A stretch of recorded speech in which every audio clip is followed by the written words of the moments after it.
The number 10 jersey. It represents legends, the chosen few hailed as the greatest geniuses in football history. But me? I am far from being a genius. I lack speed and a powerful physique. My skills are average, and my spirit is even weaker. I'm no star. Yet, I must survive on this pitch, for those who support me and to keep my pride intact, because even today, I must maintain this grand deception, that I am a true footballing prodigy.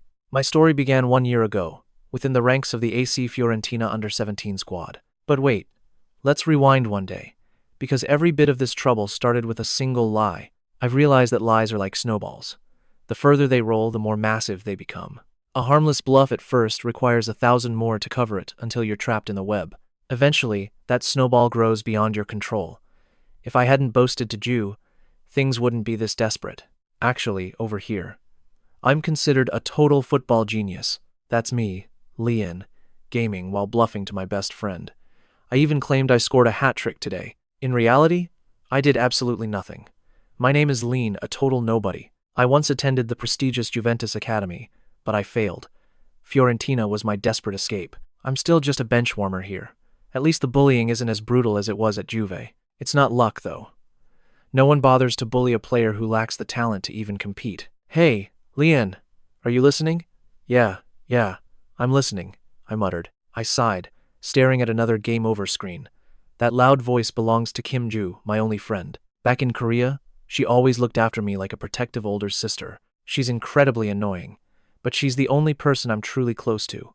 She still calls me constantly from Korea. Guilt gnaws at me for lying, but I can't let Ju see my pathetic reality. Then, a literal bombshell dropped over the phone.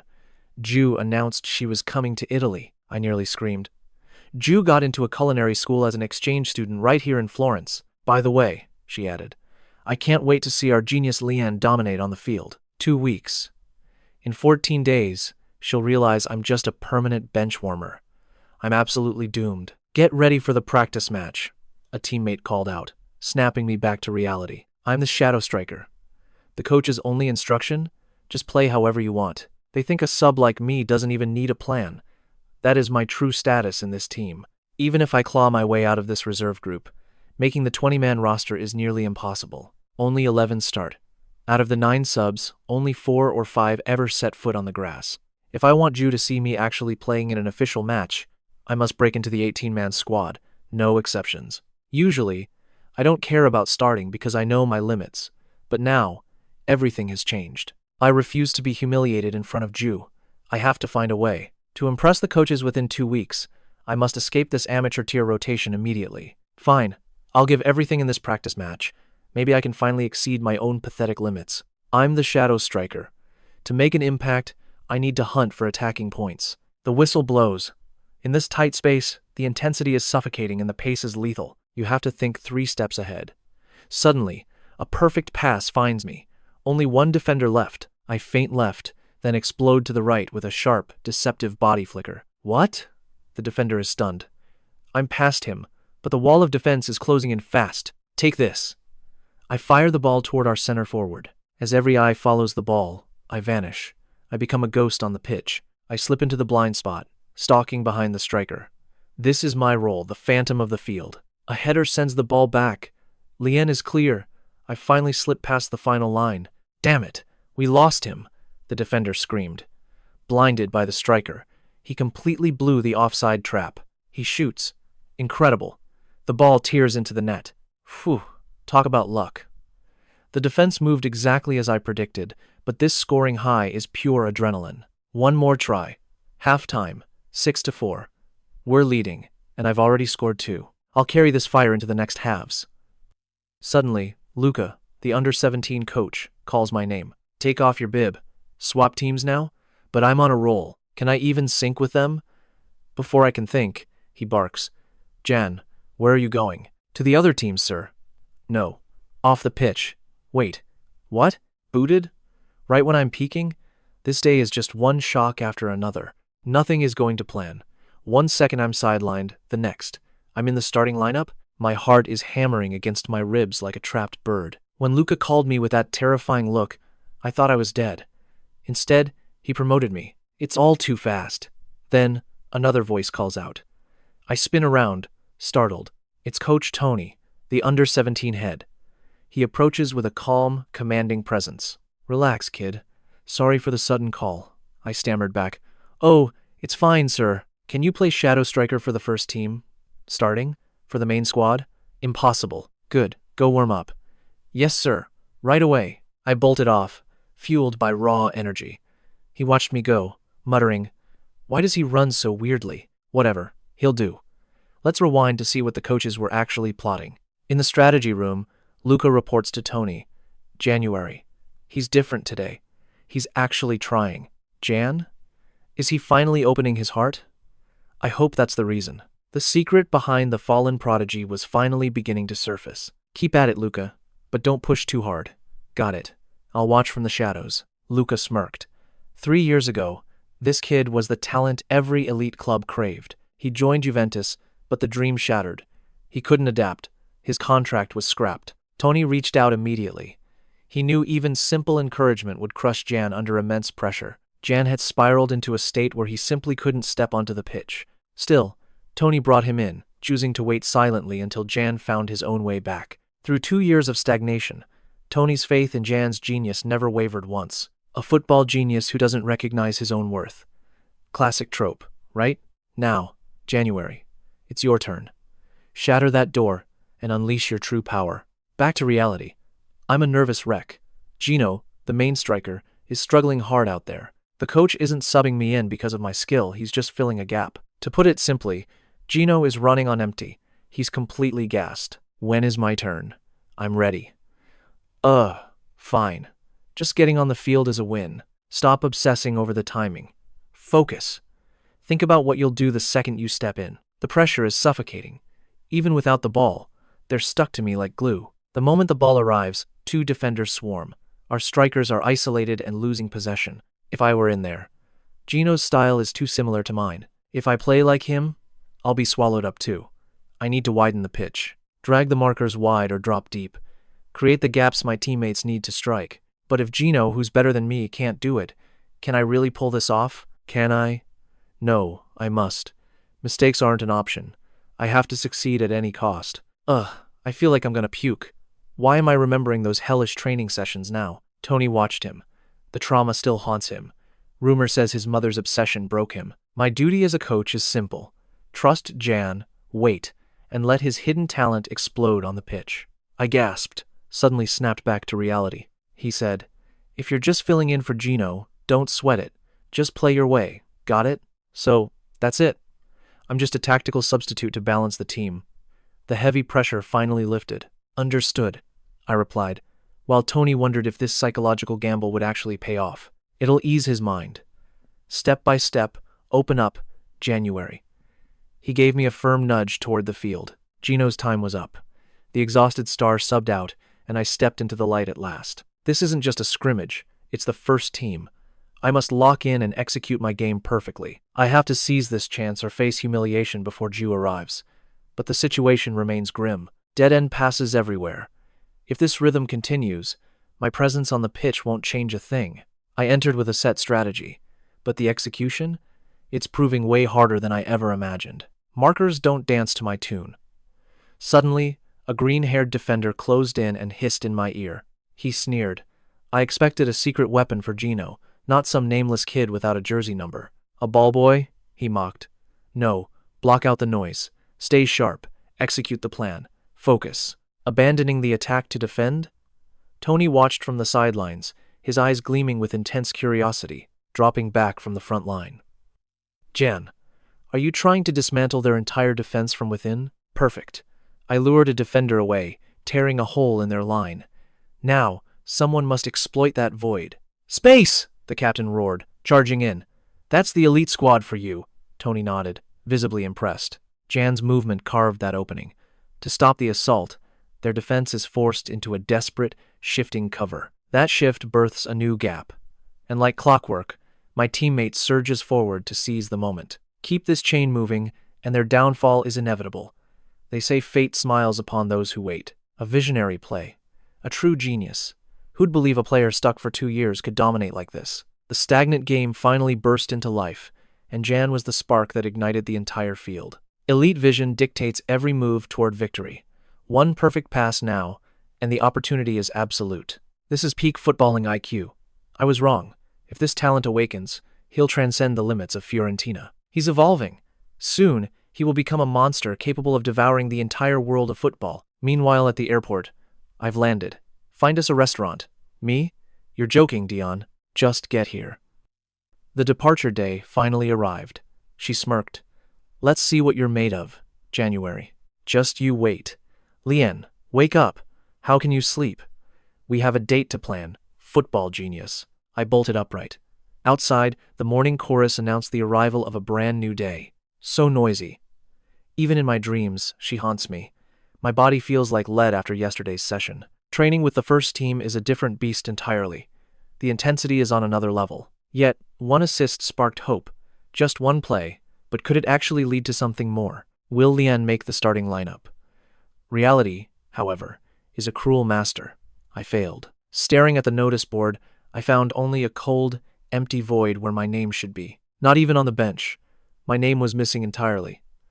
I clutched my head, desperate to stay calm, expecting a call-up after just one decent practice match. Maybe I was being too greedy after all. But I won't stop. One more roster remains.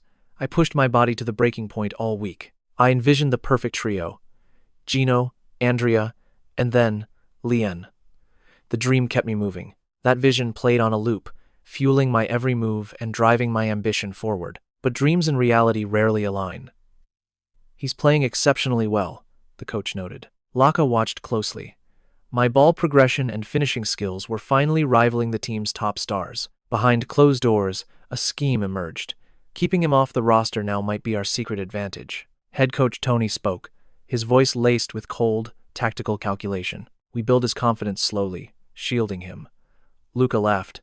It's like taming a wild cat, isn't it? And that was the cold, hard truth. While I was busy hallucinating that my predictions were spot on, reality hit me like a truck. I was dead wrong. The final training session before the big match finally came to an end. The coach announced the roster would be sent privately. My heart was racing like wildfire. Ju arrives tomorrow, and I have poured everything I have into this. That entire afternoon, I lived in agonizing suspense. Ju would be here tomorrow, yet my entire fate rested in the coach's hands. I prayed desperately, please, just choose me.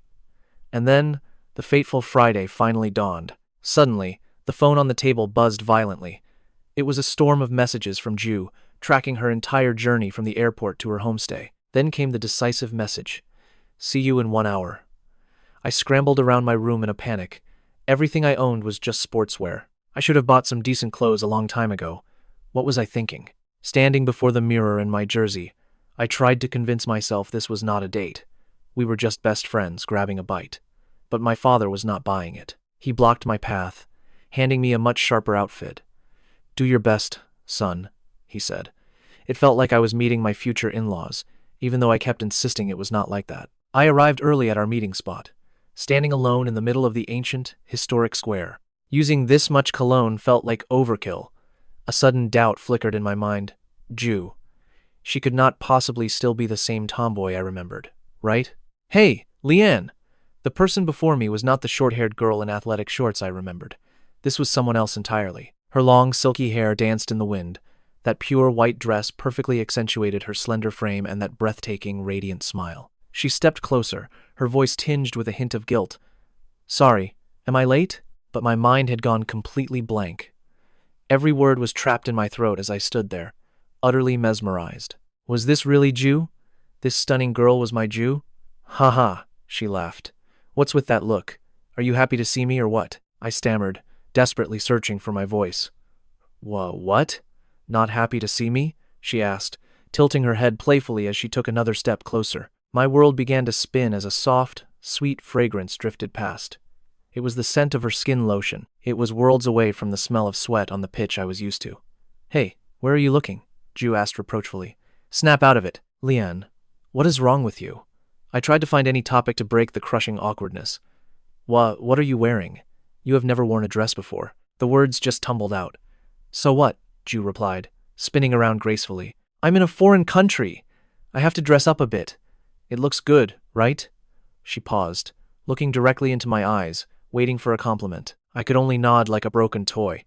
And then, she did the unthinkable. Ju suddenly leaned in, her face so close I could feel the warmth of her breath. Her shimmering eyes seemed to pierce right through me. "Could it be?" she whispered, her voice full of hidden meaning. "Is our Lian finally starting to see me as a woman?" What? How could she be so incredibly blunt? My face turned beet red. I quickly looked away, unable to meet her gaze for another second. Ju burst into a fit of bright, ringing laughter. Surprised? Forget it. Let's go eat. She grabbed my hand and pulled me along, but this time I knew she had me completely figured out. Huh? Why do you keep avoiding my eyes? I stole a glance at Ju walking ahead of me. That same teasing, cheerful vibe. It was definitely the Ju I knew. But how had I never realized it before? That Ju could be this beautiful. At the restaurant, as the exquisite Italian dishes arrived, Ju's pure excitement managed to melt away the lingering tension. Whoa, amazing! She cheered like a little kid, her eyes sparkling with delight. You've really grown up, ordering all this like a real adult. Stop talking nonsense and just eat, I grumbled, trying to hide my flustered state. We began to eat, and the food was truly divine. But as I watched Ju happily enjoying her meal, my mind drifted far away. Seriously though, when is that roster list going to be announced? My appetite vanished instantly, replaced by a heavy stone in my chest. My heart thundered with anxiety. I was worried sick. So, how many goals are you going to score? Ju asked, her mouth still full of food. Huh? I mean, she continued, it's been 3 years since we met. You have to at least promise me 1 goal. I tried to sound as casual as possible. I acted as if my playing was a total certainty, but Ju looked at me with a suspicious glint. You said you were a football genius, after all. Damn it! She did not understand at all. I did not even know if I would step onto the pitch, so how could I make promises? To make matters worse, Ju suddenly bolted upright in the middle of the restaurant, throwing her arms up and shouting a perfect imitation of Cristiano Ronaldo's celebration. I see the players do this on TV after they score. You're gonna do that too, right? Hey! Hey! Sit down! I panicked, pulling her arm while my face burned with pure embarrassment. Well, are you going to promise or not? Ju pressed on, giving me no way out. I could only stutter in response. Ju's expression soured instantly. Even for a genius, scoring isn't something that happens just because you want it to, Ju muttered, her voice laced with disappointment. The atmosphere turned heavy. I needed a desperate excuse to save this. My eyes darted around the room, searching for an escape.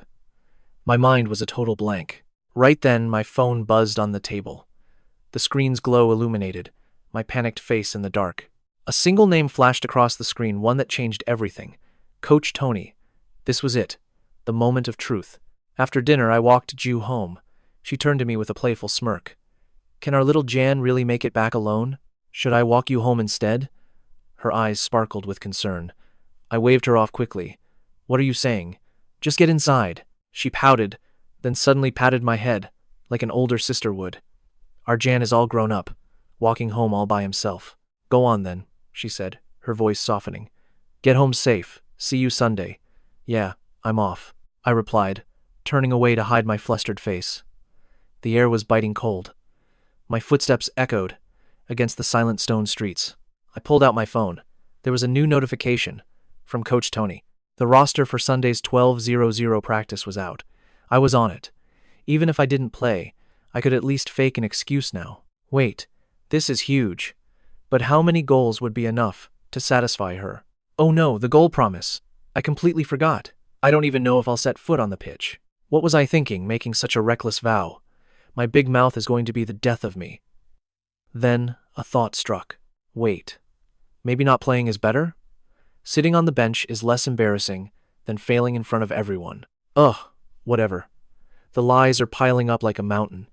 But deep down, I'm dying to play. The morning of the match arrived.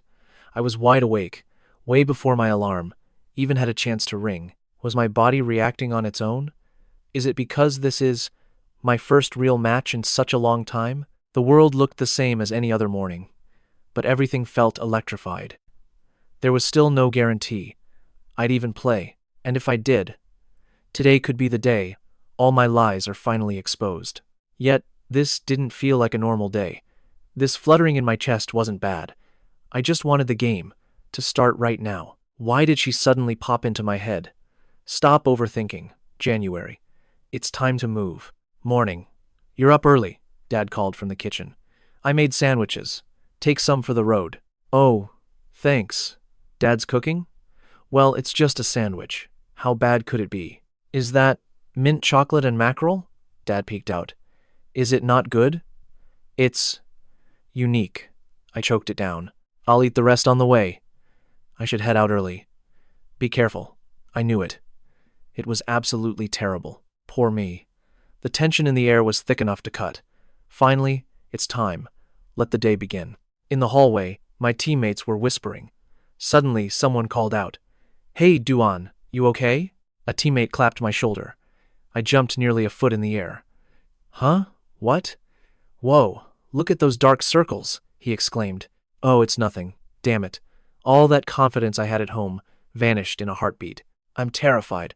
My last match was a year ago. I haven't played a single minute for Fiorentina yet. Nerves are only natural. I checked my phone. Anxiety before a match wasn't exactly a new feeling for me. Ever since they started calling me a prodigy, the weight of their expectations has been crushing. Every match felt like a heavy burden I was forced to carry. Is this photo from a year ago? Even now, my heart is racing. Part of it is the long hiatus, but mostly, it's the desperate need to succeed. But today, something felt different. My phone chimed with a sharp ding. It was a message from Ju. Usually, these things make me feel suffocated, but her text was simple. I'm here. You better keep your promise. If you score, you have to find me. The pressure shifted into something else. I let out a small, quiet smile. All right, it's time, the coach shouted. Everyone out to the pitch. Let's win this. Someone is actually here to cheer for me today. It's still a burden, but a different kind. I stood up and clenched my fists. Right now, all I want is to play my heart out. I really, really want to do well. The team charged out to the roar of the crowd. Fiorentina, move up. Let's get the win. I mumbled to myself, my legs feeling a bit stiff. From the stands, the fans were already buzzing. Who's that guy? Never seen him before. Why is he walking so weird? I stepped onto the grass, my eyes searching for her in the crowd. As Jan imagined stepping onto the pitch, his eyes found Ju in the stands, waving with a supportive smile. Go for it, Jan. She's actually watching me. Jan checked the stadium clock. 15 minutes had already ticked away in the second half. Meanwhile, Gino was playing like a man possessed. The stadium echoed with roars of his name. Jan sat benched, chin in hands, radiating pure frustration. Why now? Why did that guy have to choose today, of all days, to play like an absolute monster? Would his turn ever come? The giant scoreboard loomed above, showing Sassuolo 0 and Fiorentina firmly in the lead. 5 minutes on the clock under the blazing sun. At the U17 Sassuolo home ground, the battle had only just begun. The rhythmic thud of cleats hitting the ball echoed across the grass as Fiorentina launched a fierce, coordinated offensive. Passes snapped with lethal precision. Over here, a winger screamed, calling for a long, soaring ball over the top. Gino, our shadow striker, ignited his engines to chase it down. But the Sassuolo defender read the play, sticking to him like glue. I've got him! The defender barked. Gino's gaze turned razor-sharp as he plotted his next move with calculated intent. The defender smirked, thinking he'd successfully predicted the right-wing breakthrough. He felt completely in control of the situation. Suddenly, Gino trapped the ball with his shoulder pure class and pivoted instantly. The defender froze, his face twisted in shock. Damn it, he's going left.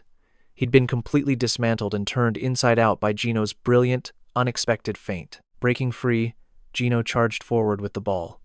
The sidelines erupted. Keep going! Take it all the way to the net! Cut to Jan on the bench, his eyes glued to the action. His team was performing flawlessly out there. I tracked every movement. The opponents were struggling. The power gap was a clear 7-3 advantage in our favor. A beautiful 1-2 combination unfolded. Seeing the gap between our top-tier squad and their lower-ranked team in person was eye-opening. These guys are incredible. How on earth did I even manage to make it into a squad this talented?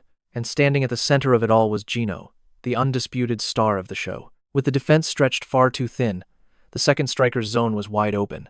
Gino found endless pockets of space to exploit. He danced through the midfield, unleashed a thunderous strike, and the ball whistled past the post.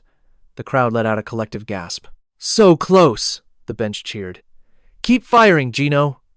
Meanwhile, A cold shiver of anxiety began to crawl up my spine. 4 attempts already? At this rate, will I even set foot on the grass today? No, I can't let doubt win. Anything can happen in football. I have to be ready to sprint and defend the moment the coach calls my name. Crack! A brutal tackle sent a player down. Asterisk. Tweet. Asterisk. That's filthy. Coach Tony bolted from his seat with lightning reflexes. Ref, that's a blatant elbow. Look at that. That's a clear yellow card at the very least. The yellow card came out. Gino's teammates rushed to help him up. You all right? Yeah, it just grazed me. A flicker of hope ignited in Jan's mind. This could be it. But up in the stands, the mood was vastly different. Ju sat slumped among the cheering fans, wearing a look of pure boredom. She sighed.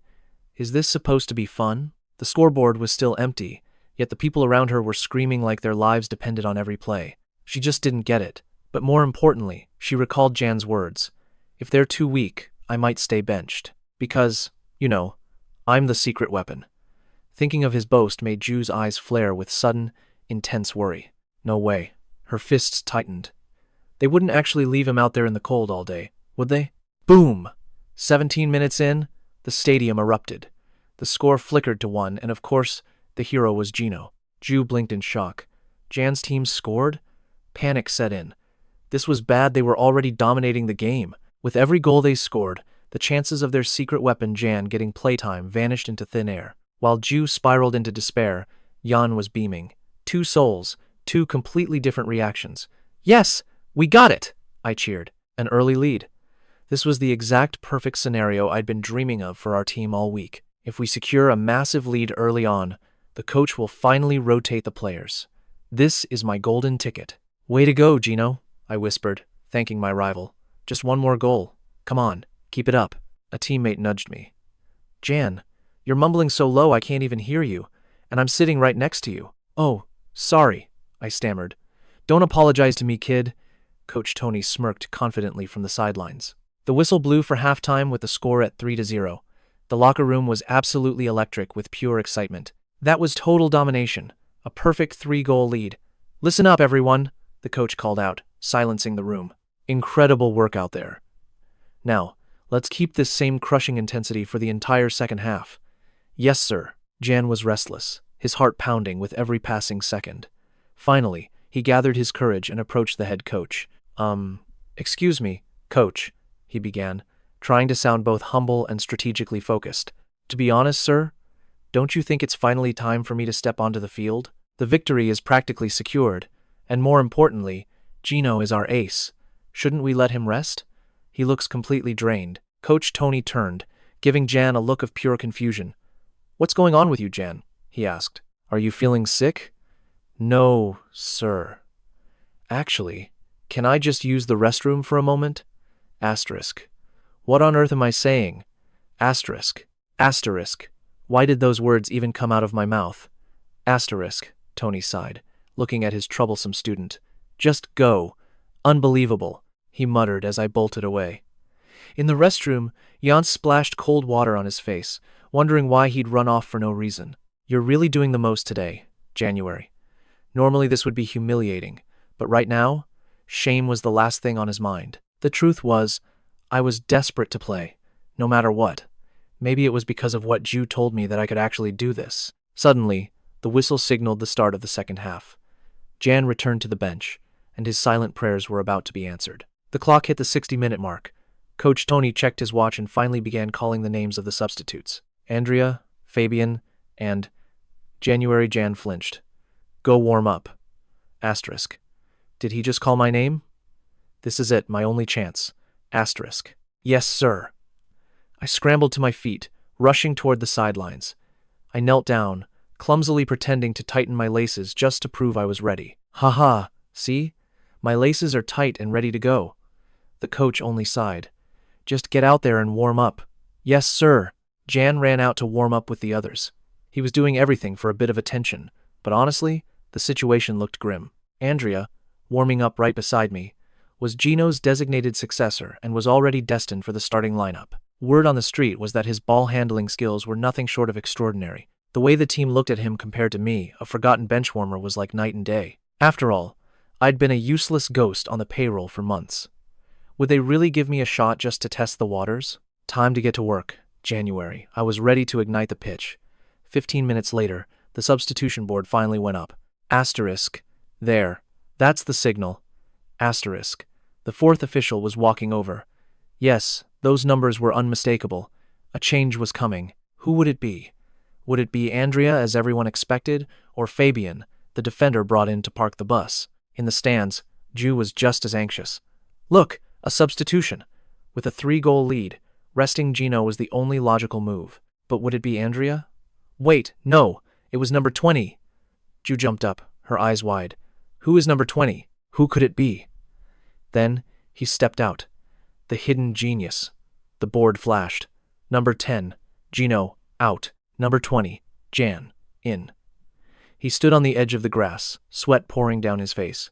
Asterisk. Is this really happening?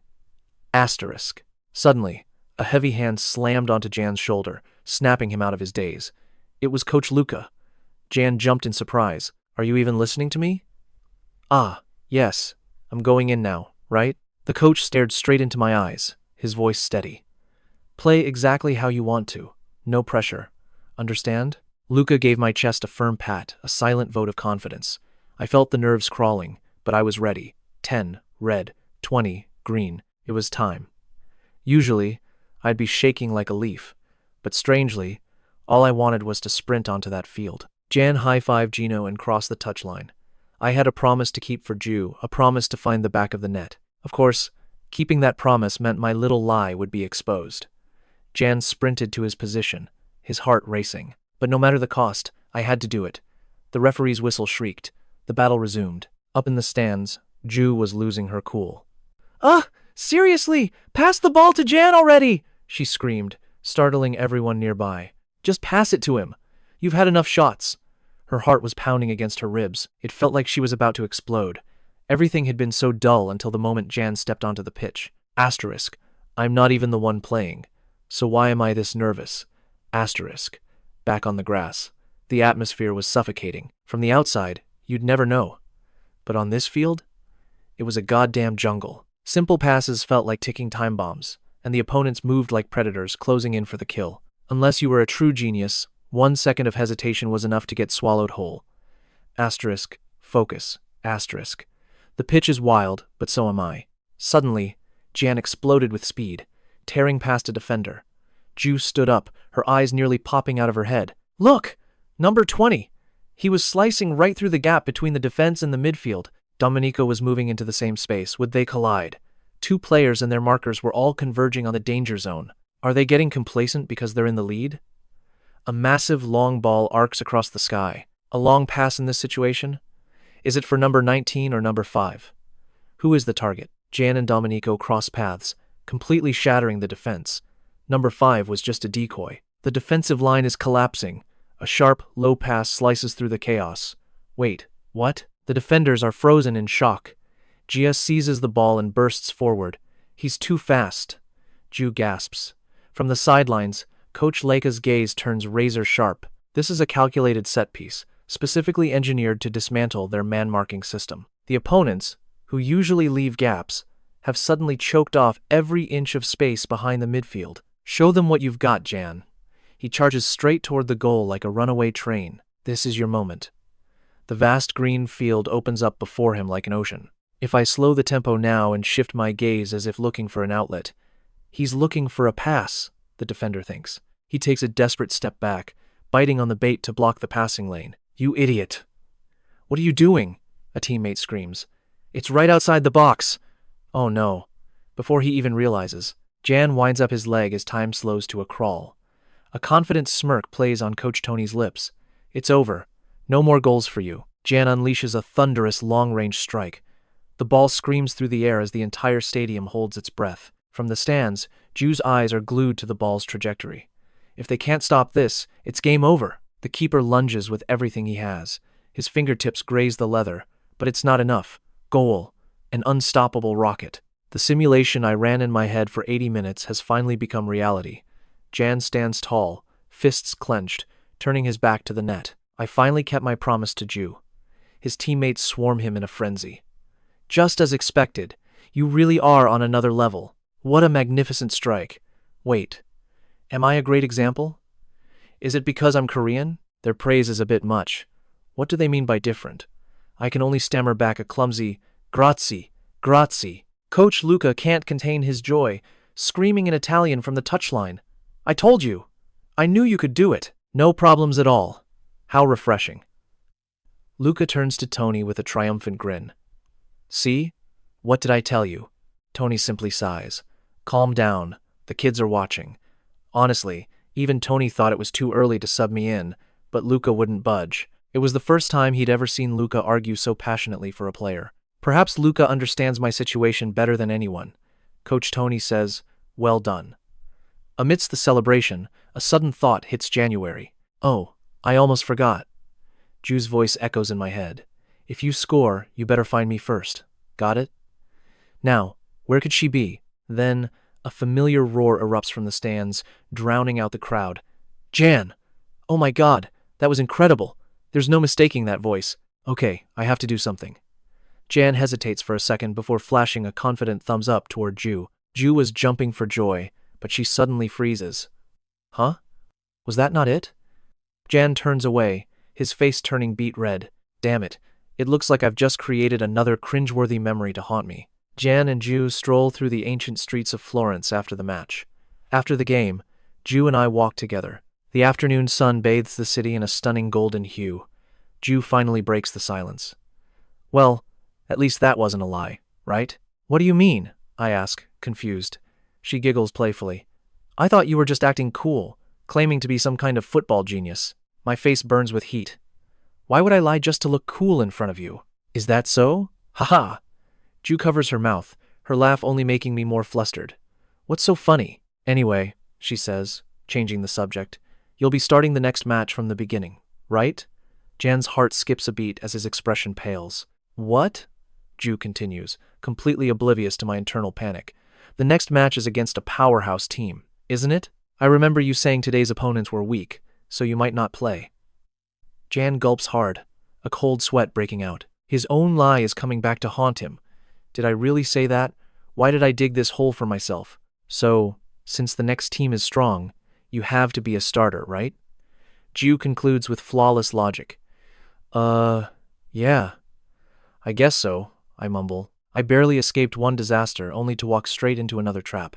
One crisis ends, and a new one begins. Jan and Ju are just two small figures on the street. Their next opponent is Napoli. They are a true titan of the league, famous for their relentless high press and suffocating pressure across the entire pitch. Currently ranked third, this is a must-win battle to secure a spot in the finals, which only accepts the top two teams. This is the critical turning point we need to challenge Juventus for the throne of the league. Torino, my former club. Could a benchwarmer with only 10 minutes of playtime really survive such a high-stakes clash? As they walked, Ju broke the silence with a playful smirk. So, how many goals are you hunting for today? I haven't a clue, I muttered, exhaustion weighing me down. Goals aren't just served on a silver platter. I'll be lucky to even make the bench. Ju stopped dead in her tracks, her piercing gaze locked onto mine. Why? Have you already lost your nerve? Her unwavering belief made the truth impossible to swallow. Me? Nervous? Just watch me on match day. I spat out the lie, desperately trying to maintain my cool facade. Wow. Is this the confidence of a true prodigy? Ju cheered, her eyes sparkling. I winced inwardly. It was nothing but empty bravado. I hoped today would settle things, but instead, the situation was spiraling far beyond my control. Fine then. I'll be waiting for that big J celebration, Ju teased, unexpectedly flicking my forehead. Wait, what? She began mimicking my signature pose, laughing as she poked fun at me. I turned away, face flushed with heat. Stop it already! Are you actually mad? She asked. No, I wasn't mad. I just knew I should have stopped this charade long ago. This week is going to be brutal. But worrying changes nothing. It's time to bleed on the pitch. I will claim my spot in the starting 11. Monday morning arrived at the training grounds. The air was thick as the recovery session began. Stretching on the grass, I felt a sting of shame. Recovering after only 15 minutes of play, it felt pathetic. Suddenly, a voice called out. Gino appeared, dressed in casual clothes instead of his training gear. Something was definitely different. Hey guys, Just wanted to say goodbye before I head out. Gino smiled. So, it's finally happening? The team swarmed him, offering their best wishes. Congrats, man! They cheered. My mind raced. Was he being promoted to the under-19 squad already? Gino laughed, waving off the sentiment. We'll cross paths again soon, so keep the goodbyes short, all right? By the time you lot catch up, I'll have already claimed a starting spot in the majors, he bragged. Everyone seemed so close. Should I even say something? We hadn't even shared a real conversation yet. Hey, Lian? Gino suddenly called out, walking straight toward me with a grin. Bit of a shame we didn't get to know each other better. But hey, thanks to you, my promotion came early. I was completely baffled. Before I could process his words, Gino clapped a hand on my shoulder. See you at the top, kid. What was that about? Thanks to me? The confusion gnawed at me while my teammates whispered in envy. I shook it off. Gino's rise was good news, but I had my own war to win. I stood up, my fist clenched with burning resolve. If I can just surpass Andrea, the starting spot is mine. It felt like the heavens were finally giving me a hand. If this is the path, then I'll give everything I have in this week's training. All right, everyone, focus up. Andrea, let's see what you've got. Jan unleashed a thunderous strike that tore through the air, leaving Andrea and the others paralyzed in shock. That power is insane. And he wasn't even trying, Andrea thought, cold sweat breaking. Take it easy on me, brother. Meanwhile, in Coach Tony's office, Luca entered, nodding respectfully. Coach, Gino has been sent off safely. Good work, Tony replied, eyes fixed on his notes. Luca sighed, his emotions mixed. He's a good kid with incredible skill. It feels a bit bittersweet to see him go. There was no reason to keep him, Tony stated firmly. He's already miles ahead of kids 2 or 3 years older than him. He belonged in the higher ranks long ago. That is true. But it would have been nice to keep him longer, but the board has shifted focus. It's time to bet everything on him. You mean Lian? Luca asked. Precisely. Tony paused, his eyes turning sharp and calculating. If we weigh their pure potential, we have to choose January. Gino will thrive in a higher tier. But for Lian, he needs real, trial-by-fire experience, starting right now. This is the optimal move for both of them. Luca could only nod in agreement. The last match proved his talent, but I'm still uneasy. Our next opponent is Napoli, after all. If he fails now, his confidence might shatter completely. Tony hummed. Even so, putting Jan in the starting lineup is a risk we must take. It's a gamble, yes. But it's also the greatest opportunity he'll ever get. An opportunity, sir? Tony stood up, gazing out the window at the pitch. No matter how strong Napoli is, they are still just under 17. Lian's talent is meant to transcend that. He placed a hand on Jan's file. If he explodes onto the scene and crushes a titan like Napoli, he'll gain the one thing he's lacked: absolute confidence. One match to change everything. Luca gasped as the weight of the plan sank in. And we must watch closely. Since Lian lacks a track record, the club is still hesitant to fully commit. What do you mean? Tony turned, his eyes flashing with hidden meaning. Have you forgotten? Time is running out. Lian's contract renewal is looming. Elsewhere, in a lavish office, a mysterious man watched Jan's footage on repeat. Lian, huh? He leaned back, his eyes cold and predatory. Perhaps it's time we keep a very close eye on this boy. The name appears on screen. Florence Youth Team Director Paolo Rossini. Rue is in my kitchen, barking orders like a pro chef. Water here, sauté there. Is she really done? I just watch her in a daze. All right, I'm heading to my room, I mutter, trying to escape. Rue grabs my collar, her face radiating a terrifying, murderous aura. You want to die? She growls. I'm making you a masterpiece, and you're acting like this? This is part of your training too. Ugh. She shoves me toward the stove without mercy. Time for the pasta. Huh. All I can do is laugh nervously. Suddenly, Dad appears, giving a mysterious thumbs up. Huh? I turn back, completely confused by his silent approval. Dad, what's that for? We all dig into the pasta Ju made. One bite in, and Dad's eyes sparkle with pure delight. Ju, you should study culinary arts abroad. This is incredible. Rue beams with pride. Come cook for us often. Of course, Uncle. Meanwhile, I just keep my head down and eat. This pasta is legitimately world class. Rue turns to me. It's good, right? You're really inhaling that. She rests her chin on her hand, looking at me intently. I worked hard on this pasta for you, so you better score a real goal this time. Dad chimes in. Exactly. Ugh, why bring up work during a meal? Right here, Dad says solemnly. I wish I could go. I'm sorry about that. I wave it off. No, it's fine. A notification pops up. I'm a starter for the next match. Jan sees the starter alert flashing on his phone. What? Starting in such a massive, high-stakes game? The gravity of the moment finally hits me. Dad keeps apologizing for missing the game, but his voice fades. Jan's memories take over as a flashback begins. He gave up everything in Korea to come here for me. When I struggled at Juventus, that was the first time I saw Dad's fury. He was always my rock, believing in me regardless of the odds. I've never once felt disappointed in him. Only guilt remains. Jan clenches his fist under the table. Just wait a little longer, Dad. Dad, I'll make it big and repay everything. Oh, really? Ju's voice snaps me back. How many goals this time? 3? 4? My face darkens. Seriously? Ru immediately snitches to my dad.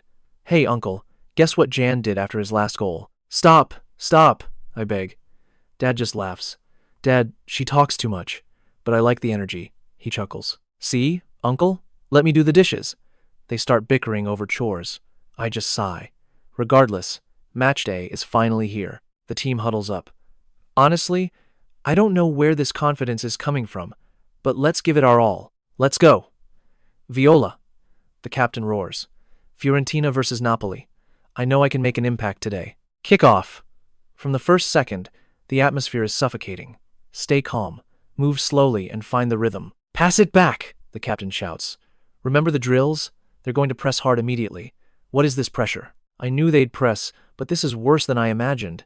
Defense, stay back. Don't push too high. They're coming from behind. Move faster. From the sidelines, coaches Tony and Luca watch with sharp eyes. They're barely holding on, coach. The pressure is insane.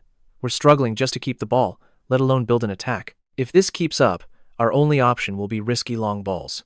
We're being forced into a corner. But our strikers are losing the aerial duels. Long balls will just put us at a disadvantage. Luca asks, if we can't build up and long balls are too risky, what's the move? Tony closes his eyes, then looks at Luca. What do you think? Someone needs to drop back. Suddenly, Jan breaks formation. I start my run. No matter how perfect their press seems, there's always a crack in the armor. Their over-aggressive press has left a massive hole behind them, a spot where a teammate's pass can just barely reach. Jan sees that tiny gap. To beat a high press, you need a lightning-fast transition. The moment is now. No point lingering in our half. Jan unleashes a pinpoint long ball straight to Bruno. The left winger pushes it wide. Good. I've moved the ball to the flank, but I can't just stand still. Watching the markers in Bruno, I map out my next move. What will Bruno do? Cross it? No.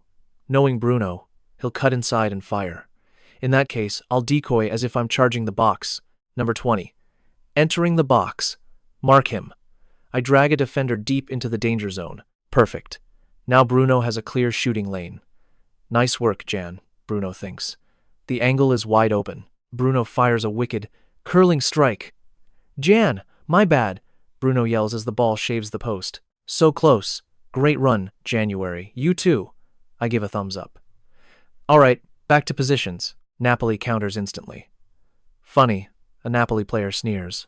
You think we'll just let you reset that easily? Damn. It's happening again. Their pressure is suffocating. Wait, a misplaced pass? They lost their mark. It's too easy. Something is seriously wrong. We have elite players, so why are we crumbling? There's no doubt about it. Napoli is a monster on the pitch. Are we really this outmatched? Watch the crosses. Win the aerial duels. Stay on your man. Don't let them get a header off. A Napoli striker soars above the rest. He hammers a header into the net. The scoreboard flips to 1-0. Crushed by the relentless pressure, we made a fatal error. We completely lost sight of our targets. Now that Napoli has the lead, their suffocating press will only get tighter. Flipping the script won't be easy. Jan stands alone amidst his frustrated teammates. His eyes remain sharp, unyielding. But one thought keeps haunting my mind. Honestly, I think I can turn this around.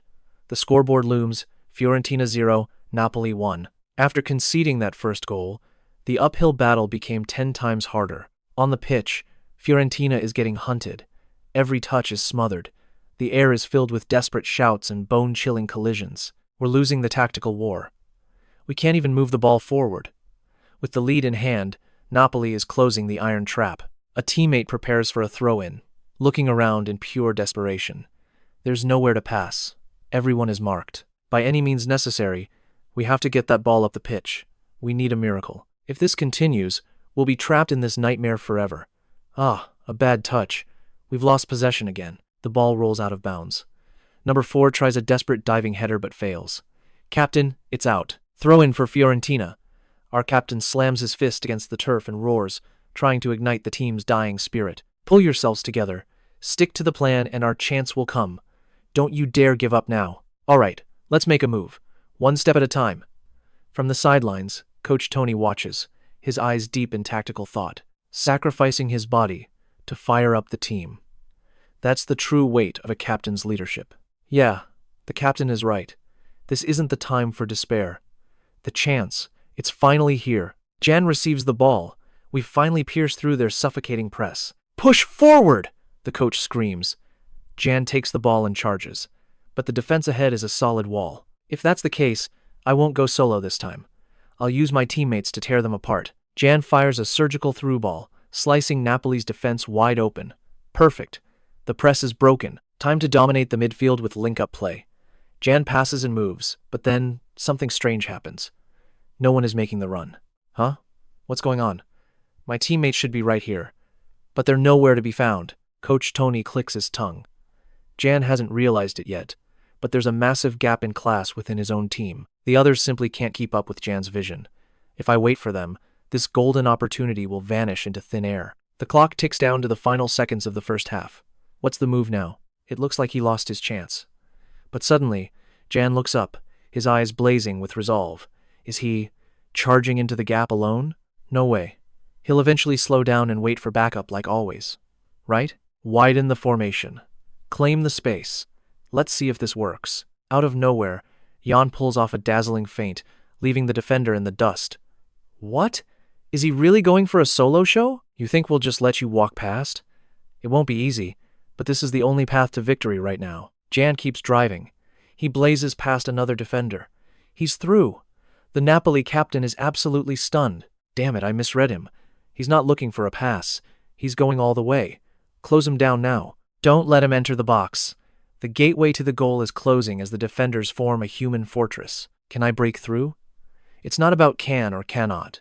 There is no other choice but to break this wall. Jan slips through the microscopic gap between two defenders. Wait, did I actually make it? Laka explodes with excitement.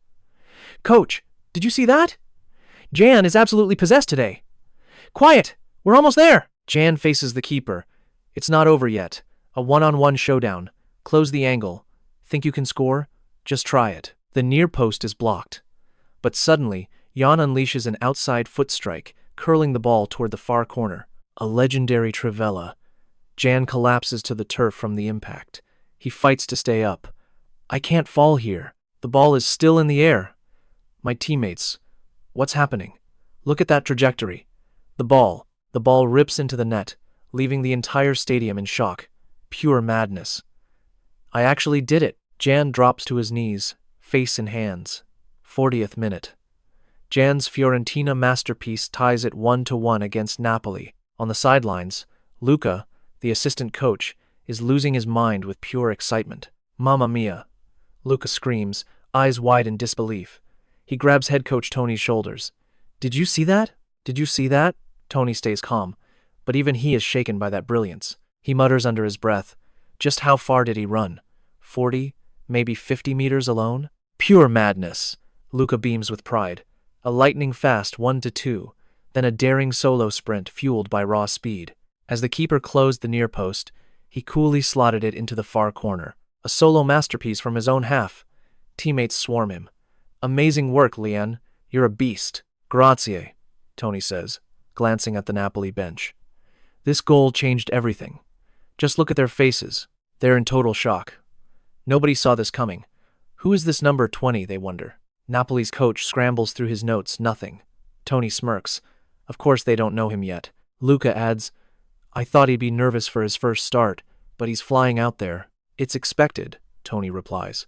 He's just playing like he trains, but Napoli simply can't handle Lian alone. He's instinctively realized that the opposition isn't as tough as he feared. Tony clenches his fist, eyes gleaming, watching a player evolve in real time. What a rush. That's the magic of youth football. Scene shift. The locker room at halftime. The atmosphere inside is electric, a far cry from the start of the match. That pass was too slow. Get back on defense. The critiques sound like a heated argument. But in Italy, this passionate shouting is just a polite tactical discussion. Focus up, a player yells, slamming a water bottle. It's intense, but it's definitely not a fight. Meanwhile, Jan sits in the corner, head in hands. I must have lost my mind. What was I thinking, taking them all on alone? If that missed, I'd be finished. But it actually worked. My stamina is hitting the limit, but that wasn't just luck. There was real skill in that play. Ha ha ha. All right, everyone, listen up. The coach shouts, watch their counterattacks. Did they see through my plan? Don't back down out there. Got it? Yes, coach. Forza Viola. The second half begins. Jan steps back out, deep in thought. Yeah, luck played a part, but it wasn't everything. Can I pull it off again? Suddenly, a hand hits his shoulder. It's Bruno. Jan, that first half was legendary. Let's do it again. Let's make something happen together. Oh, yeah, let's do it. Come on, let's go. For some reason, I feel unstoppable. My eyes drift to the stands. Rue is there. But why does she look like that? Memories of a promised celebration flood back. Wait, I forgot something huge. Will you celebrate today? If I score, she made me promise. The celebration. I completely blanked on it. This is bad. If the game ends like this, she'll never let me hear the end of it. Why do I always talk big around her? I have to score one more, no matter what it takes. What a headache. It's not like I'm doing this for her or anything. Coach Tony approaches. Jan, you okay? What do you mean, coach? You look exhausted. What? I didn't even realize I was gasping for air. When did I get this tired?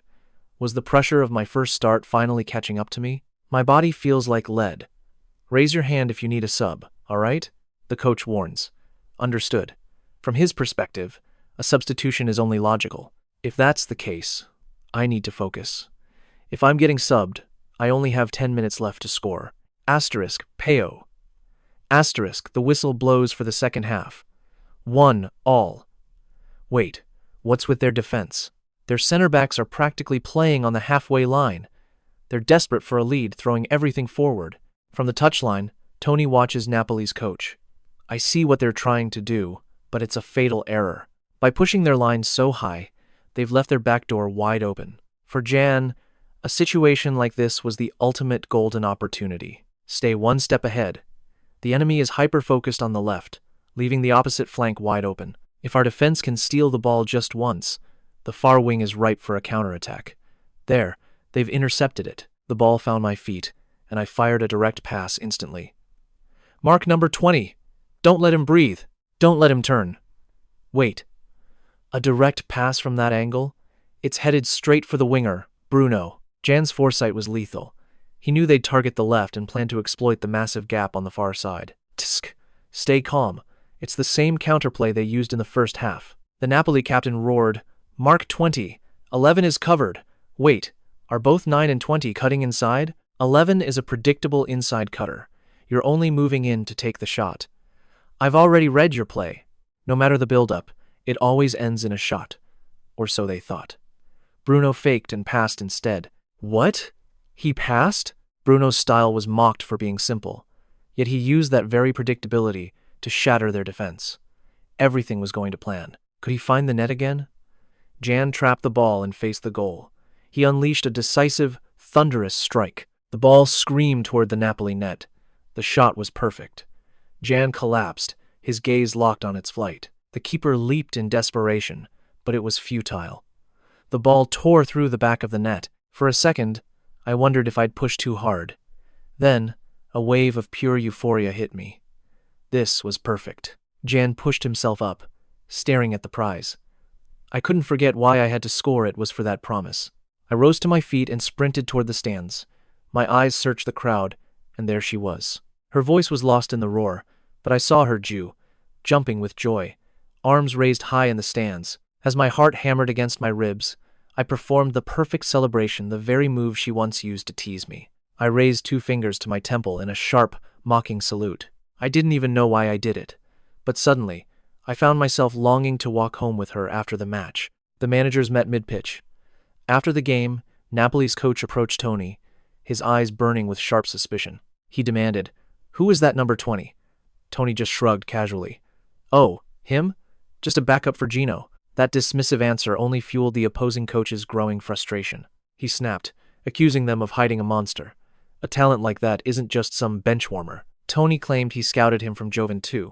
The coach grew more skeptical, a Juventus rookie no one had ever heard of. Tony explained that Jan had spent 3 years there, rotting on the sidelines without a single chance to play. The coach barked out a laugh. Ridiculous. A weapon like that should have been their undisputed ace. Tony coldly warned him not to dig deeper. His rival sighed, muttering "you old fox" before storming off. But before leaving, he threw one last loaded question. "Has Jan signed a professional contract yet?" Tony watched him go, a silent warning in his eyes. Everyone wanted a piece of a player like January. Today, Jan had redefined the word genius. Inside the locker room, the energy was absolutely electric. "We won!" The victory cry echoed everywhere as my teammates swarmed me with relentless praise. "You were flying out there," they shouted. Scoring a brace against a powerhouse like Napoli was legendary. I could only stammer in response. This sudden tidal wave of spotlight was completely overwhelming. Mumbling a quick excuse, I slipped through the crowd, leaving their cheers and questions echoing behind me. Phew, I could barely breathe. I wanted to celebrate, but my limbs felt like lead. I was completely spent, but exhaustion wasn't the only reason I fled. As I exited the stadium, I saw her Jew was waiting. She waved, a bright smile on her face. "Good work, superstar. Want your big sister to carry your bag? You're too tiny for that," I joked. She immediately bristled, yelling about being taller back in grade school. I sighed. That was a lifetime ago, Jew. I leaned on my fatigue, urging her to finally head home. After a while, she glanced at me sideways. "For someone exhausted, you sure look like you're on cloud 9. Wait, was it that obvious?" A smile crept onto my face as I admitted that the coach's praise felt good. Jew looked skeptical, so I quickly added, I always get praised. Today was just extra special." Her question lingered in the air as I fell into a deep silence. I confessed that back in Korea, I had never once tasted the sweetness of such praise. Criticism always found me first. Compared to those days of cold silence despite my hard work, this sudden recognition today felt absolutely overwhelming. Ju looked at me with a mischievous glint in her eyes. She promised to shower me with so much praise that I would eventually grow sick of it. Yet, looking back, there was actually one person who stood by me, offering constant encouragement no matter how badly I failed. A brief memory flashed by. Little Ju was always there, cheering for January. I finally realized why I bluffed and bragged to her all those years. She had unwavering faith in me, and I desperately wanted to become a man truly worthy of that precious trust. Ju's sudden shout snapped me back to reality. I lied because I couldn't bear to shatter her image of me. I wanted to keep it perfect. This was no longer just about covering up a lie. I gripped my bag tightly, a new flame of determination igniting in my eyes. I will turn Ju's faith into a living reality. I called out to her, boldly declaring that the ice cream was on me today. I'll become a true football genius. Ju teased that I'd finally grown up, and I joked back that a man needs money for treats. The next day, I approached Coach Luca. My voice wavered slightly as I asked if I could use the pitch after the team finished. I needed extra training. Coach Tony was absolutely stunned by my request. He never expected such raw initiative from a player like me. He insisted to Luca that I shouldn't be left alone, ordering the assistant to stay behind and supervise my solo session. Luca let out a heavy sigh, mourning his free time. As I sprinted, I worried if I was a burden, but I quickly crushed that doubt. No, yesterday's match proved it. If I want to survive on this pitch, I need to push my physical limits to the absolute edge. It wasn't just stamina. My dribbling was clunky and my shooting was far behind the level of a true professional. I've squandered too much time already. I must catch up. Meanwhile, in the office, Tony was delivering a piece of critical news. Youth director Paolo is coming to the next match. Luca was confused since the tapes were sent, but Tony knew that stubborn veteran only trusted his eyes. A shadow of worry crossed Tony's face. He sensed that Paolo was planning to move in and renegotiate the current contract terms. He warned Luca to prepare everything perfectly. This upcoming match could determine the very future of the entire Fiorentina club. The usual training ground suddenly erupted with excitement. Cheers of congratulations echoed across the field as the players gathered around. A massive crowd was surrounding Bruno, my teammate. They were all celebrating the news of him signing his first professional contract. Someone shouted in mock envy, "You lucky bastard!" Bruno just laughed, humbly accepting the waves of praise from the entire squad. I stood there, piecing the situation together. It was Bruno's big moment. The teammates were already demanding he treat them to a victory feast. Bruno happily agreed to a dinner this Friday. The guys kept teasing him, dying to know exactly how much his new life was worth. Someone asked about his weekly wage. A weekly wage? I froze in shock. Bruno leaned in and whispered the secret figure. It was 10 times more than €2,000 a week. Unbelievable. €2,000 was more than 10 of us made together. A pro contract meant a tenfold jump in pay. My teammates were already dreaming of buying the latest gear and luxury items. While one teammate drifted into a dream world, I started my own math. Currently, I was only bringing home 200,000 won. 10 times would be 2 million won. I was burning with envy. If I ever earned that much, what would I even do first? First, I'd pay the rent and the bills. Then, I'd finally fix that broken washing machine once and for all. I'd buy my father a car and take Ju to a legendary dinner. In this moment, Bruno looked like a literal god to me. I walked over and offered a sincere pat on his shoulder. "Congratulations, Bruno." He turned, beaming with a bright, friendly smile. He thanked me and invited me to join them on Friday. I gave a dazed nod. Then, the whistle blew. It was time to focus. The coach's roar echoed. A teammate nudged me, asking if I was jealous. Was I being greedy, or was this just hunger? I could only hope for a miracle when my own contract negotiations finally arrived. My entire future was on the line. Considering my months of stagnation, hoping for more felt wrong. One more time. Luca's shout shattered my thoughts after practice. "Yes!" I wheezed, gasping for air. I tried to break through his defense, but my body feints were easily read and shut down. I used my signature move that worked before, but he didn't budge. Had he already decoded my entire playstyle in one session? What should I do? Pure speed won't beat a pro like him. I have to disrupt his rhythm and steal his timing completely. A fake to the left, then a snap to the right. He read it. I tried a double step over, lunging back to the left again. Was the right side another bait? I finally got past him. Luca let out a surprised laugh, not annoyed in the slightest. "You totally fooled me," he praised. I knew he was likely going easy on me, but the small victory made me feel alive. "Can we go again?" I asked. He nodded. I was lucky that a coach would stay behind just to help me polish my skills. There was always a risk of injury, but he stayed anyway.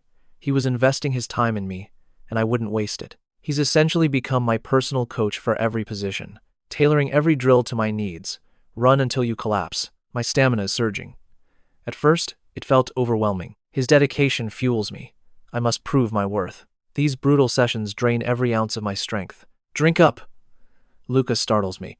"Are you tired already?" I'm exhausted, but this physical grind is truly rewarding. Knowing I'll be better tomorrow makes it all worthwhile. Through endless repetition, I'll finally become a football genius. "Coach, thanks for today." "For what?" "This is my job. Work hard, and I'll be the one thanking you." "I'll repay you soon." Luca laughs. "Repay me? Huh? Then show me your best in this week's match." "Don't feel pressured. It's the reward for your sweat." Luca's eyes turn sharp. Pros don't believe in coincidences. Think a lucky goal is just chance? Think again. You made that shot because you practiced it endlessly. He grips my shoulder. You must believe in yourself. Only then will others see your true value. January. I trained like a madman, preparing for the whistle. "Jan, are you even listening?" Coach Tony snaps back. "Everyone, follow Jan's rhythm. He controls our entire attack." Suddenly, the weight of the entire team is on me. Director Paolo Rosini scans the field with cold eyes. Gaps everywhere. We're bleeding money on this roster. The U17 squad is far too bloated this year. Capital is limited. Paolo's eyes never leave the screen. Keeping them all is a financial disaster waiting to happen. Who's this kid? He pulls up Jan's 16-year-old profile. Ah, number 20. The salary thief from Juventus. Paolo's gaze turns icy. A pro club isn't charity. The man beside him smirks with pure mockery. No games, no progress. He's been invisible for months. Jan stands in his white kit, feeling the tension. "I heard he's improved." "Only 2 games, Paolo interrupts. 2 goals against Napoli? Impressive, but where's the contract? I'm here to see if he's actually worth keeping." Despite the coach's praise, Paolo needs his own proof. He focuses his gaze, searching for a spark of talent. A suffocating pressure from the stands locks onto me. Can I handle this? This role feels far too heavy. Play however you want. Coach Tony screams from sidelines. I'll break my limits. Training with Luca prepared me. Today, I believe in myself. I will lead them. Kick off. Watch Jan. Press him. The war has begun. Total dominance. By keeping the ball, we'll strip them of every single opportunity. Today's mission, a flawless victory. Spring the trap. G. Make the play. A reckless long ball flies high. It'll never reach the striker. Got it. The enemy roars. Jan scans the pitch. Keep it in our half for now. Let's see how they move. Interesting. Even their striker is dropping back. So, they've abandoned the high press entirely? They're parking the bus. But a wall that thick always leaves two fatal gaps to exploit. First, feint a breakthrough on one flank to lure them in, then strike the opposite wing instantly. The alternative? Force an opening with pure dribbling skill. No need to debate, just act. Success with the second makes the first a breeze. Now, close the distance. Unbelievable. Another pass? Just how long do they plan on playing keep away? As their defense wavers under the pressure of our constant possession, I ignite the breakthrough. My vision clears as every eye in the stadium locks onto me. He's not passing. Stop him, they scream, but I stay icy, focused solely on the man ahead. Beating just one man changes everything.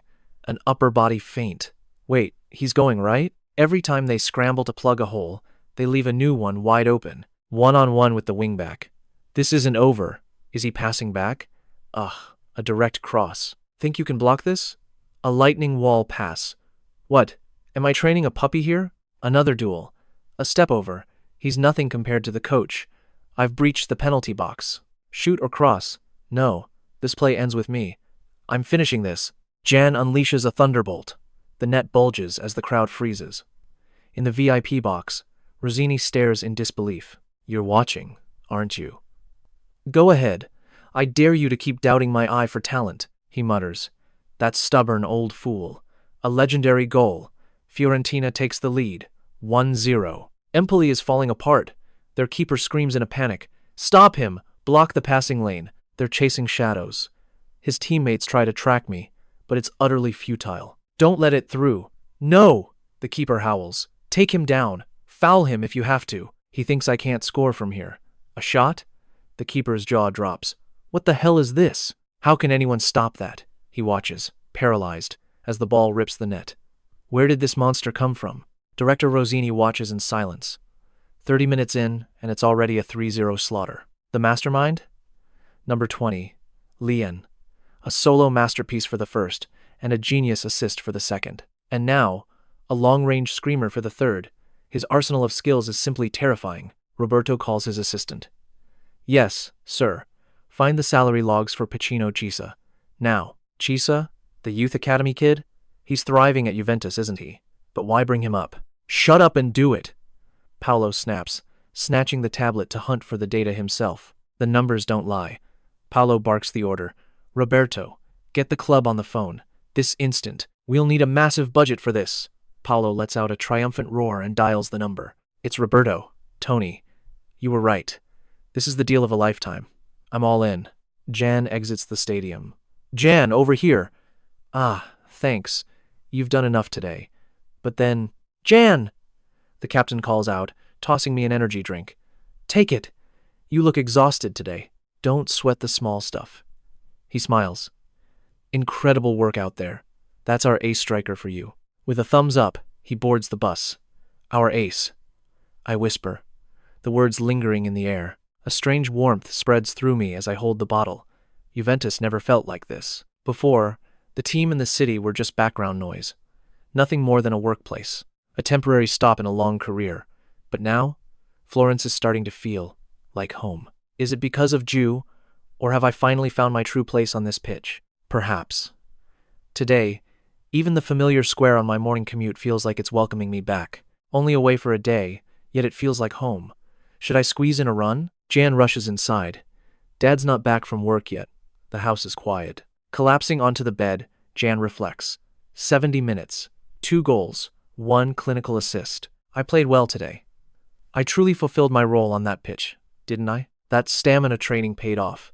10 more minutes of intensity, and another goal scored. Scoring exactly as Coach Luca taught me. That feeling of growth is addictive. Would Coach be proud? Or was that performance still lacking something vital? I made my mark, but the fire only burned for the first 30 minutes. I pushed too hard. I took the confidence advice a bit too literally. Empty after 30 minutes. The rest was just safe passing. The game stalled. As the leader, when my tempo drops, the entire team's rhythm falls apart. I've still got a long way to go. I need more composure, more responsibility. We were lucky it was Empoli. A stronger team would have punished my fatigue. Today's win had a hint of luck. Jan's fist clenches with burning resolve. The explosive dribbles, the pinpoint assists, and those clinical long-range strikes. None of it was a fluke. This wasn't coincidence, it was skill earned through sweat. Whatever the case, I have to believe in my own power now. The old anxiety is gone. If only Dad and Ju could have seen me. Meanwhile, Jan's father sprints through the streets. "I'm late! Jan must be waiting!" His phone vibrates. Who's calling now? Is it Jan? Something feels wrong. A sudden chill. The screen flashes a haunting name. Fronte Hospital. Special bacon cream risotto. Ju presents the dish, and Dad looks genuinely impressed. I spot the apron I bought her. Brand new, yet already covered in stains. Well, that's what aprons are for. She eagerly begs me to take a bite. I take one bite. "It's okay," I mutter. Immediately, her expression sours. "Just okay?" I panic. "Wait, it's amazing!" She beams with instant joy. "Right? My taste buds were raised on your father's legendary cooking." I recall her horror sandwich from before. Surprisingly, Dad actually enjoys the risotto. Ju smirks proudly. "It's my first time making it, and I'm already a pro. Why is she acting so competitive?" Then, the realization finally hits me. I invited Ju for dinner, but she insisted on cooking to save us. Now Dad's culinary pride is wounded. The kitchen has become a silent battlefield. Dad takes a bite, critiquing. A bit too thick for my liking. Ju fires back. "Even simple dishes reflect the soul of the chef. Uncle." The invisible sparks fly. Dad isn't about to back down from this challenge. He claims I prefer his shrimp risotto. Ju looks skeptical and highly offended. Then comes the killing blow. "Jan, you prefer bacon over shrimp, right?" "No, he definitely likes shrimp," Ju argues. Both stare at me, eyes narrowed. Bacon? Shrimp? Why am I caught in the middle of this culinary war? "I don't care!" I shout, desperate. "I actually prefer sandwiches!" Dad bursts out laughing. "Sandwiches are my specialty." Great. I've joined his side. Ju glares at me with pure suspicion. She's fuming, and clearly not finished. "Is everything else a lie too? Like the 2 goals you supposedly scored?" My heart jumps. "Hey, why on earth would I lie about my performance?" She huffs. "I don't know. It just sounds suspicious." Is she really this petty? I slapped a hand over my mouth, nearly blurting out that she should just look me up online. That was a close call. My past identity was almost exposed. While I panicked, my father stepped in to save the day. Thankfully, it wasn't a total lie. Dad got a call from the team. When? Why? What did they say? I was even more frantic than her. They praised my performance and hard work lately. Really? Just for that? Why call for something so simple? Then my father dropped the bombshell. They want a meeting regarding a professional contract. Dad smiled warmly. They want to sign me as a pro? A professional? I couldn't believe my ears. The agent had already been notified. Dad placed a hand on my shoulder, beaming with pride. Congratulations, son. Just yesterday, I was green with envy over Bruno's success. Am I really becoming a pro athlete? I thanked them for the meal and turned to Ju, feeling vindicated. See? I told you I wasn't lying. Ju just shrugged, saying she already saw it online. My heart stopped. Online? What exactly did you see? She replied she only checked the results of today's match. She'd searched for U17 Florence versus Empoli. I let out a massive sigh of relief. I thought she'd uncovered my whole history. When she asked what was wrong, I just played it cool. Is a pro contract really that great? She asked. She'd never seen me look this happy before. Is it important? It's everything, I replied, my voice filled with unwavering determination. If I sign, everything changes. I'll make my professional debut and finally start earning real money. How much? Her eyes sparkled. To be honest, I was curious about the numbers myself. After being underpaid for so long, any contract felt like a blessing from heaven. It might not match Bruno's, but it should be decent. Ju offered a quick congrats before I paused. Wait, isn't this all thanks to her? If Ju hadn't come to Italy, I'd still be lost. I truly owe her. Thank you so much, I managed to mutter in a low voice. Ju looked back, completely confused. Why are you acting so weird? Just walk with me. She seemed irritable. Was she just tired? Hurry up. We finally reached her place. I told her to get inside safely. Today's risotto was incredible, way better than Dad's cooking. I laughed, wishing her a good night. She waved energetically, telling me to get home safe. What a handful she is. Wait, is she actually sulking? Ju stuck her tongue out at me as I walked away. Days later, at the training ground, my agent asked if I was ready for the big meeting. Negotiations are about dominance. I'll ensure we get the most favorable terms possible. Meanwhile, my father and I exchanged worried glances, feeling slightly pessimistic about his intensity. The agent stood tall, declaring he'd negotiate with cold-blooded precision. Just trust him one more time. Dad waved his hands frantically, saying that wasn't necessary, but the agent was already in character. He gave a sinister smirk. In negotiations, you either make them the fool or become one yourself. It's the law of conservation of foolishness. Dad looked baffled while I marveled at his confidence. He looked like someone even the mafia wouldn't mess with. This man was a force of nature. He's the same agent who got me into Juventus and Torino 3 years ago. He knows his business. He might not look like a legitimate businessman, but he's surprisingly honest and incredibly capable. Since he handled my previous deals flawlessly, I decided to put my faith in him once again. Trust the expert. He thumped his chest confidently. All right, it's time to head in. Inside the meeting room, the air was thick with tension. Assistant Roberto was visibly uneasy. Director Paolo grew impatient. The contract is solid, so what's bothering you, Roberto? Honestly, I'm not sure about the valuation. Paolo's eyes narrowed. Do you doubt my judgment? Are you saying I've gone senile? Roberto scrambled to apologize, citing his own lack of experience. Paolo sighed. You certainly have a way with words. If only your eyes were as sharp. Roberto finally mustered the courage to ask the question burning in his mind. Why treat a 16-year-old with no academy background and no apparent talent like a superstar? Paolo flashed a mysterious smirk. Listen, Marco, money is all relative. Think about it. To a 16-year-old, 400 euros a week is a fortune, right? But for a first-team regular, that's a total steal. Roberto nodded, realizing the brilliance of the deal. Exactly. Seeing Roberto's confused expression, Paolo's thin patience finally snapped. I've laid it all out, you fool. Still don't get it? Finally, the realization hit Roberto. So you're saying Lian will be a regular before the next negotiation? It took him long enough to grasp. Paolo snickered mockingly. But sir, what makes you so incredibly certain about this kid? Paolo's eyes grew distant. 15 years ago, back in 2008, I took the youth team to Spain. Back then, the way those Spanish kids played was on another level, especially the ones from Real Sociedad. They were the masters of tiki-taka, the very style that would soon dominate the entire world. But the one who truly left me speechless was a different boy entirely. A pale, scrawny kid from the academy. That little guy toyed with my strongest players. They were a head taller, but it didn't matter. That 17-year-old was Antoine Griezmann. Back then, I knew his name would conquer the world. Roberto stood there, frozen in shock. Are you saying Lian has that same spark? That kid? He knows exactly how to win. Do you know the difference? Paolo asked. That boy was born with a talent that simply cannot fail. It's called vision. Speed and skill are great, but they come with too many variables. Physical gifts can plateau or even fade away in an instant.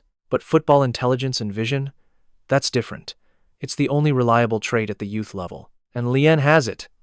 Paolo slammed the table, his eyes blazing with absolute conviction. Roberto remained skeptical.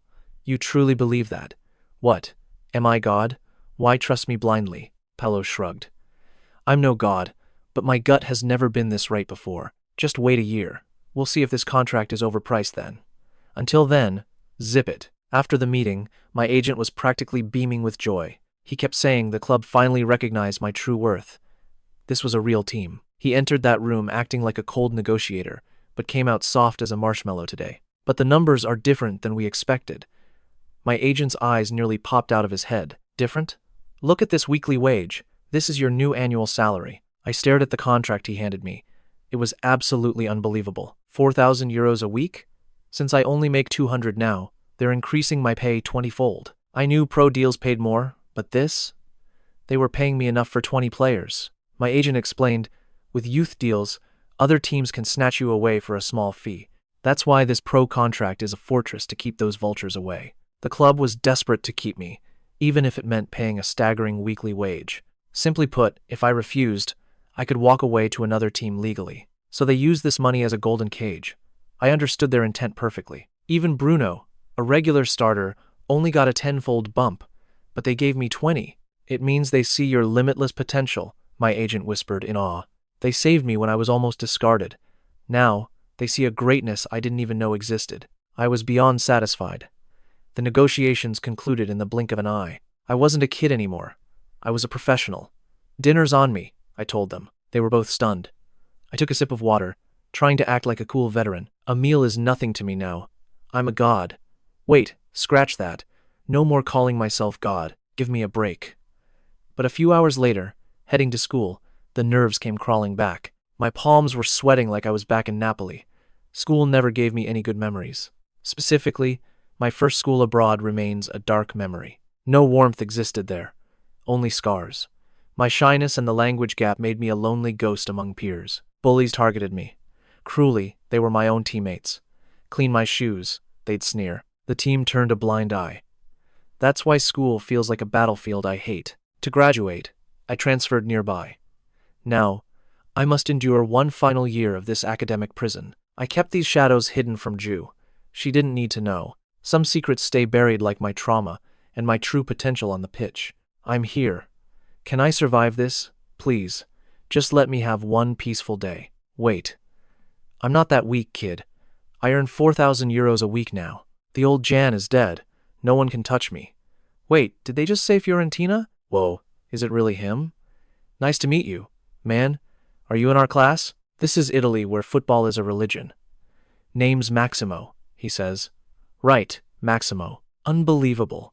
An impromptu fan signing at school? I never saw this coming. In this town, football is the only entertainment. But first-team tickets cost a fortune. Students watch the youth matches instead. These kids, they actually recognize me from the pitch. Your signature is so cool. Thanks. I signed in Korean. Suddenly, I'm being swarmed for autographs and photos by random girls. You're cute. Let's be friends. A blonde girl chirps, asking for my number. She claims she wants to learn Korean. I give her the classic excuse I don't have a phone. A blatant lie. No phone? Really? Yes, my only focus is the ball. She's harmless, but I can't afford any unnecessary drama right now. I barely have enough time for Ju as it is. School life is getting complicated in a whole new way. Everyone, take your seats, the teacher commands. Exhausted, I collapse. I'm not even a pro yet. What's the big deal? This isn't a classroom. It's a fan meeting. Seriously? Leaving, Jan? Yeah, training calls. So cool. Good luck tomorrow. The sudden fame is tiring, but their kindness feels actually okay. I feared bullies, but I found fans instead. Wait, I almost forgot something. It's Ju's first day too. My phone is exploding with her messages. Ghosting me? Stuck in a corner again? She teases. She knows me too well. I couldn't check my phone earlier without blowing my no-phone cover. Just finished. Phones are banned at school. I lie quickly. How's school? She asks. People are actually lining up to meet me. Our Jan is a superstar now? She mocks. Is she actually impressed for once? Training starts now. Focus, January focus. Coach speaks. Business as usual, boys. Jan, this is your first derby, right? Don't let the pressure crush you. Lead the team's rhythm today. Show them your true worth. Yes, coach. Let's go. Forza. Purple pride. Bologna might be mid-table, but they're lethal. This is the Del Apennino derby. Pure, bitter rivalry against Florence. The air is thick with tension. I'm honored the coach trusts me, but the weight of failure looms. What if I let everyone down? The coach's expectations are heavy. I can feel them on my shoulders. I'll prove his faith wasn't misplaced. Victory. Forza Viola. The atmosphere is electric. And terrifying. Can I really do this? If I mess up in a high-stakes match like this, failing the trust they've placed in me, I'll be nothing but a traitor to the team. Oh, that's right. Ju said she was coming, didn't she? I think she mentioned she'd be waiting near the entrance stairs. Even if I make a mistake, she's the only one out of everyone here who'll truly be on my side. Ah, is that her over there? Wait, hold on. Why is she making that kind of face? Suddenly, the thunderous roar of Forza Viola erupts from the stands. Du scans the crowd, stunned by the massive turnout. If she had arrived even a moment later, getting a ticket would have been impossible. But the crowd isn't the only thing on her mind. Whispers from the people around her catch her ear. Hey, isn't that him? The guy from our school? Seriously? Jan is way too cute. He looks exactly like a K-pop idol. Rue grumbles under her breath. What's the big deal about that? She can't hear everything through the noise, but she catches the drift. Words like carino, cute, and bello, the Italian word for cool, are drowned out by high-pitched, frantic screams of excitement. On top of that, hearing Jan's name repeated over and over is really starting to irritate her. Seriously, Jan, what were you doing at school? She wonders while Jan's teammates, Bruno and Enzo, receive their own cheers on the pitch. Well, she supposes it's inevitable. They say if you're a star on the field here, fame follows, especially when you pair that talent with Jan's idol-like looks. Seeing that brat grow up and earn the respect of fans in a far-off country is something she, as his friend, should be celebrating. But still, she can't quite figure out why this nagging feeling of annoyance won't leave her alone. Suddenly, a piercing shriek from a blonde girl cuts through the air. Look there! What a pass! Drive it home! Go! Go! Jan is surging forward, tearing through the defense on a solo breakthrough. Lian's drive is incredible, but a defender is closing in to block his path. A quick pass to Bruno, followed by an immediate backheel flick. The ball is heading straight back into the path of number 20. The fullback is desperately trying to close the gap. After narrowing the shooting angle, Jan aims for the target with a lightning-fast touch. He looks to Enzo, the striker. Watch out for his header. The defense leaps perfectly in time. Is there no angle left for a header? It's not a shot, but a sharp cutback pass. The man who masters the loose ball as it drops is number 20 once again. Jan unleashes a thunderous volley, and the ball rips straight into the back of the net. That was magnificent. It's a goal. This is insane. Jan, you're really killing me here. Great job, January. The fans are losing their minds.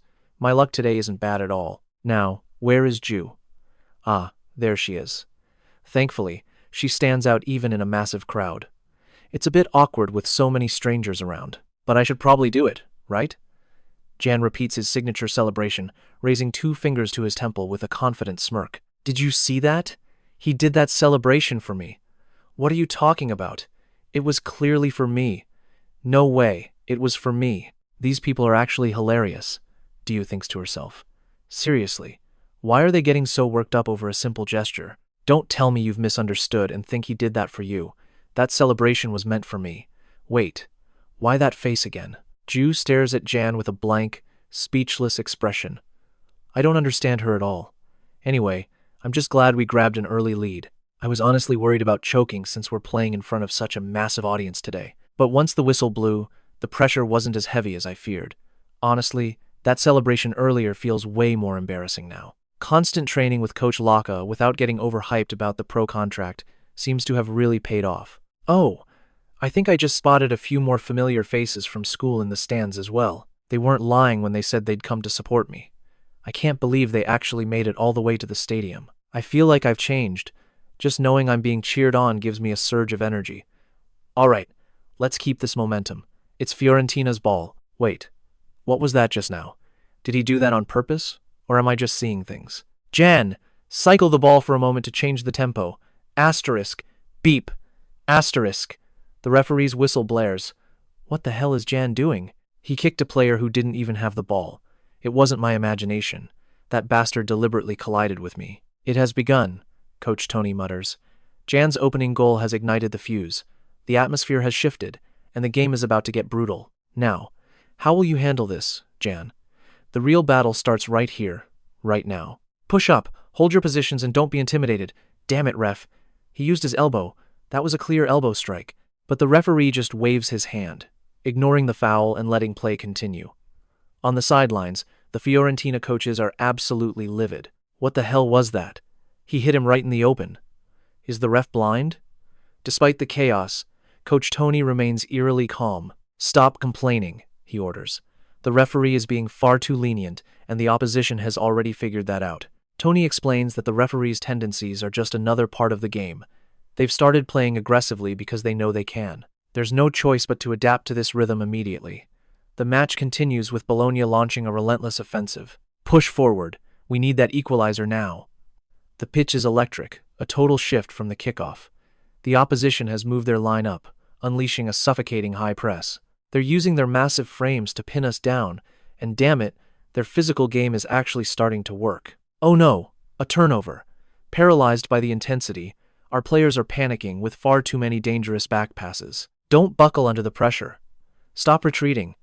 Our keeper is being overworked because the defense is sinking way too deep into our own half. In the end, it means we're being completely swallowed by their aggressive pressing strategy. Stay calm. Don't let them intimidate you, the captain roars. He's right. In this chaos, composure is our only path to victory. I thought to myself, with the game on the line, fighting fire with fire sounds tempting. But with my build? No way. Even at my best, a brute force struggle just isn't my style. That's the cold reality. But if I lose heart and keep getting pushed back, we're finished. So, what's the play? Wait, that's it. Their relentless pressing proves one thing. They are absolutely terrified of us turning and launching a lightning-fast counterattack, aren't they? They're crowding us, just to keep our backs to the goal. Fortunately, the one thing they fear most happens to be my specialty. I scream for the ball, sprinting deep below the halfway line to receive it. Watch out! You've got a shadow right on your heels. Just pass it, I demand. Fine. I can feel the defender's momentum charging toward me like a freight train. If I just stand here and take the touch, I'll be crushed by his sheer weight. I charge toward the ball without hesitation because slipping past an over-eager defender is actually quite simple. It's all about the timing. Jan masterfully evades the tackle, creating a pocket of space. To capitalize on this, the fluid movement of the rest of the team is absolutely vital. When did Bruno, our left winger, cut into the center? I fire a crisp pass straight to his feet. He occupies the space I left behind as I ghost into his position. Meanwhile, number 20 is tearing down the left flank like a bolt of lightning. As I hit top speed, I become the perfect target for Bruno's vision. A killer through-ball slices right into the open space. The fullback moves to intercept number 20. It's a dead heat. A high-stakes race for the ball against the opposition's defender begins right now. I'm not exactly a long-distance sprinter compared to my agility, but it looks like this guy isn't much of a speedster either. This isn't just about raw pace anymore. It's morphed into a grueling shoulder-to-shoulder battle for dominance. Arg, he's actually pulling ahead. If I lose this duel, it's over. Don't stop. Keep driving. Right. Let's dig deep and pull through together. I refuse to just stumble and fall here. Haven't I been through enough of that? Take this. Learn to stop relying on your mindless brute strength, you amateur. Finesse completely overpowers raw force. What a magnificent pass, Bruno. Now, just one final step remains. I whip across into the optimal space between the keeper and the defense. And there's Enzo, right on cue. This is the perfect synergy forged through endless hours of training. The ball ripples the net. 2-0 for Fiorentina. This incredible moment, where the fans roar and the players' spirits unite, will be etched in our hearts forever. A mysterious figure in a high-end suit watches intently from the stands. Jan, huh? Quite the intriguing prospect, he murmurs an apology to his companion. Let's move before the crowd notices us. It was him, Dusan Vlahovic, the elite number 9 from AC Fiorenze's first team. Here's your bank book, son. Dad hands it over, mentioning I've earned a significant sum and he shouldn't be the one managing it anymore. He advises me that it's time I learned the art of managing my own finances starting today. Honestly, if I hadn't put on such a show against Bologna, I wouldn't have felt worthy enough to accept his offer. But I delivered. So, I suppose I can afford to indulge myself a little today. Come to think of it, both the coach and the director said the exact same thing after the final whistle. They insisted that rewarding yourself after a performance like that is crucial. Though, they looked like they were plotting something big. Snapping back to reality, I'm weighing my options. Noticing my deep thought, Dad asks if I'm getting hungry. He starts toward the kitchen to cook. I jump, instantly stopping him in his tracks. Dad, let's just eat out. He looks genuinely surprised. Eating out? Craving something fancy? He mumbles, wondering if that last mackerel and mint sandwich was really that bad. I wave my hands frantically, stammering that his cooking isn't the problem, it's just that the sandwich was a bit too complex for me. Dad just laughs, saying he was only teasing, and praises me for how much I've truly grown up. He pauses for a second and suggests, if we're going out, let's bring Ju along. Fast forward, and I'm stuffed. Ju asks how I liked the meal. I admit it was delicious, but tease her for ordering way too much. She just pouts, reminding me, "Hey, I'm the one footing the bill here." True, I said that. But honestly, we really did go overboard with the ordering. Lobster, pizza, steak, it was a total feast. Suddenly, Ju turns to me with a mischievous glint in her eyes. "By the way, you were quite the celebrity on match day, weren't you, Jan?" "Hey." She teased me about the chaotic scene. Every time I touched the ball, those girls screamed his name like crazy. She mentioned they treated me like a superstar idol, their eyes practically sparkling with hearts just looking at me. Really?" I stammered. Suddenly, Ju leaned in close. "You're loving this, aren't you? Is that why you acted all cool with that hand gesture?" "What?" I yelled, quickly turning my face away. "No, that wasn't it," I muttered under my breath. "I wasn't acting cool. I did it for you." Ju froze in shock. "What? What are you saying? If you're happy, just laugh. Don't look like a clown." "Ugh," I groaned, and she immediately smacked me. "Are you trying to die? Why would I like that? Are you insane? Huh?" "Heh, still as violent as ever," I said, dodging her. "But seriously, Lian, are you actually annoyed? Or are you mad about something else?" "Mad about that? I mean, those girls were cheering for me, right? So what? Why on earth would that make me angry?" "No." "Well, I guess you're right," I replied awkwardly. "There's no reason for you to be upset. That's a good thing, anyway." "What's good?" "Well, those kids cheered so hard that it actually felt great. Especially what? What is it? Was it that good? Did you enjoy it that much? Hey, why did you hit me again?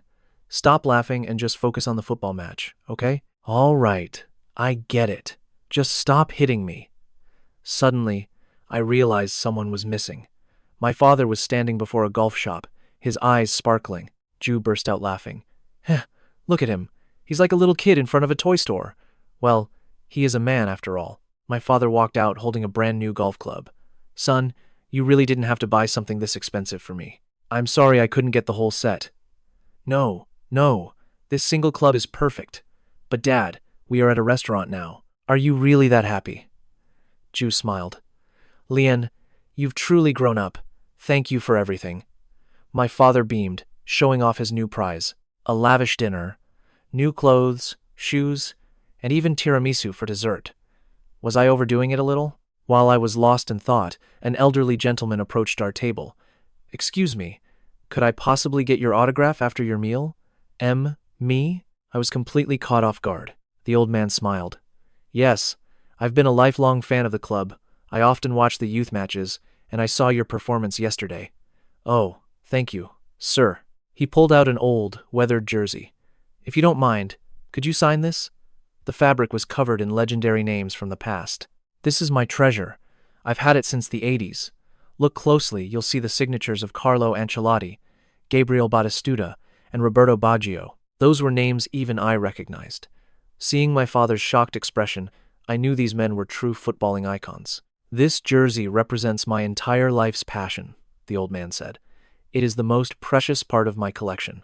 Let's see. I'd be honored if you could sign right here." I hesitated. "Are you sure? I don't know if I'm worthy of signing this." "If you sign it, it will become even more valuable," he insisted with a wink. "You never know what the future holds, right? One day, I might be bragging to everyone about the signature I got today." I took the pen, my heart racing. "Thank you for your time, young man." "Oh, it's nothing at all, sir." As I penned my name beside the legends who once wore this crest, a profound realization washed over my mind. I wondered, could I truly become a part of this club's grand history one day? Meanwhile, the coaches were deep in discussion. "So, what do you think?" We need to be cautious. This next match is against the very team where he suffered so much. It's a delicate situation for him. We have to consider this carefully. Should we really put Lian in the starting lineup for this weekend's clash? The upcoming match was against Juventus. Suddenly, dark memories of the bullying he endured there flooded Jan's mind. "Isn't this fun? Look at him stutter. Do you even understand what we're saying?" "Probably not. Just go back to your own country, loser." Jan jolted awake from the nightmare, sweat dripping down his face. Asterisk. Ding. Asterisk. A message notification rang out. It was from Ju. "I heard you're playing your old team, the ones you left because you didn't fit in. Don't you dare cry like a baby without me there. Go get 'em." Seriously. Who's crying? I typed back quickly. I'm going to slaughter every last one of them and then come home. I paused. That didn't exactly sound like me, did it? But her reply came back in a flash. She was always so quick. Inside the locker room, Coach Luca noticed my tension. He walked over and placed a hand on my shoulder. Is something wrong? Are you nervous? I looked up, my eyes burning with a new fire. Coach, I want to show them exactly what I'm capable of in today's match. The atmosphere in the room was heavy. Everyone looked different today. It made sense we were in second place, and Juventus was sitting at the top, although the Youth League results don't usually get as much attention as the senior teams. This battle for the top spot wasn't just about the standings. This match was deeply personal for me. The rivalry between Fiorentina and Juventus was legendary. Even the coach was fired up. We absolutely cannot lose to those ladri, he roared. Ladri, the name Fiorentina fans called Juventus after losing 2 championships to blatant referee bias. The war was on. Massive events like player transfers have shaken the league. Who's this? A familiar, grating voice rings out. Lian. The coward who once fled in tears has actually returned. I could never forget that face. Jerome, I never imagined we would meet on this pitch again. I thought you had quit for good. He continues to sneer. I wondered which team would take a loser like you. Florence. My captain steps forward. Jan, don't waste your breath on a guy like him. Real competition happens on the field. But Jerome won't stop. Don't be so tense. Weren't we once friends? We're going to devour you for old time's sake. Suddenly, a ball strikes Jerome square in the head. Who did that? Sorry. I was aiming for January. You okay? Jerome stares back. Guess your reflexes are as dull as your talk. That was just a light touch. What? If it were Jan, he would have controlled that perfectly. Right, Jan? The captain has seen enough. Anyway, let's go. Jan, it's game time. You're just walking away? Tsk. Those Florence nuisances. Once the whistle blows, I'll snap their legs. Jerome growls. A steady hand rests on my shoulder. No need for thanks, January. An insult to you is an insult to this whole team. The captain is right. We are one. Now, go out there. Show them how terrifying you are as an opponent and exactly how strong our team truly is. Inside the strategy room, Coach Tony lays out the blueprint for victory. Listen up. We're switching to a 4-4-2 today. Wingers, drop back. Jan, Enzo, lead the press from the front. They are the favorites, so the plan is clear.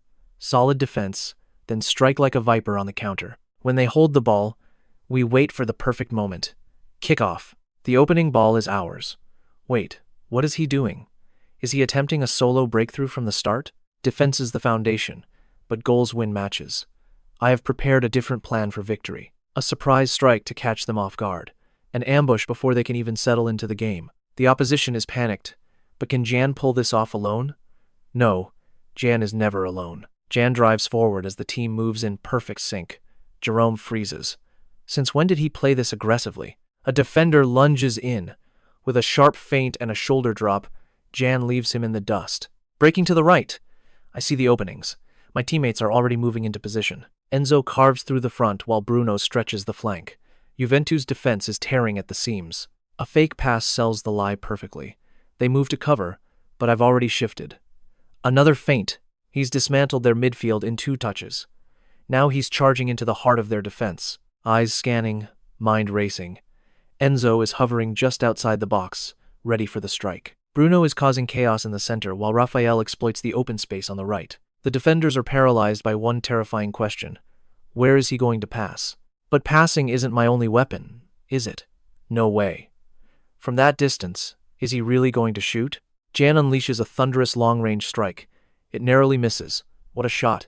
Jan, that was insane. Is this really the same Jan? Jerome can't believe his eyes. Don't tell me you're already trembling? Jan fires back. Our ace hasn't even warmed up yet. The real nightmare starts right now. The pressure is mounting. Even without a goal, our initial charge has shaken the Giants. They try to build slowly from the back. Stay calm and don't overpress yet. The captain's voice booms. We fall back into our defensive shape, waiting to strike on the counter. They circulate the ball, searching for a crack in our armor. But we maintain perfect balance. How will they attack? A 4-3-3 formation means they'll have to use the wings eventually. Close the gap. Tisk. They've read our move. From the sidelines, Coach Tony nods in approval. Jan is reading the pitch like a pro. He spotted the overlapping fullback instantly. He shifts left, shutting down their numerical advantage before it even begins. He's not just running, he's orchestrating. Jan commands the field, forcing them to reset their entire attack. Today, Jan isn't just a player. He is the commander of our defensive line. How impressive can he be? Even without a goal yet, the atmosphere is absolutely electric. We dominated the pitch, effectively dismantling every single one of their offensive maneuvers. As they pushed forward recklessly, we locked down our defense. One steal, and our counterattack ignites. Following Coach Tony's strategy to the letter, we kept the opposition in a state of total confusion. 20 minutes into the first half. With stakes this high, their focus should be shattering by now. Exactly. Look at them. They are carelessly circulating the ball way too high up the pitch. We are letting them play, but they are oblivious. They have no idea how deadly this trap is. Time to shift gears. Tsk. How much longer do they think they can keep us pinned down? A sloppy lateral pass. Ian, is this the fatal mistake you have been waiting for? Pressure only works as a unit. Going solo is suicide. Wait, why is the whole team advancing? The entire squad is surging forward, rallying around January. Is that pathetic kid really their secret weapon? Moving as one feels incredibly empowering. If I can intercept this pass, their whole formation breaks. Damn, so close. Ugh, that was risky. It is not over yet. Seize the ball. Their obsession with attacking has left their rear wide open. Keep pushing. Wait, is he still tailing me? A final back pass to the last line. Perfect. Our high press has finally paid off. Most players would clear the ball to escape, but a player like Jerome? He refuses to panic. These are elites eyeing first division debuts. Instead of clearing it, they will try to pass out of trouble. I cannot let that happen. My only obstacle is that brat, Lian. Just as I thought, Jerome tries to relieve the pressure with a risky forward pass. He bypassed me with a slick pass, but I am not worried. Bruno is waiting. Arg, move. Turning your back on me to receive the ball? Don't mock me, bastard. Wait, did he just shove me? Is this all Jerome has? Referee, that is a foul. I am used to his dirty tactics by now. No whistle yet, so I won't stop. The ball? It is still right here. I haven't lost it. A loose ball. One more step. The goal stands. The scoreboard flashes 0-1 for Fiorentina. Jerome glares at Gian with pure hatred. Insane. 25 minutes in, and Lian scores. You have grown, bastard. Yeah, I suppose so. You are still nothing. With my opening goal, the entire momentum has shifted. For Juventus, conceding after dominating for 20 minutes is a nightmare. Their composure is crumbling. Tempers are flaring across the pitch. Brutal tackles and heated insults are becoming the new norm. The atmosphere is reaching a boiling point. Watch your back. The pitch has transformed into a literal battlefield, fueled by raw emotion and impulsive aggression. The referee intervenes, warning both captains of impending cards. Jan takes a deep breath, fighting for calm. Chaos has taken over, but we cannot lose our cool. We must heighten our focus now. The opposition is rattled, especially their number 5. It seems my goal wounded his pride deeply. No wonder. I humiliated him completely. I can feel his murderous gaze burning into my back. The whistle blows. Play resumes, but I need to watch my back. They have marked me as a target. Honestly, terror is clawing at me, but I cannot let them see even a flicker of fear. Wait, he is charging again. If I don't pass this second, Jerome is going to plow through me. Time for some bravado. I will show you exactly what I am made of. Fear has no place here. I am playing aggressively to keep the ball. Whenever I am cornered, my teammates rush in to shield me. Breakthrough, Jan. We have got your back. Finally, I have allies I can truly count on. This feeling. It is incredible. If they double-team me, they will leave a massive opening elsewhere. There it is, the right flank is wide open. I fire a crossfield pass and sprint into the gap. The first half was brutal, yet every step I took felt like pure, unadulterated joy. Soccer has never been this thrilling. As the second half kicks off, director Paolo whispers to Vincenzo. He looks desperate. The future of Fen is standing right there, and he knows he must act now. But Paolo simply kept his cool, reminding everyone that the battle was far from over. He acknowledged Jan's total dominance over Juventus before teasing Vincenzo about his classic Italian temper. After the goal was scored, Paolo noted Jan had evolved, finally playing with the pure joy of a boy instead of a pressured prodigy. He is looking sharp. Things will be pure chaos once he ascends to the first team. Across the stands, Director Mattis noticed January get me everything on number 20, Mattis commanded. Who else would I mean? Do not make me repeat myself, Mattis snapped at his assistant. Sir, he was actually in our academy before. What? Explain yourself. He was released earlier this year before joining Firenze. The reason? He supposedly failed to adapt. Mattis sighed, realizing Juventus was even more of a mess than he had initially imagined. It is pathetic for a top club when youth players can't even break into the first team. He gestured toward a report showing Juventus wasting yet another fortune on mindless new signings. With a squad patched together by overpaying like fools, they handed the title to Milano on a platter. This season is already a disaster. They only reached out because they needed a German expert like me. How could they be so blind to let such a massive talent slip through their fingers? Adaptability? They should have moved mountains to make him fit. Look how he is destroying us. He is far beyond the under-17 level. Are the Serie A youth coaches all completely blind? If I had arrived just 1 year earlier, the future of this club would be entirely different. This team needs a total overhaul. Every coach involved in that decision is getting fired immediately. 20 minutes into the second half, my legs finally began to tremble under the sheer intensity. Only my grueling physical training kept me standing. Jan, are you okay? Do you need a sub? The coach kept checking on me, but I refused to leave. I had to finish this. I wanted zero regrets. Seeing the frustration on my opponents' faces gave me a second wind. I wondered if my newfound strength was all because of her. At my physical limit, I thought of Ju's message. I promised to crush them all before returning. Since the words were already spoken, I would run until my lungs burst just for her. The final whistle blew at 0-1. We did it. We took down the giants from Torino. Victory belonged to Firenze. Afterward, on the team bus, Paolo Rosini made a very important call. You owe me one for this, Director Vincenzo, the man in charge of AC Firenze's first team. Kim Ju lay on her bed, her eyes glued to the silent screen of her phone. Boredom consumed her as she reread his old message. I'll call you later felt like a broken promise. A nagging thought surfaced. How could he be too tired to send just one simple text? She knew the match was grueling, but a new day had already begun. He should have reached out the moment he woke up. Surely, his training was over by now. Irritation flared within her. Was he really becoming this indifferent toward his only true friend? Then, a much darker possibility crossed her mind. Ju sat up straight, her eyes widening in realization. What if I am not the only friend in his life anymore? Images of other girls flashed through her mind, sending her frustration levels through the roof. Why am I even overthinking this? Who does Lian think he is to make me this crazy? Just then, her phone finally vibrated. 2 life-changing words appeared on the screen. Lian. The next day, at the legendary Franchi Stadium, Ju stood stunned by the massive sea of fans. Wow. Incredible. She turned to Jan, giving him a suspicious, playful little smirk. So, why didn't you bring any of your school friends instead? Jan flinched at the sharp question. He panicked for a split second before delivering a response that was absolutely flawless. They are annoying, and we aren't close. Besides, I didn't want to be here without you. He locked eyes with Ju. There is only one person I'd ever want by my side, you. In the sudden silence, Ju's cheeks flushed a soft pink. She was clearly moved by his sincere words, yet she maintained her big sister persona, playfully ruffling Jan's hair with a smirk. Fine then. Since you put it that way, I guess I'll grace poor little Jan with my company today. But you better listen to your Nuna, got it?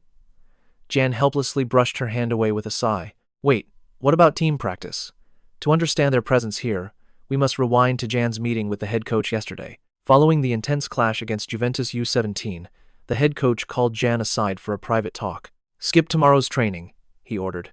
Go watch the match instead. Jan blinked in utter confusion. The match, sir? That is correct. The Fiorentina first-team match. The coach explained that after his grueling first full game, Jan needed a day for recovery. Jan protested, insisting he could still train. Are you defying your coach's orders, boy? No, sir. The coach let out a booming laugh at Jan's stiff reaction. He explained it wasn't just rest, but a form of homework. Watch the game and reflect on the sensations of the pitch. He handed Jan the tickets. Jan paused, noticing something unusual. Coach, why are there 2 tickets? The coach gave a knowing smirk. If possible, take your girlfriend along. Jan froze, completely stunned. It turned out Assistant Laka had already leaked the rumors about Jan buying gifts for a girl straight to the head coach. Despite Jan's desperate attempts to explain they were just friends, those efforts had clearly been a total failure. Back in the present, Ju's voice snapped Jan out of his daze. Earth to Jan. What are you doing? Sorry, what did you say? Ju pointed at the massive, never-ending queue. I said we will be stuck here for 30 minutes just to get inside. Kickoff is at 5. We might miss the start. Seeing her worried face, Jan simply offered a mysterious smile. I told you to meet me a bit late for a reason. Jan suddenly grabbed Ju's hand, pulling her toward the stadium. No need to wait in line. He led her to a private VIP entrance, confidently flashing a special access pass. The security guard nodded and waved them through immediately, leaving Ju staring in absolute shock. How is this possible? Jan smirked, delivering the line he had practiced 100 times. Because soon enough, I will be the one playing out there. Have you ever seen a pro player wait in a queue to enter their own pitch? The final doors swung open to a vast sea of purple. A thunderous wave of sound crashed over them, making their chests vibrate with passion. Tens of thousands of voices rose in unison, singing local anthems. It was a magnificent, awe-inspiring spectacle of football culture. This is insane. You are really going to play here? Ju turned to Jan, her teasing gone, replaced by genuine, heartfelt concern. January. Will you be okay? Playing in front of this many people. Are you sure you can handle it? Her question pierced his fragile confidence like a needle. Truly, how could any human perform in a coliseum like this? He forced a stiff, awkward smile. Oh, of course I will be fine. He reassured himself it was years away. For today, he just needed to relax and treat this match like a homework assignment. With a strained grin, he watched as time ticked away. 43 minutes of the first half had already vanished. The atmosphere on the pitch grew suffocatingly tense. The fans' boos grew louder. Ju felt a wave of unease wash over her. Jan, are you listening to me? She turned to her friend but stopped mid-sentence. The shy boy she knew had vanished. His awkward smile was gone, replaced by a gaze so sharp and focused it was almost terrifying. His eyes scanned every square inch of the grass with predatory precision, his fists clenched tight in anticipation. Jan was no longer just a spectator. He was analyzing. He was calculating every move on the field. He was reading the very soul of the game. At the 43rd minute, the scoreboard remained locked at 0-0. The stadium's mood turned toxic. Hostile jeers erupted as the fans' patience finally reached its breaking point. What are they doing? Stop crossing and just score. That finishing is pathetic. Sitting in the stands, Ju felt herself tremble slightly under the weight of the crowd's raw fury. Jan calmly explained, "This should have been an easy victory. The fans have every right to be this angry." Ju looked at him with curious eyes. So, according to our resident football genius, what exactly is the problem? Jan didn't answer immediately, his intense gaze still locked onto the unfolding tactical battle below. It isn't just the finishing. Their entire attacking philosophy is fundamentally flawed and far too predictable. It is so basic even a novice could see it. 9 times out of 10, they just spam crosses from the wings. Repeating the same pattern over and over makes it child's play for any decent defender. Jan glanced toward the dugout where the head coach looked ready to explode with fury. It was as if an invisible aura of rage was radiating from his very being. Witnessing that, a chilling thought crossed Jan's mind. A debut under that pressure? No thanks. Hey, why the silence? Ju's nudge suddenly snapped him back to reality. Simply put, the team lacked creativity. Then, the halftime whistle pierced the air. The break ended, and 15 minutes into the second half, young Gino ignited the right wing. A sharp, clinical cross flew in, met perfectly by the striker's lightning-fast run into the box. A guaranteed goal. At the 17-minute mark, Lorenzo's header shattered the deadlock. 1-0 for Fens. Ju erupted in cheers, but Jan just watched. Their stubborn crossing strategy finally paid off. The stadium shook as fans roared Lorenzo's name, the very man they were booing just moments ago. Now he was their hero. Jan felt his own heart hammering wildly against his ribs. What if that name being roared was mine? He turned to Ju, voice barely a whisper. Ju's eyes sparkled.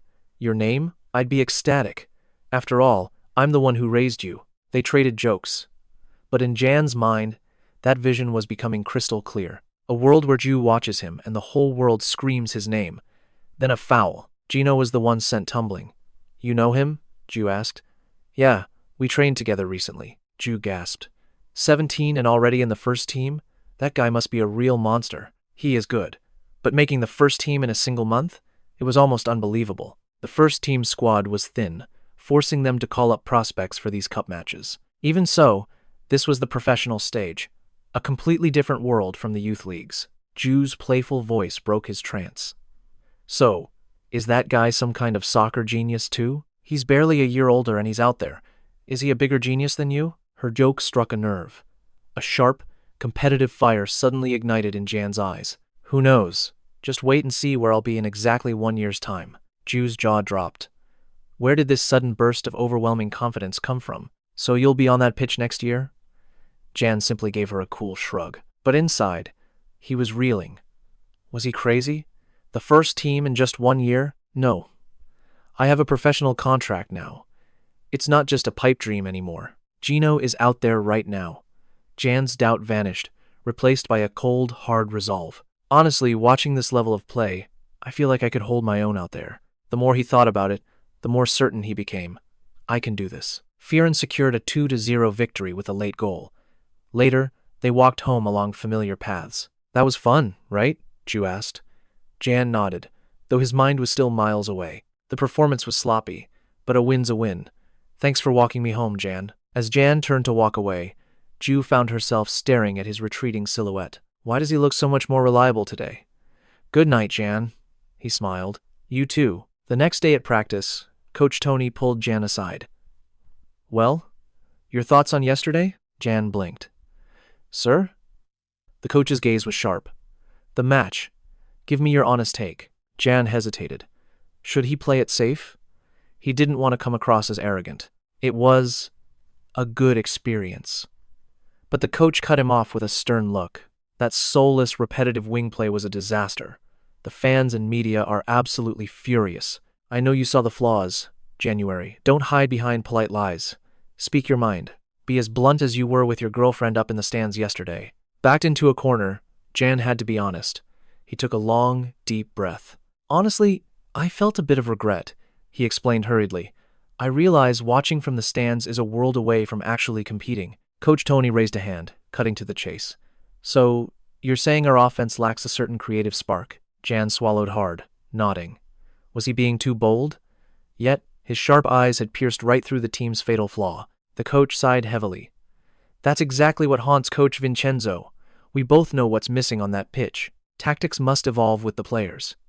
We need a wild card, an unpredictable force to diversify our play, but the first team is currently void of such talent. He paused, locking eyes with the boy.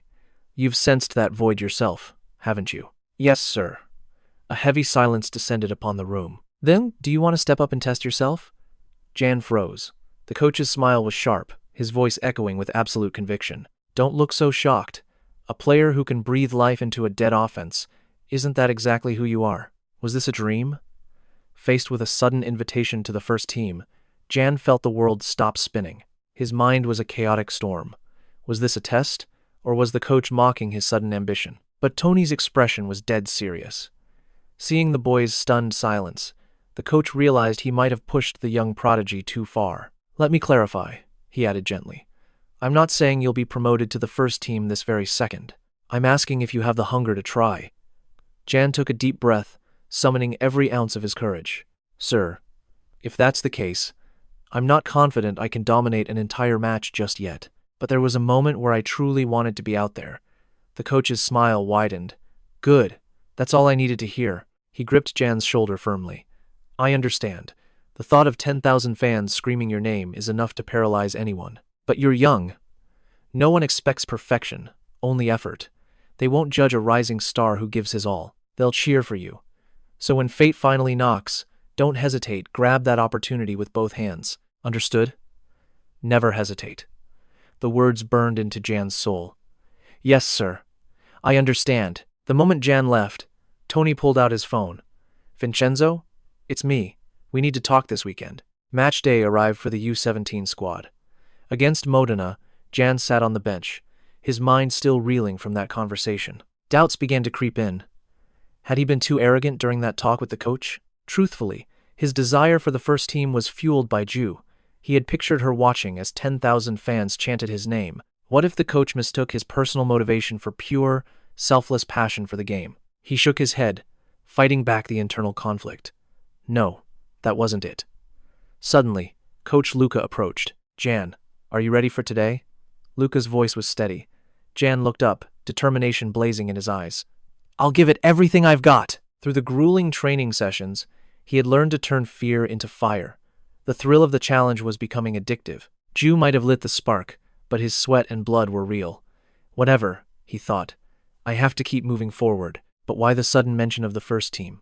That weekend, the lights dimmed at Viola Park, Fiorentina's elite training grounds. Inside the silent office, Coach Vincenzo sat alone, the weight of the world resting on his weary shoulders. Tony stepped inside. "Coach, I'm here." He looked at his exhausted old colleague and couldn't help but crack a joke. "You look terrible. Is your hairline receding even further from all the stress?" Vincenzo shot him a lethal glare. "Shut up and sit down. Your mouth is as disrespectful as ever." Tony laughed, taking a seat. "Hard to stay healthy when you're the most criticized man in the city, right?" Vincenzo leaned back, exhaling a long sigh. "I've grown numb to the insults by now. The supporters have reached their breaking point." Tony shifted to a more serious tone. "What about the front office? Are they opening the checkbook this winter?" Vincenzo shook his head in frustration. "Rumor has it if we lose Dusan, 1/3 of the fee might be reinvested. But who can trust those empty promises?" "Typical," Tony agreed. "How's the mood? I heard you managed a win today." Tony's expression soured.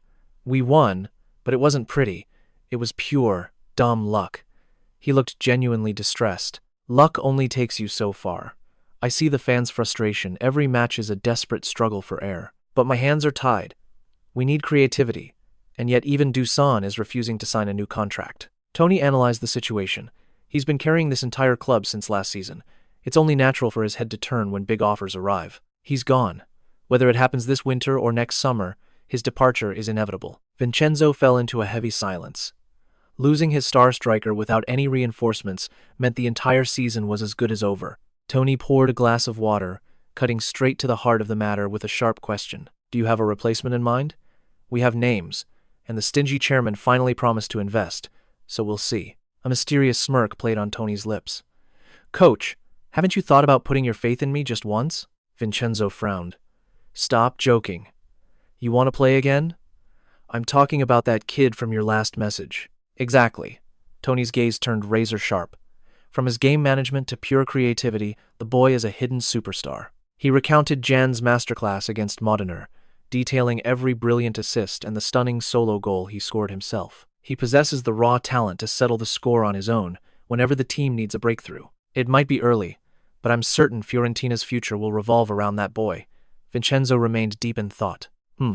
You're that confident in him? But isn't he only 16 years old? True, he lacks experience, but he's a fast learner. His skill level is already on a completely different plane. If he gains experience now, he'll be our undisputed ace by next season.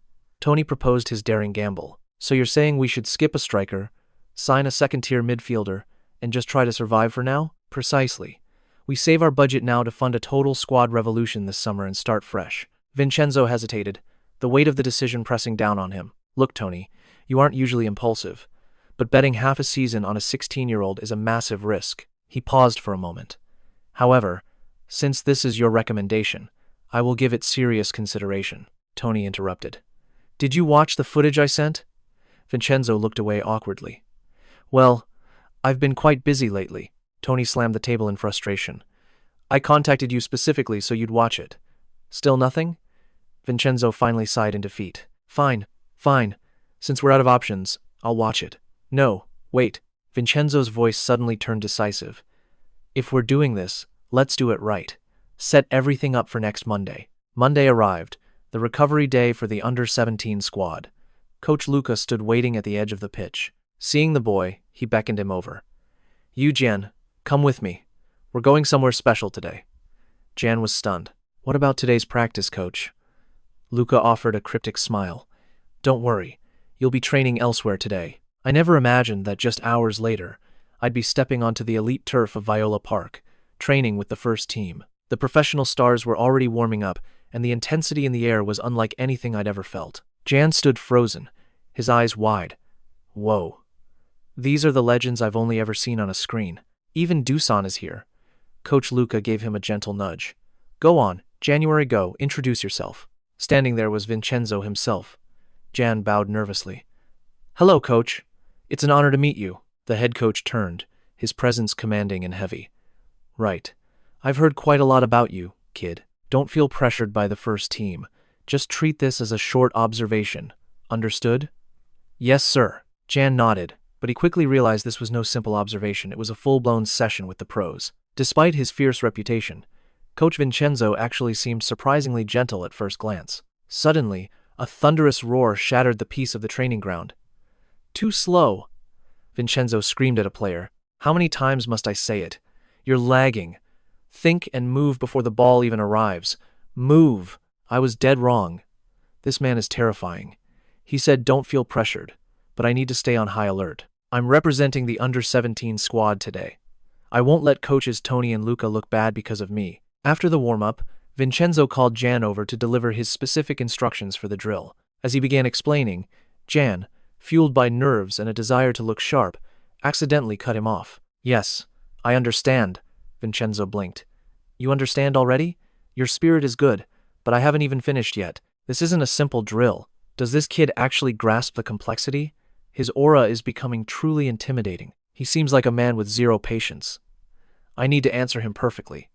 Vincenzo narrowed his eyes at the boy. Fine, let's see what you've got. Actions speak louder than words. Jan, get in there. Lorenzo, take a break. I was shaking when he gave the order, but the goal was clear. Stretch the defense and link up for a strike. Unbelievable. Am I really playing on the same wing as Dusan? This is the ultimate test of my life. Opponents simply park the bus, neutralizing Fiorence's repetitive crosses with ease. To break this deadlock, the team desperately needs a creative spark, a true fantasista. Coach Tony insists he has the solution, ignoring headlines, calling for his head due to their stale tactics. Time is short, so I'll be pushing you to your limits, Tony warns as training begins. Anxiety grips Jan as he lines up alongside the superstar. No, I have to stay focused. I'm just here to observe, and Ju isn't watching. Even if I fail, what does it matter? Jan's head stays on a swivel, constantly scanning the pitch, a professional habit that catches every coach's eye. As Dusan draws the defenders away, Jan spots the opening and charges straight into the heart of the defense. A defender gasps in shock. Is this kid really trying to exploit the space Vlahovic left behind? The ball finds Jan, but instead of dribbling, he unleashes a stunning outside foot pass. A pass? Here? Is the great Vlahovic actually planning a one-touch combination with this unknown rookie? Jan's pass slices through the defense, meeting Dusan's run with surgical precision, shattering the offside trap instantly. It's a ball served on a silver platter, perfectly matching Dusan's notoriously picky standards. He actually pulled it off. Despite Tony's high praise, I honestly didn't expect this much talent. That outside foot pass exploited the tiny window Vlahovic created, dismantling the entire defense in one stroke. This 16-year-old kid is painting a masterpiece far more creative than anything I had imagined. Dusan pats Jan's shoulder. Not bad, kid. Stuttering in shock, Jan manages a humble thank you. But the surprises weren't over. I had suspected Tony and Laka were just overhyping the boy. As the session continued, Jan's performance transcended excellence, far exceeding any expectations for a teenager. Even when the play stalls, Jan instinctively drops deep, carving out a new path for the attack. He glides with the ball, forcing the entire defensive line to scramble and lose their shape. The moment a crack appears in the front line, he threads a pass as sharp as a needle. Dusan, who suffered from poor service before, has finally found his perfect partner on the pitch. This chemistry between the rookie and the superstar is a breathtaking sight never before seen in Florence. That's it. Jan is finally solving the tactical headaches that have plagued me for so long. He dials Tony immediately. Tony, why the delay? Let's stop wasting time and finalize everything next week. You were right all along. It's time to promote Jan to the first team roster. Training concludes. Good work, everyone. Jan finally lets out a massive sigh of relief. Phew, finally over. I just hope I didn't offend the seniors. As he walks away, a voice calls out. Jan flinches. It's Dusan. Wait, did I mess up a play? My heart is racing. While Jan experiences his fate-changing debut, a heated argument erupts back at the under-17 training ground. Tony is fuming. Next week? Isn't that way too soon for a promotion of this scale? The boy still has so much to learn. I need more time to polish his raw talent. Vincenzo's voice crackles through the phone. And why not? The boy is clearly ready for more. Don't be stubborn. I'll handle his growth personally. Meanwhile, Jan remains frozen before the legendary Vlahovic. I never really looked at the first team. It always felt like a distant, unreachable world. But after the coach spoke to me, my curiosity got the better of me. I started searching. There was one man who completely dominated every single highlight reel I found. A player whose name the crowd roars even when the scoreboard remains untouched. The ace, Dusan Vlahovic, is standing right here with a terrifying expression. Did I commit a grave mistake? Dusan leans in, his voice low. Why weren't you born 2 years earlier, kid? John is utterly baffled. If you had been, we'd be in the Champions League by now. Dusan smirks. Anyway, I like your style. Hurry up and join us in the first team. With that, he leaves Jan standing there in shock. I'll do my best. Luka approaches, beaming. Incredible, Jan. Do you realize who you just impressed? Luka explains that while Dusan looks like a traditional target man, his real genius lies in movement. He's endured terrible crosses for so long. You can only imagine his sheer frustration. But looking at his face today, he seemed to truly love your delivery. Ran waved his hands dismissively, staying humble. It was only because Dusan moved so well, the way he ghosts through the box and shatters the defense. I just provided the spark. Luka grinned. You've clearly evolved a lot after just one high-stakes match. Earning such high praise from a top-tier superstar is no easy feat, kid. Walk tall, kid. Suddenly, Coach Vincenzo rushed over, gasping for air as he grabbed Jan's shoulders. What's wrong, Coach? Jan panicked. Tell me, what is your current weight? 63 kilograms 2 months ago. And height? 176. Right, measure again now. Vincenzo dragged John away in excitement. The new result? 177 centimeters and 66 kilograms. That sneaky Tony lied. He said the boy was 60 kilograms when he's actually 66. Growing a centimeter and gaining 3 kilograms in 2 months? He's in a massive growth spurt.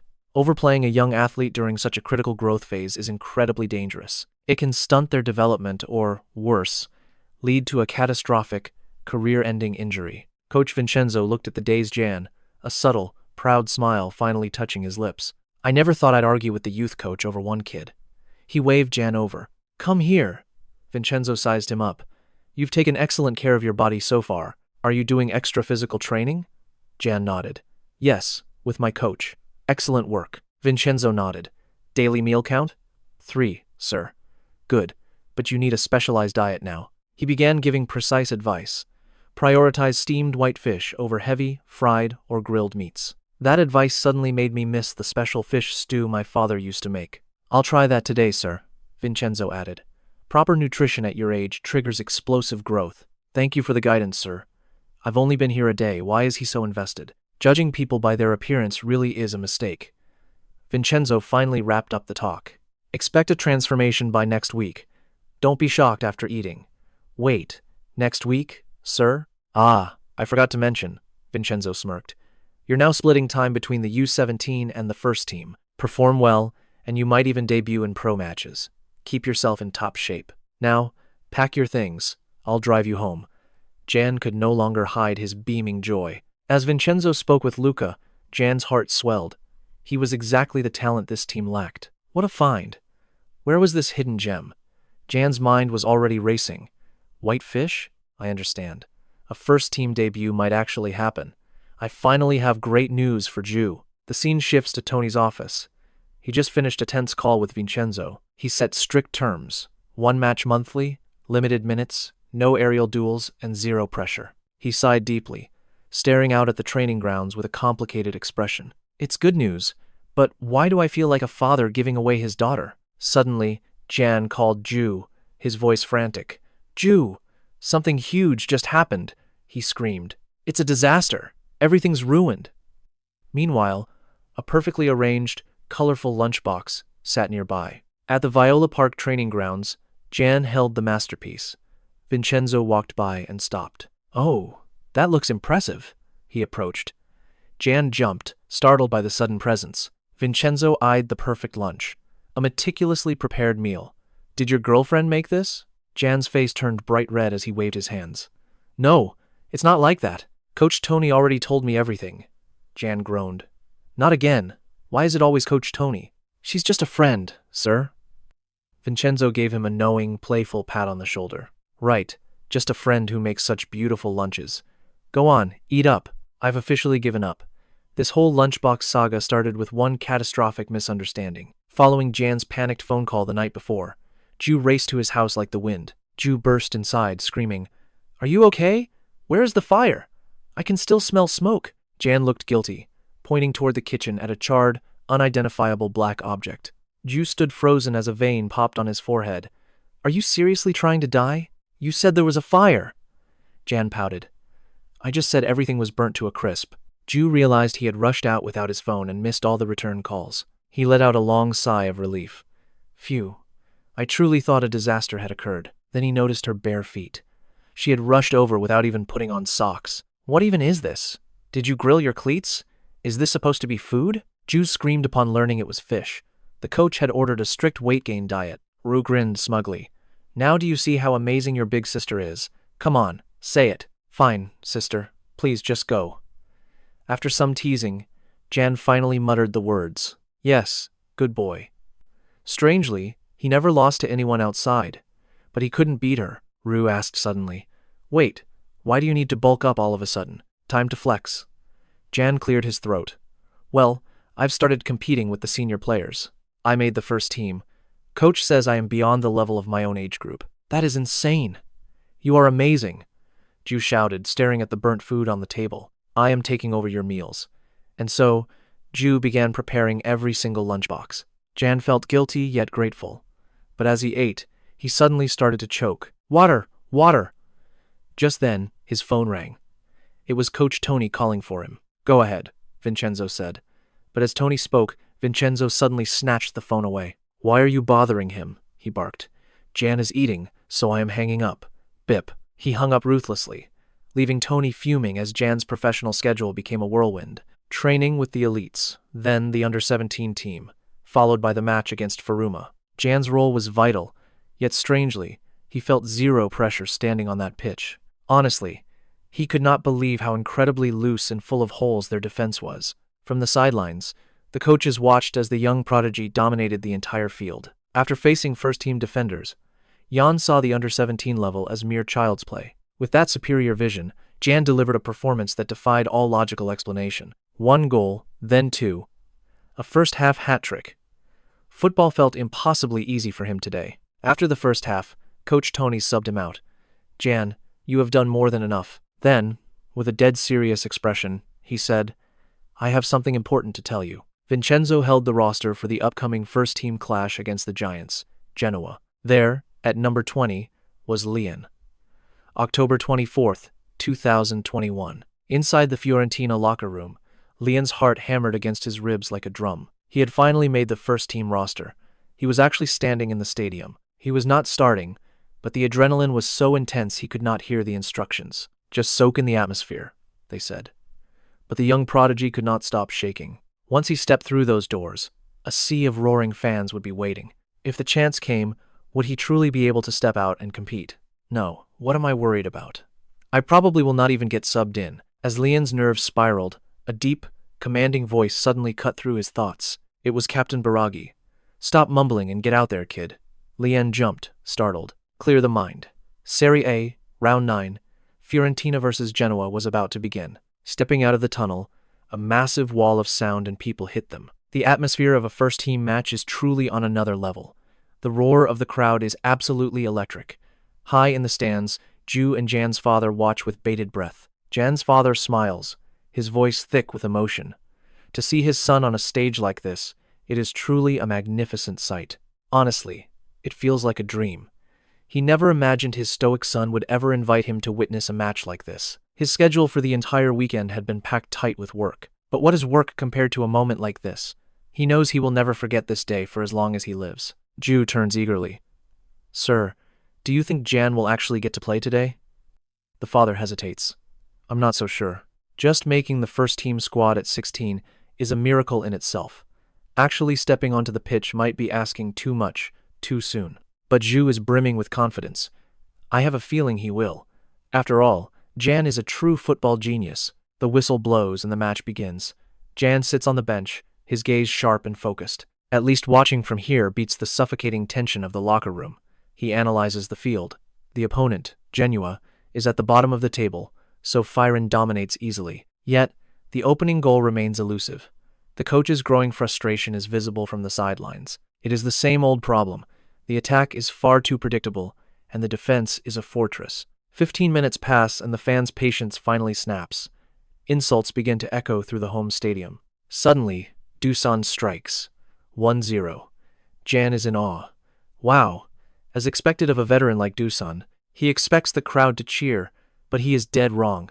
Damn it. Why did that even go in? A fan screams. That was pure luck. Now they will just keep spamming mindless crosses for the rest of the game. They need to lose, so that Octopus head coach finally gets fired. Jan is stunned. If even scoring cannot please them, what will? Jan tries to catch the coach's eye, but the chaotic roar of the crowd has the manager on edge. 15 minutes into the second half, and the score remains 1-0 in favor of Fiorentina. A high ball takes a lucky deflection through Genua's defense, and Dusan pounces again. 2-0. Another stroke of luck. In the stands, Ju is confused by the toxic atmosphere despite the lead. Jan's father sighs. In football, winning is not the only thing that matters. The thrill of the game is just as important. Ju nods in agreement. Even I can tell this is boring. It would be way more exciting if Jan were out there, right? Just as the father starts to doubt it, Ju screams, "Look, over there! Jan is warming up!" The father freezes in disbelief. His 16-year-old son is actually about to debut in Serie A. It is a historic moment. Down on the touchline, Coach Vincenzo grips Jan's shoulder. "Don't be nervous. Just do whatever you want out there, okay?" Jan's eyes burn with resolve. "Yes, sir." As he prepares to sub in, Vincenzo leans in, his voice low and commanding. "I do not care if you lose the ball, miss a pass, or botch a shot.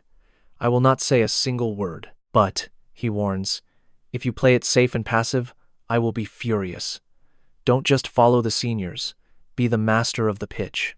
"Understood," Jan replies, his heart racing. The reality of the moment finally starts to sink in. This is it. His first step onto the hallowed turf of Serie A.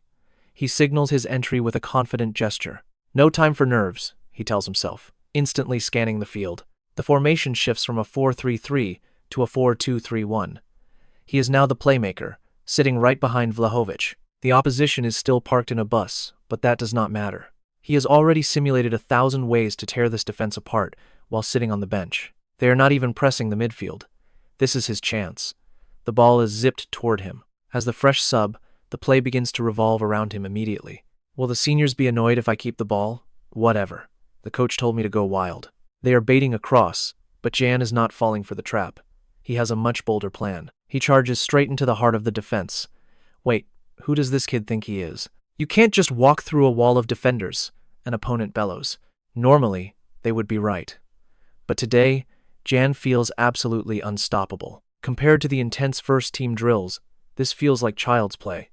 He dances past the first man, but the wall still looms ahead. But I wasn't alone on that pitch. I slotted the ball to Dusan Vlahovic, our relentless training finally bearing fruit. My body was reacting purely on instinct, faster than my mind could even process. As I linked up with Vlahovic, the countless simulations I'd practiced suddenly blurred into a single, perfect reality. I moved with purpose, knowing my senior's return pass would find me with surgical precision. The ball returned to my feet. I played it back to Vlahovic and kept charging forward. I'd calculated every move. He could strike now, or deliver a defense-splitting pass, just like we did in training. Then, Vlahovic unleashed a stunning Rabona. Thankfully, I stayed sharp and was ready until the very end. Jan's subtle movement, combined with his senior's selfless play, completely shattered the final line of defense. The ball landed at my feet right before the goal. I took one deep breath, and the entire world simply vanished. I didn't think about the thousands watching this Serie A clash. My only thought was of my father and Ju watching from home. I wanted to show them exactly who I had become. I let fly a clinical finish, under the gaze of the world. Goal! I exhaled sharply, the moment feeling completely surreal. What just happened? The roar of the crowd, the scent of the grass, the electric atmosphere of the stadium. I could feel it all, yet the situation felt like a hallucination. Surely this had to be a dream. When did this become a fantasy? Vlahovic approached and ruffled my hair. "Kid, you really shook things up out there." It finally hit me.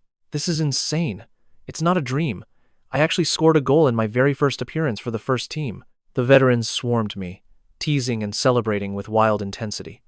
Captain Biragi pushed me toward the stands. "Go on."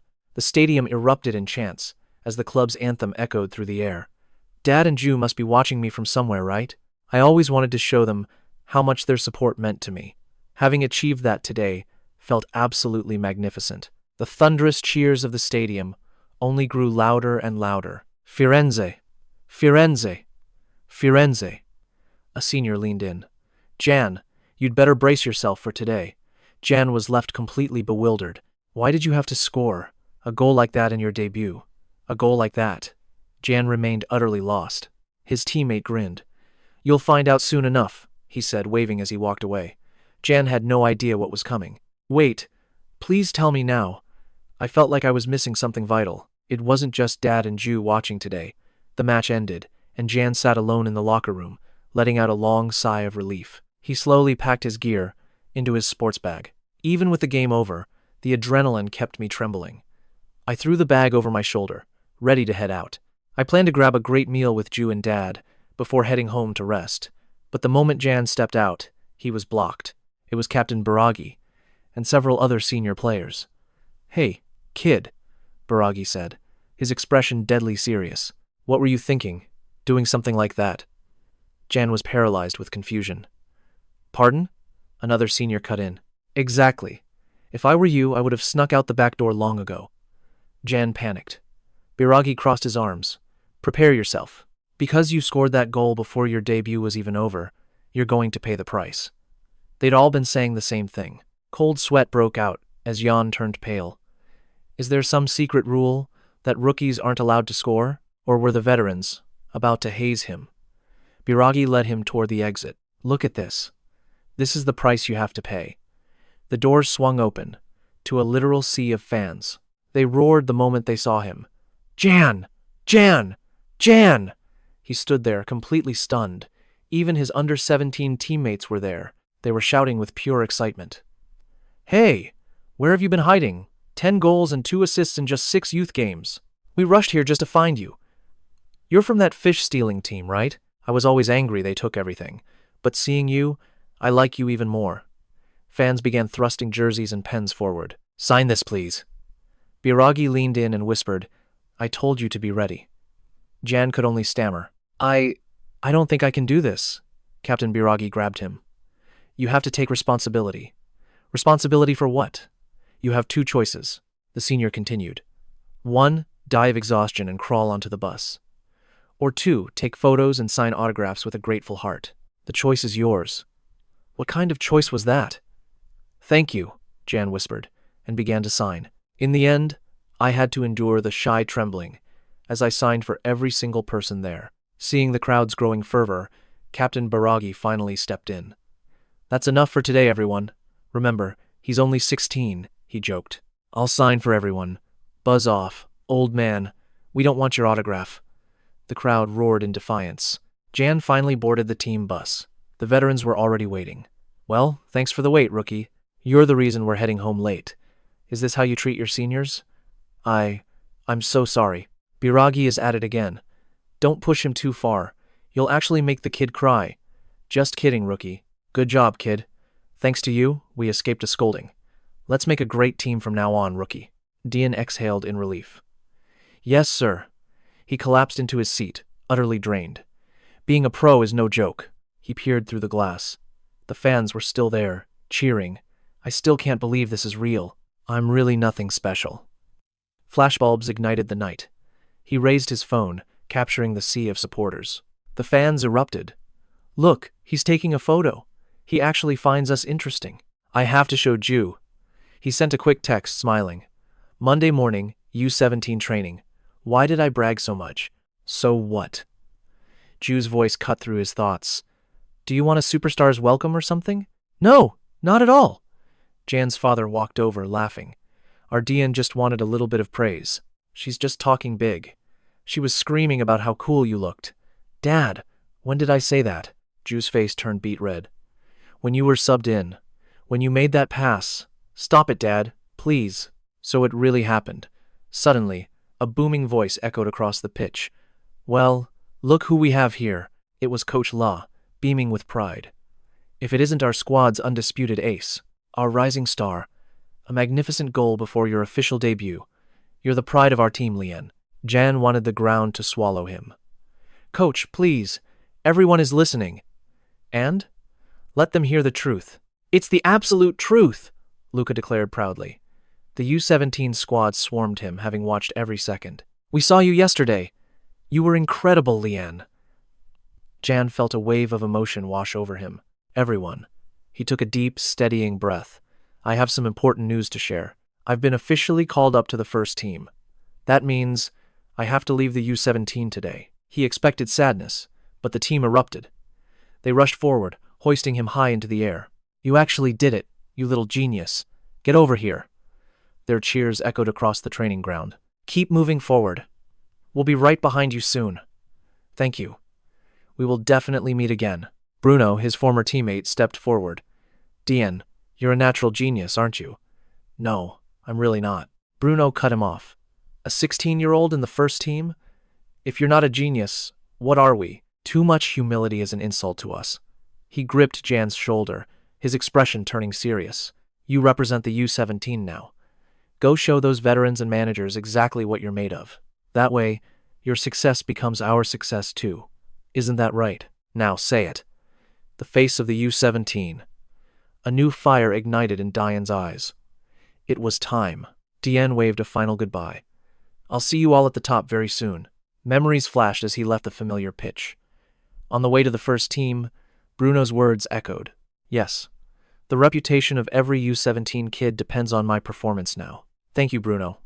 I won't show any more weakness. Dian stepped onto the first team training ground. He drew a deep breath. Hello. As of today, I am officially joining the first team.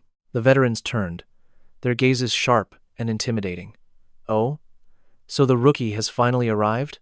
They began to surround him like wolves. Our cute little rookie. Want some help with your stretching? I'm just a fragile rookie here. From afar, Coach Vincenzo watched. He really is quite small, isn't he? Their next opponent, UC Sampdoria, was a defensive powerhouse. A team that thrived on brutal physicality. This is concerning. First training session. Lian stood awkwardly among the towering veterans. A heavy atmosphere descended. A senior stepped closer, tossing out a bizarre question. Why the hesitation? Just pick the ugliest guy among us. What? Is this some kind of rookie initiation? Invisible pressure weighed heavily on his shoulders. Every single player was staring him down, waiting. Pick me. Surely not me. After a long silence, he spoke. Captain 𝐏𝐫𝐸𝐿. The captain's face darkened instantly. You're actually challenging me, kid? The entire squad erupted in thunderous laughter. Haha, look at that, he chose the old man. Captain, you've definitely aged a lot lately, haven't you? While the team jeered, the grumbling captain pulled Jan aside. Jan swallowed hard, his heart racing. I'm doomed. This is really the end. But there was no explosion of rage. He simply explained that the others were just messing with him. It was their twisted way of trying to get closer. Then, he whirled around and roared at the team. Shut your mouths and get back to training immediately. I see. So he's the cold on the outside, warm on the inside type of leader. The captain turned back, placing a heavy, supportive hand on Jian's shoulder to offer some real advice. Everyone here is a bit touched in the head, but they live for football. Just focus on your training. Got it? Yes, Captain. In Jian's eyes, Captain Bassi might not be a man of many words, but he was the definition of a leader, one who led by action and pure effort. And then, the madness the captain warned him about truly began. Hey, why are you pulling my pants down? You started it. Welcome to the first team, rookie. This was a place where professional skill and mental maturity were parallel lines.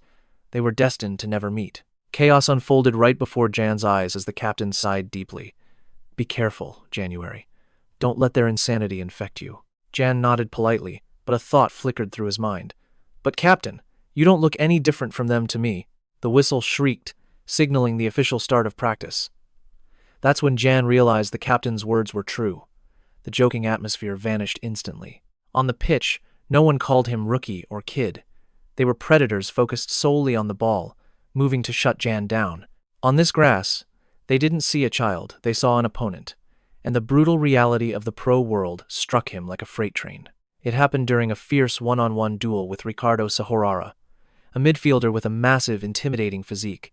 Jian was slammed aside without a shred of mercy. No matter how hard I try, I can't win a physical battle against him. A desperate question burned in Duyan's mind. How do players my size or even smaller survive this kind of physical warfare. But a player's pride wouldn't let Jian retreat. He stubbornly charged back into the fray, but the result remained unchanged. Indeed, technique, power, and experience, the gap between them was an absolute abyss. The boy's persistence was almost pitiful. Ricardo gave a light shrug of his shoulder. "You're still too green, Jan." Crash. Dion was sent flying once again. Sahara's mocking laughter echoed across the field. To him, Dion was just a toddler learning to walk. Damn it. Is he a literal brick wall? Finally, after failing to win a single physical challenge, Jan was completely spent. He collapsed onto the turf as his teammates swarmed around him. "Hey, the rookie's dying. Quick, someone give him mouth-to-mouth." Suddenly, a smaller figure stepped toward him. "One session and you're already completely wiped out? You okay, kid?" It was Tonira, the legendary defensive midfielder from Uruguay, a player famous for elite defense, despite standing only 5'6". Jan looked up at his senior with pleading eyes. "Your position requires so much contact. How do you survive with a build like that?" Tonira scratched his chin thoughtfully. How do I put this? Truth is, I'm actually not very good at those physical battles. A defensive midfielder who hates physical play? Unbelievable. Yet he was a cagnaccio, a guard dog where collisions are part of the job. Exactly. Tonira shrugged. "So, if I feel like I'm going to lose the duel, I just hit the deck." Referees tend to favor the smaller players. One clever fall, and suddenly the fault belongs to the opponent. It was a football philosophy that was ruthlessly pragmatic. Tonira continued his masterclass. It's not about tricks. It's about being smart. Why bother wrestling with these giants? He pointed directly at Sahorara. "Hey, rookie, do you know who David Silva is?" I've only heard the name, sir." "Good grief. A generation that doesn't know David Silva has reached the first team?" Another senior cried out in genuine shock. Tonora explained that Silva was only 5'7", yet the most vicious defenders in the Premier League couldn't stop him. He mastered the ball, moved a step ahead of everyone, and possessed lightning-fast intuition. He rarely ever got dragged into a test of strength. Then, the teammate looked from Jan to Tonawira and smirked. "Wait, that sounds exactly like our little rookie here, doesn't it?" "Huh?" Jan jumped in surprise. Tonira nodded in firm agreement. "No need to be so shocked. When I watched you play, I felt the same thing. For a split second, I saw David Silva standing right in front of me." Tonira looked Jan dead in the eye, his gaze full of intensity. "I'm not joking. You possess that exact same rare talent. You can definitely reach the summit. Besides, you're even taller than David was." He gripped Jan's shoulder. "Stop obsessing over your weaknesses. Focus on your true strengths." "Got it? My strengths. Focus on them?" Tonira's words struck Jan like lightning. Captain Bassi watched, knowing Jan's struggle. He saw the boy forcing a losing battle instead of taking the smarter path. Tonira's spark worked. Jan stood up, his mind finally sharp and clear. The senior was right. Why force an uphill fight? I'll play my way. An awakening. A shift. The monster was finally unleashed from its cage. Instead of brute force, Jan did what he mastered best. Moving constantly, he hunted for openings with elite tactical vision. The seniors were stunned. When did he? Jan wasn't just humble. His genius adapted at terrifying speed. He was dancing through the first-team veterans all by himself. On the bench, the manager smiled. "Our next opponent, Sampdoria, is physically massive." I hesitated to play him, fearing he'd be crushed by their power. Watching Jan soar, he realized trial by fire creates the fastest growth. Let the boy run wild and absorb every bit of experience. The coach's eyes burned. "Show them how you'll dominate Serie A." Elsewhere, a press conference began. "Coach, you played a 16-year-old rookie recently. Any thoughts on this new weapon?" Sampdoria's coach, Roberto Dapp, just smirked. 16? Never heard of him. Hope he stays off our pitch. Is that a warning? The rival manager leaned back with arrogant disdain. No, we simply wouldn't want to break a poor little 16-year-old. But the official lineup was set. Number 20, Lian, was ready for Serie A. The challenge was thrown. The answer would be written on the grass. Pre-game, Jan scrolled through his phone. The fans were hungry for the rookie. His 20-minute debut went viral. His news source? None other than Kim Ju. Why does she keep sending these? He'd told her to study Italian properly. But one thing haunted John, the rival coach's mocking words. "We don't want to hurt him." A threat veiled in fake concern. Jan texted Ju back, but she ignored him completely. Typical Jew behavior. Suddenly, a senior peeked over. Oh, a girlfriend? Jan jumped in panic. No, it's not like that. But the locker room had already erupted. The rookie's got a girl. Show us. Seniors were scarier than the opponents. His second Serie A match kicked off. Once again, Jan started on the bench. From the sidelines, Jan's eyes were locked onto the unfolding action. Despite fears of a rough game, the pitch was strangely, eerily calm. Both sides were testing the waters. But the enemy defense? It looked impenetrable. A strict 4-4-2, clogging the midfield with a dense thicket of players. A massive fortress where even the giant Vlahovic looked tiny.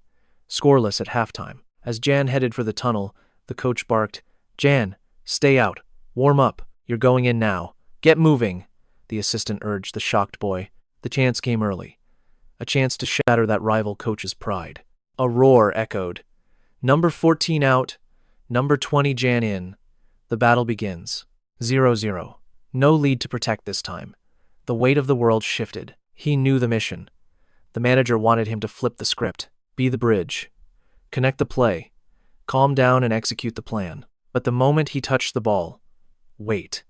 The defense was moving differently. The opposition surged forward, pushing their entire line to crush us with pressure. But Jan just smirked. Their high line meant the space behind them was wide open. Space. If I can just slip into that void first, the game is mine. Just like training, one-touch passing and rapid movement, I must pivot and scan the field. Before he could even turn, a shadow lunged from his blind spot. A scream erupted. Boom. A brutal, savage hit from behind sent Jan soaring like a broken ragdoll. The sky blurred as he crashed down. This wasn't a foul. It was an execution. A direct hit to the spine. Agony surged through him. This felt completely different. This wasn't a friendly practice match. But if I retreat now, the coach wins. Not a chance. Jan gritted his teeth and forced himself up, feeling strangely wired. His heart wasn't boiling with rage, it was burning with excitement. The referee flashed a yellow. Just a warning? The thug shrugged, but Jan's seniors were far from finished. Sahorara charged in with murderous eyes. What the hell was 𝐏𝐫𝐄𝐃? Your brat is just weak. You dare touch our youngest? Easy, Sahorara.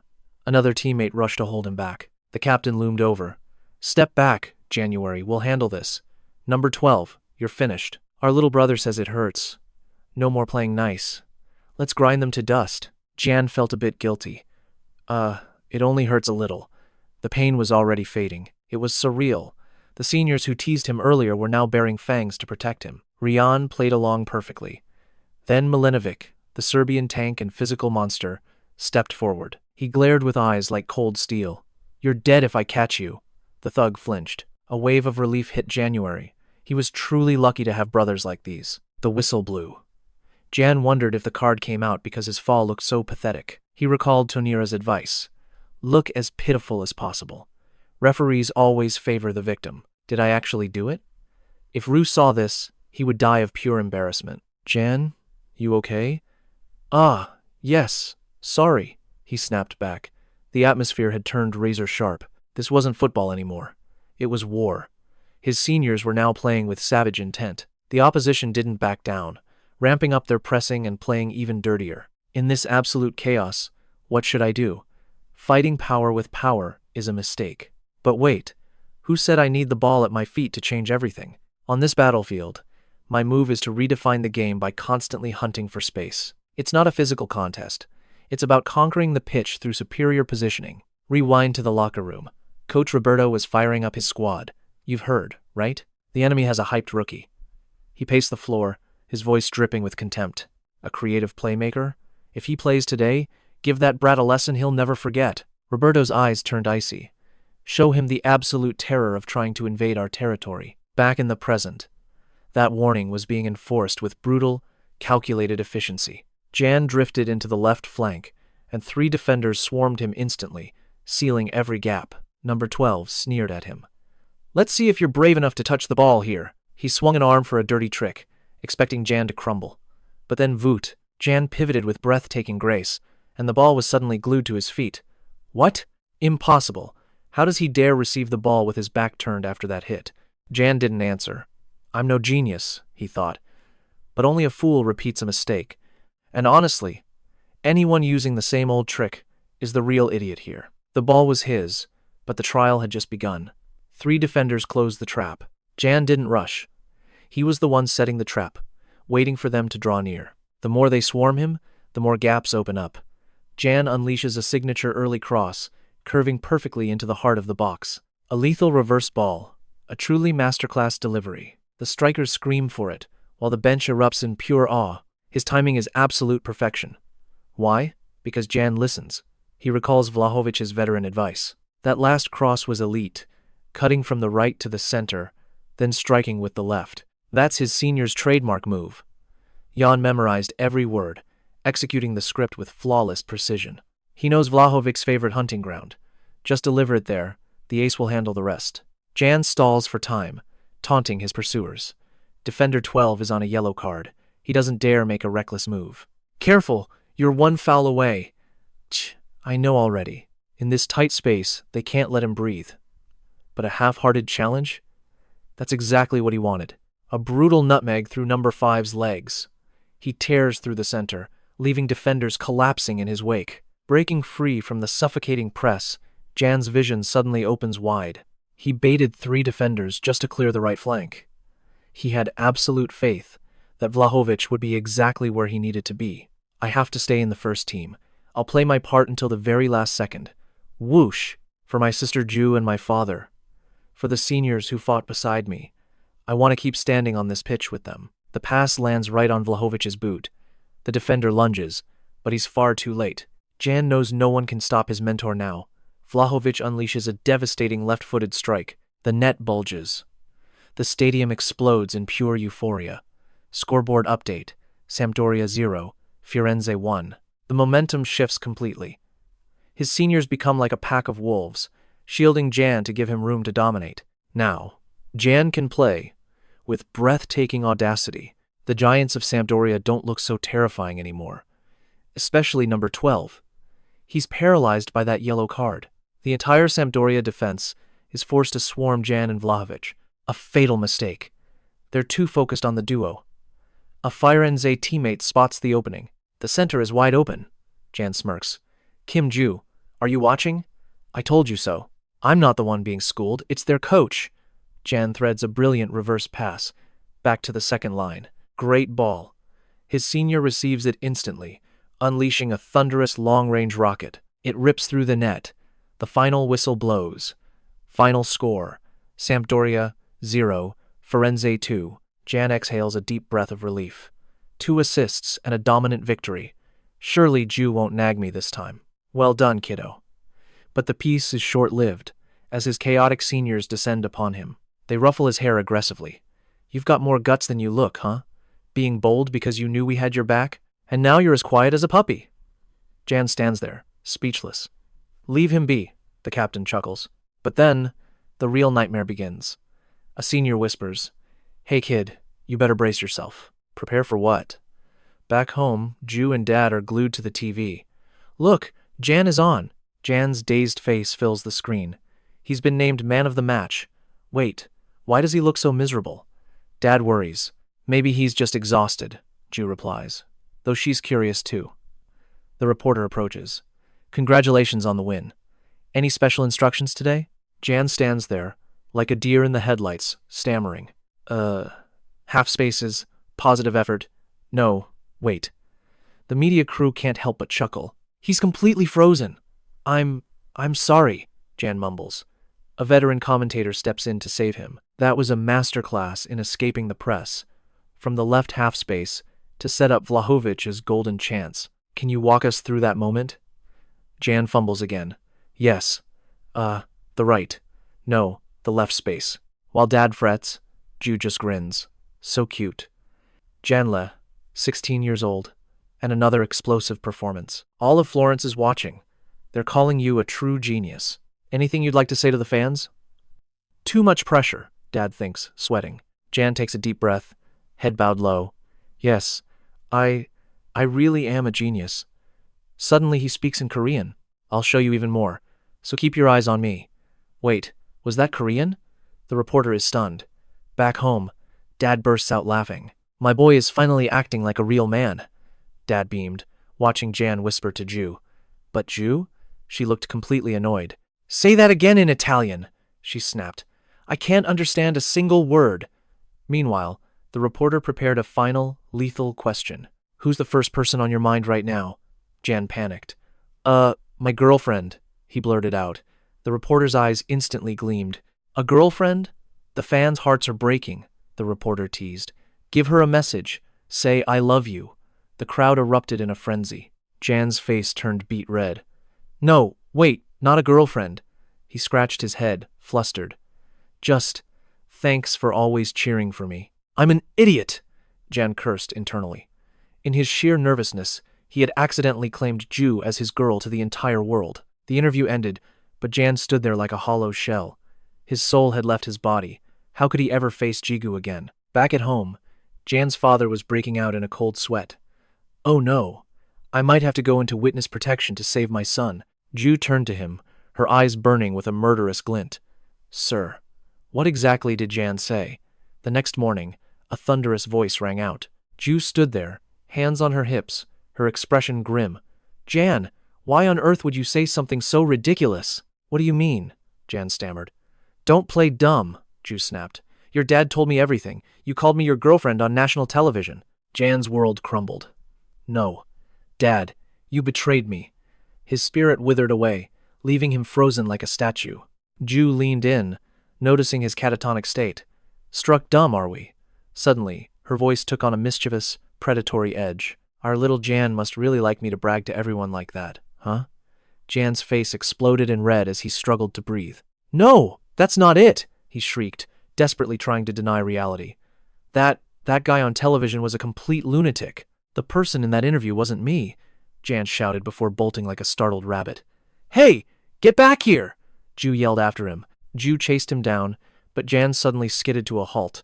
"Wait, maybe this is actually a good thing?" Then, a loud crash. Ju slammed right into his back. "What's wrong with you? I almost fell." "I'm fine."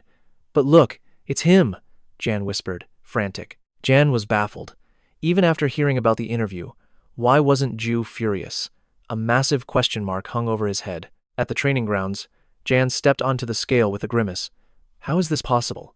I'm eating 5 full meals every single day, 67.6 kilograms, 177 centimeters. He'd only gained 0.1 kilos. "Is this scale broken?" he wailed. "The scale is fine." "Stop whining and get to work," the medic barked. Jan slumped away, lost in his own thoughts. After that last match, he truly felt the need to grow up. To survive on the pitch, he needed to get bigger and fast. Images of the last game flashed in his mind. He had been nothing but a burden, a weakling who needed constant protection. Because of his weakness, his seniors had to fight unnecessary battles.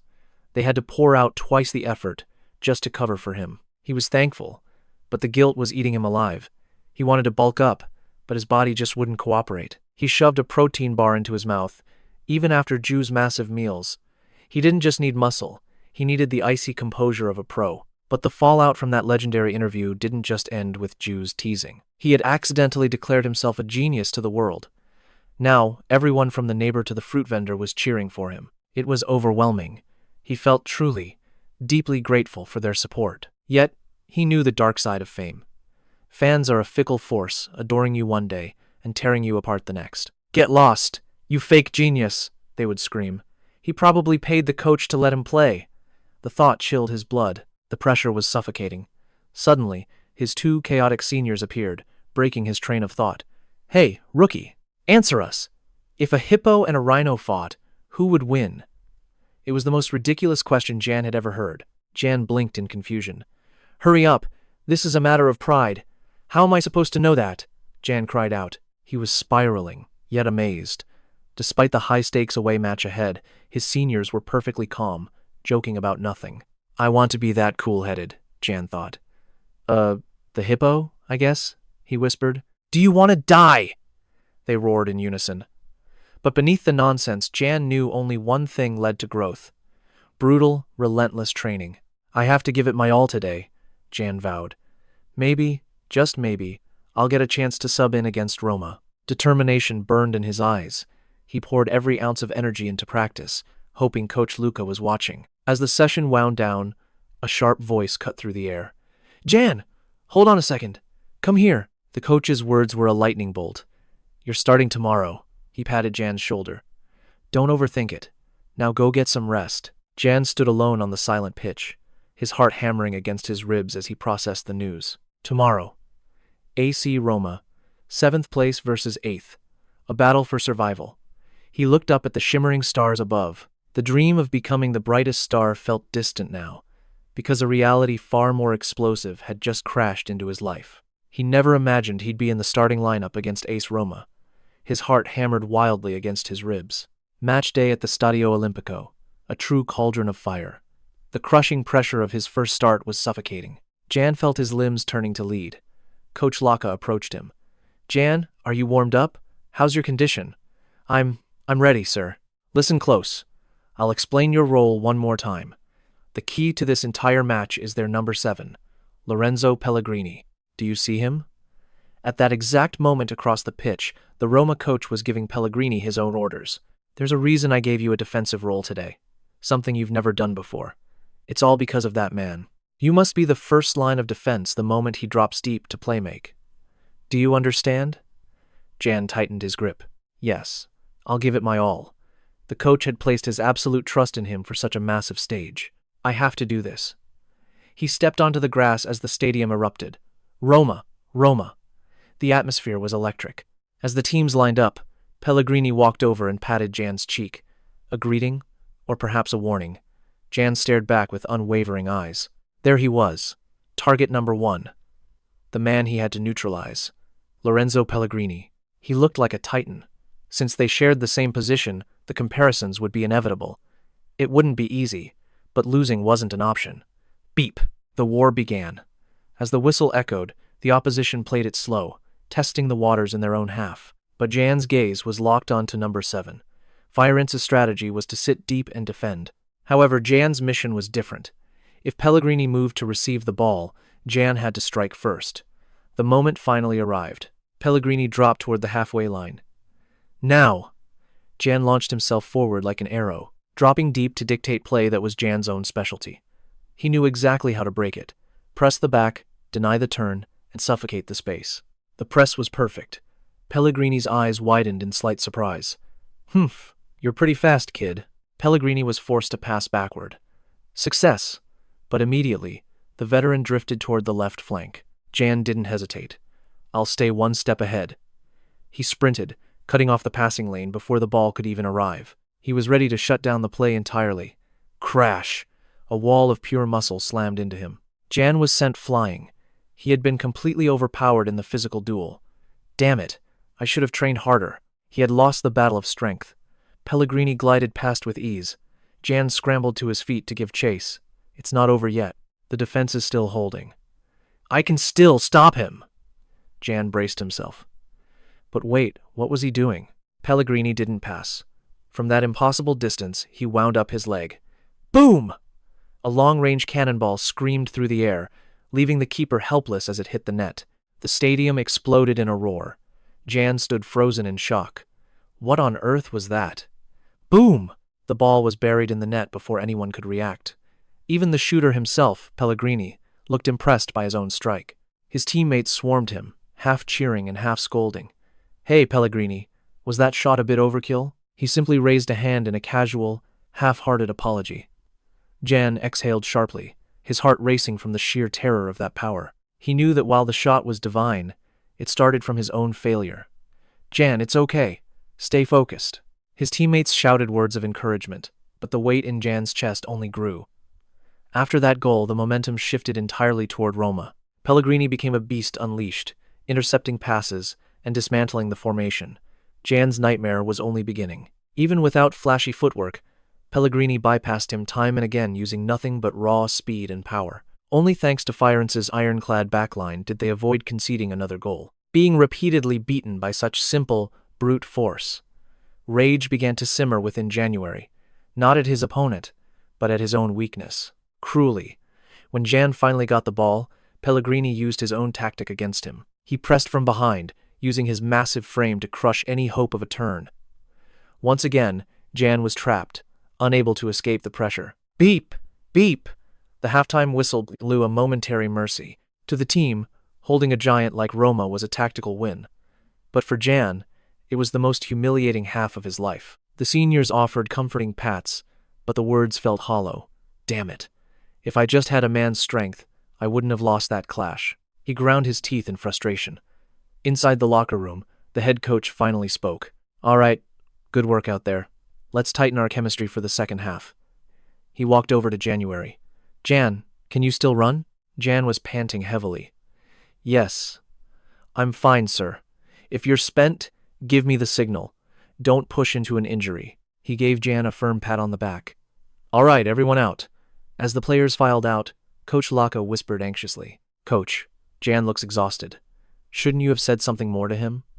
The head coach turned, his gaze sharp enough to cut glass. Who said the kid is struggling? He absolutely dominated that first half. The coach cut in sharply. Luca, listen, this is January. It's his first start, and he is only 16 years old. Judging him as a failure just because he hasn't scored yet? That is cold-blooded. Look closer. Jan has been ruthlessly hounding their key playmaker the entire time. He even launched several creative breakthroughs. Enough talk. The coach turned away, then paused. One more thing. His eyes glimmered with pride. I want to tell him. He's doing a hell of a job. He approached Jan, the last to leave the pitch, and ruffled his hair warmly. The second half began. Jan's body felt heavy as lead. Chasing this organized powerhouse had drained his stamina completely, yet they hadn't lost. Calm down, he told himself. Analyze the game. What is the real problem here? Why was he so frustrated? Was it failing to stop number 7? But he wasn't a defensive player. It made no sense. Why would the coach assign him to man-mark their greatest star? Suddenly, a spark of realization hit him. Back in the locker room, the assistant had questioned Jan's defense against number 7. Is Jan a wall? The coach had countered. My order was to delay their rhythm, not stop them entirely. That pressure alone provided our defense with the desperate breathing room they needed. On the pitch, Jan finally understood. In 90 minutes, no one can block every single play. His task was to play his part while his seniors covered the rest. He'd been blaming his age and physique. How arrogant he had been. Who was he to think he could solo their star player? His desire to shine had blinded him. Jan, wake up! He screamed internally. Focus! Just 10 more minutes! He charged forward, roaring with renewed purpose. From the sidelines, the head coach grinned. The boy's eyes had changed. No words were needed now, the coach knew. Jan was a genius who sought his own answers, never settling for mediocrity. Talents like him shared one trait, a burning hatred for defeat. Pellegrini was his ultimate puzzle. I could give him a hint, the coach mused, but I want to see how high he'll soar alone. His teammates shouted encouragement. Don't worry, Jan. We've got your back. Jan took a deep breath. Fine. Let's do this. He widened his vision, scanning every moving shadow on the field. Desperate for a home goal, Roma had pushed their lines dangerously high. This forced Pellegrini deeper.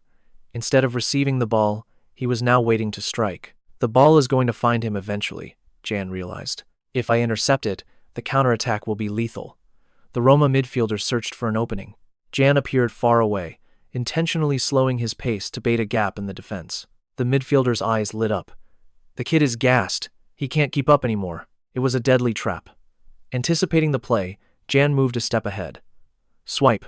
Jan intercepted it perfectly. He drove the ball forward with explosive speed against Roma's paper-thin defense. A senior teammate sprinted alongside him, dragging the frantic defenders away. No one dared challenge him. Jan reached the box and glanced at his teammate, freezing the last defender. A brilliant feint. Jan slipped the ball to a teammate, surging forward to break the offside trap. Without a second thought, the senior tapped the ball back into Jan's path. They had practiced this 1,000 times. Focus on the ball. Time seemed to stop. The stadium's roar fell into a stunned silence as the ball hit the net. Scoreboard: AC Roma 0, Florence 1. The goal struck at the 55th minute, completely overshadowing Roma's legendary number 7, Lorenzo Pellegrini. The man hailed as Rome's next emperor, inheriting the massive legacies of Francesco Totti and Daniele De Rossi. Online, a die-hard Roma fan slammed his keyboard in pure, unadulterated disbelief. Who the hell is this number 20? How dare he outshine our king, Pellegrini? The chat exploded. It's only his third game. He's 16, and he just put the great Pellegrini in his shadow. Even Pellegrini is called a genius. But that kid? He's a monster from another dimension. Back home, Ju scrolled through her phone with an unstoppable grin. Every comment was praising January. Immediately after scoring in the 55th minute, Jan raised his hand to request a substitution. He'd hit his physical limit and refused to be a burden. Despite scoring, regret weighed on him. I could have done better. As Jan sat dejected on the bench, sudden applause erupted around him. Hey, you're incredible. Where did you come from? If you played for us, you'd be Roma's next emperor. Unexpectedly, the Roma fans were giving him a standing ovation. Jan froze. This was Roma's home turf. He was the enemy, the very player who had just pierced their defense and scored against them. Vlahovic patted his shoulder. Jan, look. You've earned the ultimate respect from the opposing crowd today. For these fans, Roma is everything. That applause was their acknowledgement of your absolute masterclass on the pitch. Vlahovic gave him a gentle nudge. So, hold your head high and walk with pride, kid. Jan tried to act cool, but he was dying of embarrassment inside. His teammates wouldn't let him off. Hey, we're leading. Why didn't you waste more time? Coach Luka ran over and pulled him into a hug. Good work, Jan. Even with the praise, Jan felt a pang of guilt for leaving the field early. He couldn't maintain the pace and had to quit. Despite the fans' respect, Jan wasn't satisfied with today. More than the glory of his goal, he felt frustrated by how emotions had clouded his first half. If he'd kept his cool earlier, he was certain he could have netted at least one more. He clenched his fists, and Ju's face flashed in his mind. Well, scoring against Roma is a start. Yet, the bitterness remained. Suddenly, a roar from the pitch broke his thoughts. Block the cross! In the 75th minute, Abraham headed in an equalizer from a perfect Pellegrini assist. The match ended in a 1-1 draw. Fioren's legendary winning streak had finally come to a halt. Vlahovic and Pellegrini swapped jerseys after the whistle. A 1-1 draw at Roma wasn't a bad result. The Fioren players approached their traveling fans. The atmosphere was electric despite the draw. It's been ages since the fans were this happy away. A senior player put an arm around January. Why the long face? Not happy? Jan mumbled softly. I just feel like it's my fault we drew. Our streak broke the moment I started. Sahorara immediately grabbed him in a playful headlock. Listen to this arrogant brat. You think you're that important? You're just exhausted, aren't you? Back in the locker room, Jan sighed. Forget the fans. Ju's reaction was what truly terrified him. 99 unread messages. He trembled while opening the chat, seeing screenshots of every tackle he took. Don't push yourself. What if you get hurt? Who's that number 7 guy trying to trip you? Why is he playing so dirty? Give me his number. I need to have a word with him. Jan broke into a cold sweat. She had been spamming him since the very first half. Incredible. Jan, you're the best. Then, a final photo popped up on his screen. It was a blurry selfie of his dad screaming in joy, looking like his soul was leaving his body. Jan chuckled. As long as Ju and his father were happy, nothing else really mattered. He almost replied, I want to see a photo of you too, but he hesitated instantly. Wait, that sounds wrong. Ding! Ju's reply came instantly. Wow, Jan, aren't we being bold today? You want to see me that badly? Jan panicked and nearly threw his phone. No, it's not that. I meant a funny photo like Dad's. His teammates watched him, worried the stress had finally broken him. I'm not wearing makeup now, so later, okay? Jan collapsed. The misunderstanding was officially complete. No, makeup is fine too, he muttered to himself, his heart racing for an entirely different reason. Meanwhile, at the under-17 grounds, Coach Tony was fuming. 5 meals a day plus late-night training? Jan had shared his insane bulk-up plan with his former mentor. It's just light training, coach, really. What did those first-team fossils say to push you this hard? I'm calling them right now. Jan had returned to his old training ground. Don't worry, coach. Everyone is treating me really well. I only worry about the boy being lonely, Coach Tony confided in Luka. Tony turned to Jan. How's your condition? No need to force that strict diet anymore. You're still growing. Forcing weight gain invites injury. Jan realized the coach was right. My body did feel off that day, Jan admitted. The coaches burst into laughter. Off your game and you still scored? I watched that with your head coach. He was screaming, That's my student, Jan blushed. It's all thanks to Coach Luka's drills. Look at him. He's even learned how to be modest now. Luka cheered happily. The warm laughter made Jan feel truly at home. Next match is Lazio, right? That Romero kid is at Lazio, isn't he? Luka asked. Tony nodded grimly. Tony sighed. Jan, you must outshine that boy Romero if you play. Who is he? Jan asked. Tony grumbled about a rival coach's endless bragging. 16. Debuted in August. That coach bragged so much I had to block him. Tony patted Jan's shoulder. Show them who the true genius is. Jan gave a confident sign. Don't worry, coach. I've already scored twice in the top flight. Laughter filled the room. Meanwhile, commentators were screaming.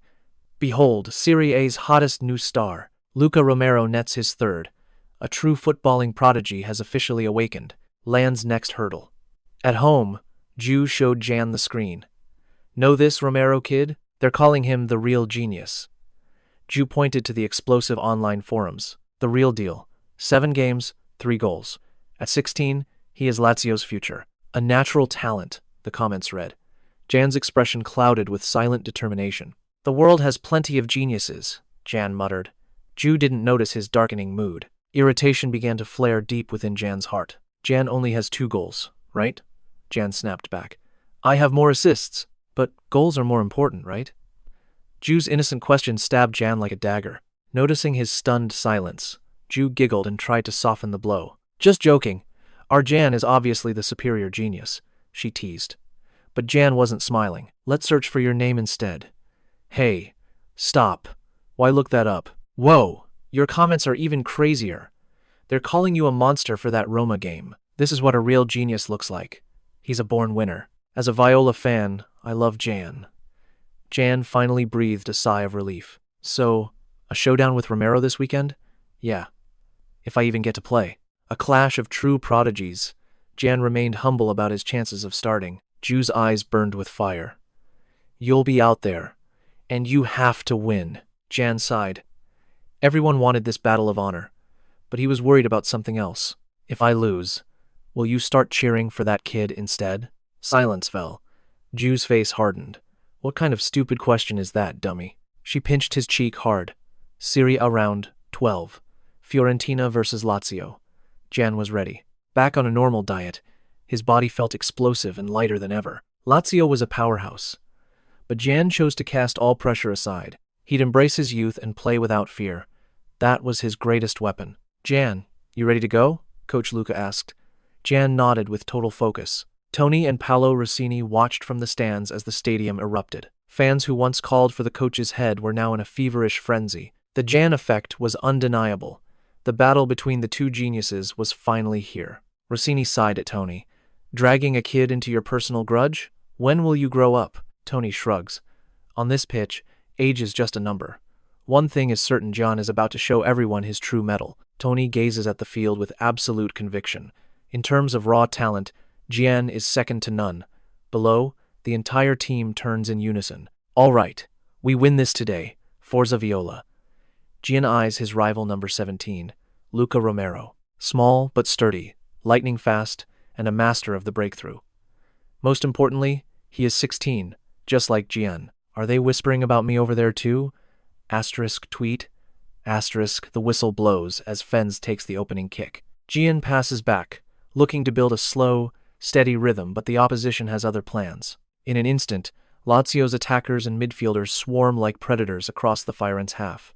It's exactly what the coach warned about, a relentless, high-intensity press from the very first second. Today's mission is clear. Stay composed under pressure and execute lightning-fast transitions from defense to attack. Lazio's speed makes their press lethal, but if they can break through, a golden opportunity will emerge. Center-back Milanovic receives the ball, his face tight with tension as the enemy closes in with terrifying speed. I have to move, Jan realizes. Senior, the other side is open. I'm still being marked, but the suffocating pressure is too much. Panic seized Milanovic's mind. Instead of switching play, he fires a pass straight toward Jan, exactly where the defenders are waiting. No, not here. The pass is intercepted in the danger zone. The one who snatched it? None other than Luca Romero. A dangerous breakthrough. The left flank is wide open. As Romero prepares to cross, Jan's heart sinks. Wait, our defenders are giants. 185, 195. Wait, is he shooting from there? Asterisk. Boom. Asterisk. The ball screams toward the sky. What was that? A shot from a 0-degree angle? Romero jogs past, a cocky grin on his face. Nice try, Romero. Keep it up. Despite the close call, Jan exhales. That was an unbelievable, high-risk play. Milanovic pats his shoulder. My bad, Jan. Stay sharp. But Romero turns back, gesturing mockingly. Pass it to me again next time. Jian stands frozen. Is this kid really 16? To miss a shot and immediately demand the ball. Such insane confidence. As he mutters to himself, a voice chills him. Romero whispers in Italian as he brushes past. Hey, are you some kind of genius? He smirks. Really? Jian is speechless. Is he actually mocking me? Asterisk. Tweet. Asterisk. The referee signals for a goal kick. The keeper hunts for a short option, but Lazio has them pinned. A long ball seems the only choice, but 𝐏𝐫𝐸𝐿 will be isolated. Damn it, we're completely outnumbered. The goalkeeper hesitates, sweat dripping down his face. Anxiety ripples through the team. Short passes look impossible in this death trap. Someone has to step up. I'll do it, Jian declares, eyes burning with resolve. The keeper gasps. Jian, give it to me. Jian's gaze is pure fire, stripped of all fear. He's ready to face the storm. The keeper finally commits. No other options left. Any more delay and the ref might pull a yellow card for time wasting. From a distance, Romero's smirk widens. Go ahead. Hoof it long and give us the ball back. But it's not a long ball. A short pass? To who? Romero's eyes widen as they land on number 20. Jian stands alone, encircled by two Lazio hunters. They close the trap with arrogant confidence. Yet Jian doesn't flinch. He's already seen 10 steps ahead. They expect him to force a breakthrough against both. Why fight two when you can bait one? The plan, lure them in, then strike one-on-one. First target acquired. Jian accelerates. Going for the left wing, the defender thinks. Wrong. It's a fake. Jian drags the ball back with his soul, leaving the defender dead in his tracks. A clean nutmeg. He's through. Just as predicted, the second defender rushes in to cover the gap. No panic.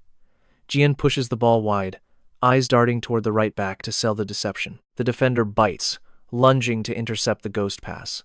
Sorry, I'm not done yet. With a sharp 180-degree spin, Jian leaves them in the dust.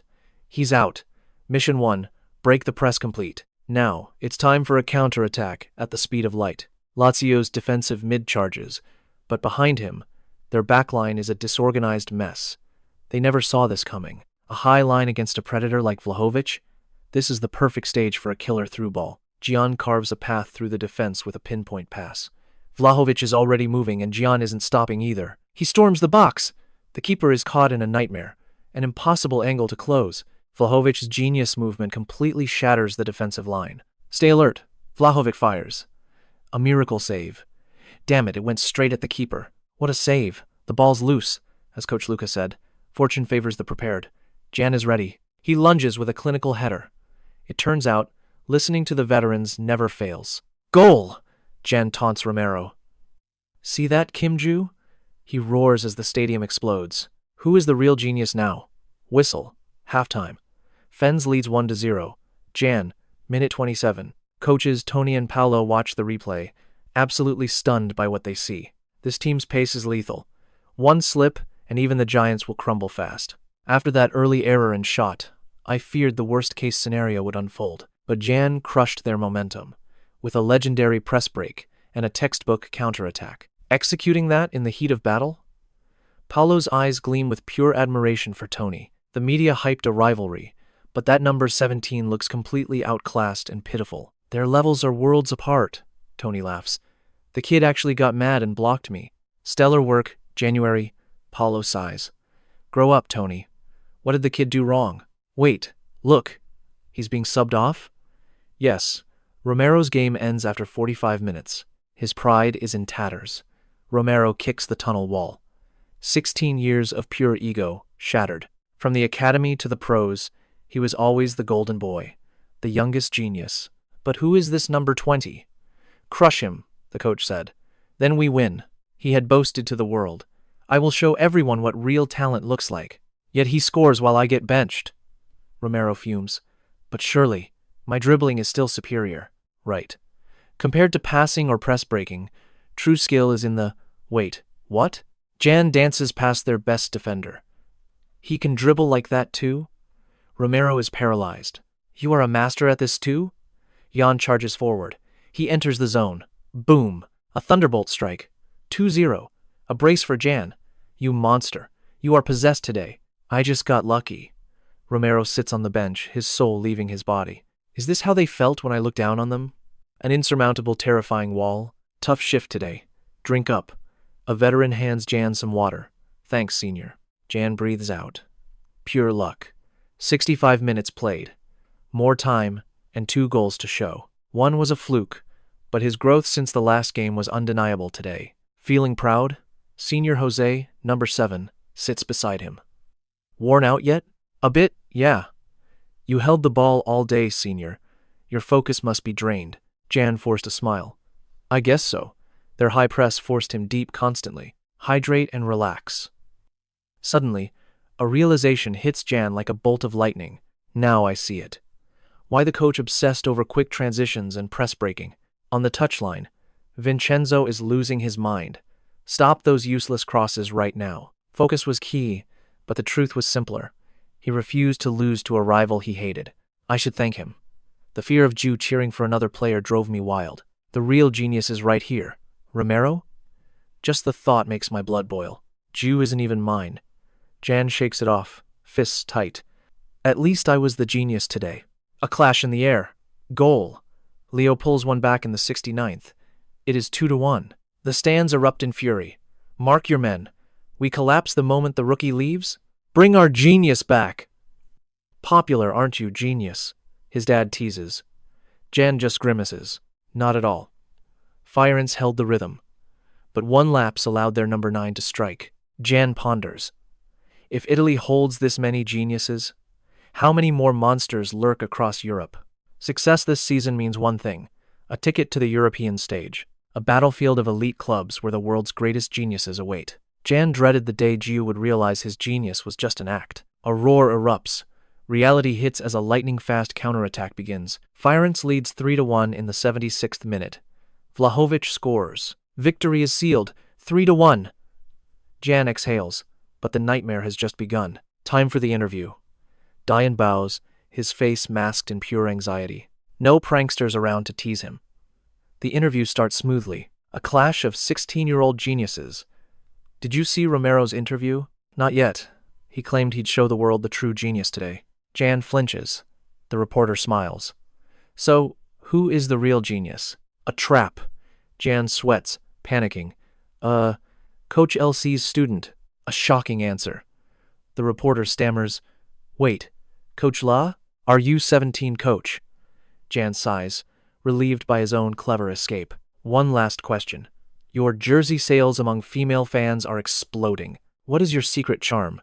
Jan freezes. My what? Ha ha. Show us your charisma. Jan stands paralyzed. Charm? Oh no. Drenched in sweat, he blurts out the first word. Unwavering devotion. A Korean term? What does it mean? An unchanging heart, mostly. Her eyes sparkle. You mean you're a one-woman man? So romantic. Jan thinks, not a bad explanation. The interview finally ends. Whew. Safe at last. No mistakes, right? Next day. Jan, you're trending. Ju screams. Your interview has hundreds of comments. Look, devoted to Fiorentina. So cool. Not like those money-hungry players. They misunderstood. They think his devotion is for the club. That's not what I meant. Jan mumbles. Rue glares. Then what? Rue thinks so too? Right. Absolute loyalty to the club. Liar. Rue pouts. You looked so happy with that pretty reporter, grinning ear to ear. I wasn't. Yes, you were. Rue snaps. Promise not to smile at pretty girls, and I'll forgive you. Why not? Jan is confused. Focus on football, okay? Rue blushes. Usually, he'd think she was crazy. But today is different. Her jealousy is actually adorable. You idiot, Rue stammers. Jan smiles warmly into her eyes. I promise. Wait, that smile. I'm keeping my promise. I won't smile at pretty girls. Lian turns away, ears turning crimson. Rue freezes as it hits her. A scream echoes at Viola Park. One more lap. It's the captain. It's recovery day. Why is the captain pushing so hard? Jan asks. Next up, Nerazzurri FC. Our captain came from their youth academy. To the captain, that club was an unforgettable first love. So he wants to impress his old fans? Not exactly, a teammate sighs. It's complicated. Last year, he was sent to Milano on loan. They cast him aside again. Now, he's out for cold-blooded revenge. One more lap. He once dreamed of wearing that blue and black. Now, in purple, The captain fights to prove his worth to his first love. A gripping tale of wounded pride and shattered self-esteem. The legendary 𝐏𝐫𝐄𝐃 Stadium, famously known to the world as San Siro, one of Europe's most ancient fortresses, a sanctuary fueled by the fire of fanatical supporters, Captain Cristino Bira's reminisces. I can never forget the day my father led me here by the hand. That single moment defined my destiny. To one day wear those iconic blue and black stripes in battle before this incredible crowd. The deafening roars of the fans still echo in my soul. Since that day, young Birashi's heart belonged only to Milano. At 13, he joined the youth academy. The day he donned those dream colors, he felt like he could soar. As the dream drew closer, his ambitions grew even larger. He finally signed his first professional contract. On his debut, he vowed to become a legendary Nerazzurri captain, just like the great Giannetti. He envisioned himself as a leader cherished and idolized by every single supporter. But now, the captain's armband he wears isn't Milano's. Before kickoff, Bossi rallies the squad. Everyone has a first love. With faces like yours, those memories are probably all tragic, aren't they? Senior, why so harsh? Then you must have felt it too, wanting to become someone better just to make them regret leaving. He locked eyes with his teammates. That's exactly how I feel today. So, lend me your strength just this once. Silence fell over the team until Dian spoke up shyly. So, we shout the chant and then... Viola, right? The captain grabbed a teammate's neck playfully. Anyone who cheers quieter than me today is dead meat. Got it? Jan jumped in terror. Yes, sir. Too loud. Focus up, the captain barked. His voice softened into a deep rumble. Thank you, everyone. He took a deep breath. Forza, Viola. Their roar shook the heavens. After the pep talk, Sahorara pulled Jan aside. Don't sweat the captain's talk about first loves. Yeah, you're supposed to marry your first love anyway. Sahorara winked. Lian, forever with Fiorentina. Jan turned beet red from embarrassment. Haha, come on. The captain patted his shoulder, his eyes burning with resolve. Jan recalled the match against Juventus. Was the captain feeling exactly what he felt back then? Juventus wasn't his first love. But for the captain, this place was once his entire world. The final love matters more than the first, Bossi whispered to himself. My final love is Florence, and today, I'll make my first love cry, no matter what. But he couldn't do it alone. With his brothers at Fens, victory was possible. Because we have a kid I wouldn't trade for anyone in Milano. His gaze fell on January. Go wild out there. Make my first love shed tears of regret. Jan felt the weight of the captain's gaze, and a fire of determination ignited within him. Beep! Kickoff! Milano's 3-5-2 clashes with Fiorence's 4-5-1. As expected, Milano pushes high, dominating the midfield. Even though Firenze fields 5 midfielders, Milano dynamically shifts to 7 by dropping forwards or pushing center-backs into the fray. Pressing a numerical disadvantage in the middle is suicide, but losing isn't an option. Don't back down! Close in! Stirred by the captain's emotional speech, the team's defensive focus is razor-sharp in these opening minutes. Keep this up. If they can't break through, they'll get desperate. That's when the risky long balls start. Just as planned, their fullbacks have pushed too far, leaving a massive ocean of space behind them. This high-risk play invites disaster. We stay focused and wait for the perfect counterstrike. There it is. Captain Bossi makes a decisive interception. Without hesitation, he trusts Jan to find the gap. Jan receives the ball in a tight spot.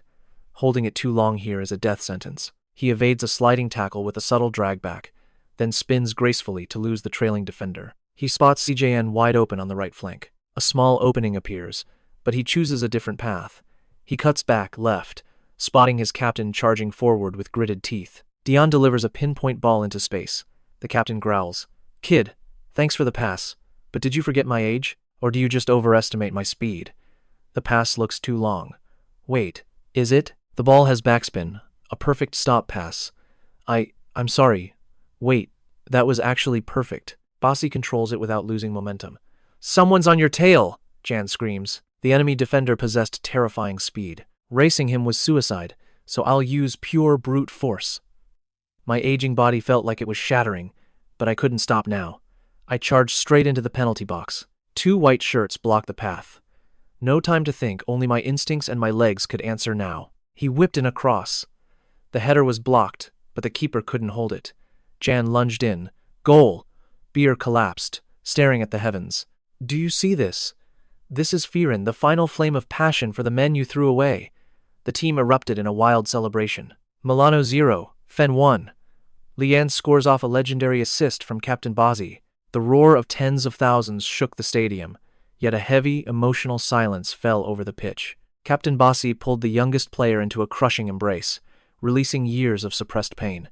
Here, at the sacred Joseph M., only the pride of the visitors remained. The white-clad warriors celebrated as if they had already seized the championship trophy. Incredible work, Jan. Captain, wasn't that sprint too much for you?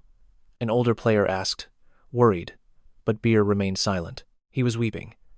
The iron-willed captain, the man who roared commands at the defense, stood frozen with tears streaming down his face. Ryan stared at the team's pillar in shock. The captain is crying? The others noticed and immediately crowded around him, shielding his vulnerability. Come on, keep this momentum. Forza Viola. Jan was swept up in the fiery atmosphere, screaming with the full power of his 16-year-old lungs. A veteran whispered, Birai, pull it together. Don't let the home fans see you cry. Stay calm. Beer fought to stifle his sobs. Watching the captain, an indescribable emotion surged through Jan's heart. Through those tears, Jan finally realized the sheer weight of this goal. A cold shiver raced down his spine. Heavens. If I had missed that pass, the consequences would have been utterly devastating. But it was over. We had taken the lead right inside the heart of the monster's den. Forget it. A lead is a lead, Jan told himself. This was Joseph M., and Milano sat third in the rankings. No time for idle thoughts. Boom! The ball rattled the post with a deafening crack. Fen's keeper barely escaped disaster. The rebound fell to a Milano player who hammered it back, but luck stayed with us as it grazed the post. That was too close. My heart almost stopped. This situation is turning dangerous. On the sidelines, Coach Tony paced nervously, sweat dripping from his chin. In just 10 minutes since our goal, Fioren's net had faced 5 lethal strikes. In a 90-minute war, the tides of battle always shift. But the way Milano was suffocating them, the sheer precision of their assault was truly alarming. Press harder! Don't back down, the coach bellowed. After conceding, the Milano beast had finally awakened. They launched a frenzied counterattack, desperate for an equalizer before the half. Their strategy was simple yet devastatingly effective. Long, soaring passes from the back targeted their massive number 9, a colossal powerhouse of a striker. Their intent was clear. Launch it to the big man to hold up play, then lay it off for number 10 to finish. The problem was that number 9's aerial dominance was monstrous. He was a titan on the pitch. Fen's defenders weren't short, yet they lost 4 out of 5 aerial duels against that giant. From those headers, the ball flowed with terrifying smoothness, but the one who truly chilled Jan was their number 10. Built like an ancient Roman gladiator, he was a tireless machine, constantly smashing into defenders to carve out space. His style was the complete polar opposite of Jan's own play. Once he had the ball, he charged toward the goal like an unstoppable tank, unleashing thunderous, bone-shattering shots. Even when he missed, he didn't care. He was a force of pure aggression. Tsk! So close, he roared, ignoring his wide-open teammates. This guy is incredibly selfish, Jan thought. Yet that very selfishness, that stubborn, iron-willed persistence was his most lethal weapon. He might miss, but he never feared failure. The solo onslaught was tearing Fioren's defense to shreds. Damn it, number 10 again! He kept hammering away until, boom, the inevitable finally happened. This time, his strike didn't hit the post. It screamed into the back of the net, leaving the keeper rooted to the spot. A goal of pure power and conviction. The score was leveled at 1-1 in the 42nd minute. The scorer, Lautaro Martinez scores. The entire Joseph Miazza Stadium erupted into a volcanic roar. Do you see me now? Lautaro screamed, punching the air. His teammates, the ones he had just ignored, now rushed to embrace their savior. Lautaro, you're the man. He actually pulled off a seismic shift. Jan stood there, frozen by a sight he never imagined. If it were Jan, the crushing weight of failure would have shattered his spirit after the first mistake. Sorry, I couldn't get through. But this guy? He failed 8 times just to succeed once. Now he's celebrating like a king. Milano, scream his name even louder. He ignites the crowd, and they respond with pure madness. Lautaro, stay our number 1, don't abandon us like the others. We'll kill you if you leave, Jan wondered. Is this the iron heart required of a true ace? 2 faces, 2 worlds.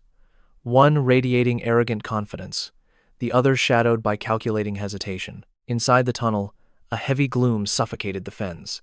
Focus. Tonera, hold your position or the defense will crumble. Sorry. And stop just dumping the ball to Jan during transitions. It's pathetic. Why is everyone afraid to push up? The coach's fury exploded. Are you going to lean on the rookie forever? Jan flinched. I just want to disappear, Coach Tony roared. If you believe in your play, don't hesitate. Charge forward with everything. I trust your decisions.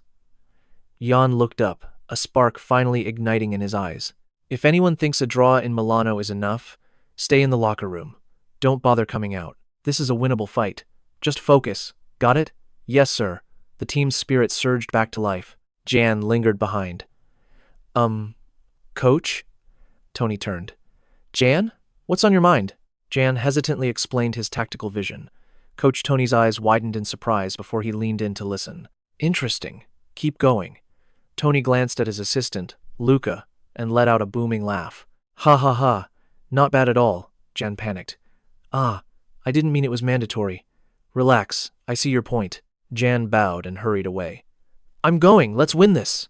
Tony watched his back with an intrigued smile. Well, Luca, stick around long enough and you'll see everything, Luca asked. What did Jan say? That kid just proposed his own tactical shift. What? Jan did? And honestly, it's a stroke of genius. Luca studied Tony's flushed face. Your head is red. Have you been drinking? Shut up. 𝐏𝐫𝐄𝐃, Tony called his star striker. Second half, we play by Jan's rules. 𝐏𝐫𝐄𝐃 was shocked but nodded. Jan watched from a distance, heart racing. Did I overstep? He said be free. But still. Jan's anxiety started to spiral. As he muttered, a dark shadow loomed. Think you're a big shot now, commanding the whole team? It was Saurara. Insolent brat. Get back to the youth team, Saurara mocked, feigning a terrifying rage. I'm sorry. I didn't mean it like that. Jan panicked. Suddenly, Captain Bossy stepped in with a kind smile. Easy on him. I heard the coach. Don't apologize, January. That was a brilliant idea. Jan blinked, completely bewildered. Really? The captain patted his shoulder. Go out there and execute it. Jan finally exhaled. Thank heavens. The whistle blew. 1-1. Keep this momentum going. Milano stuck to their plan, spamming long balls into the center. Crossing into enemy territory was easy. They decided to stick to their usual long ball strategy. Suddenly, the Milano players froze. What is this? Number 9 and 20. They've swapped. On the tactical map, 𝐏𝐫𝐄𝐃 dropped deep while Jan surged to the very front. A total position reversal. Before they could react, Jan launched a ferocious press. Ugh, pass it. He moved like a tireless machine. 𝐏𝐵𝐺, fresh from a quiet first half, now bolstered the defense. Milano's long ball lanes were suddenly choked off. A clean tackle. Jan exploded into a full sprint. I'm counting on you, Joe. 𝐏𝐵𝐺 became the wall, just like Deco. A long ball was launched from the back, but the accuracy was off. It was too high and too fast. Their defensive line was being bypassed completely. The Milano defenders were confident until the ball dropped. But wait, Tonera was there. The tiny midfielder had surged forward. He intercepted the second ball perfectly. Tonera, you're a lifesaver. Jan had predicted this exact moment. He was ready to ignite. Milano was reeling. Florence had stopped hiding. They were gambling everything at San Siro. Remember the Milano coach's smug face earlier? Take a good look at him now. His eyes are wide, drenched in cold sweat. Why? Because his perfect system is being dismantled by a 16-year-old. Milano's strategy relied on defensive comfort. They assumed a classic striker like 𝐏𝐵𝐃𝐃 would never press. They were just strolling, unaware of the lethal trap closing in. Bam! A thunderous long pass tears through the air, but Inzaghi overlooked one fatal variable. Number 20, Lian. The kid refuses to stay anchored. He's darting like a frenzied bolt. That pure intensity is shredding Milano's game plan. Witness this momentum. Milano's 18 thought he was safe until Jan struck like a lethal arrow. Panic flares as that purple-white shadow chokes every passing lane. What the hell? He's already there! The defender stumbles in pure desperation. In a heartbeat, he tries a desperate feint to escape. A clever flick? Forget it, Jan isn't buying the bait. He smothers the space, forcing a catastrophic turnover. Boom! The ball breaks loose. Coach Tony's cunning words echo in Duyan's mind.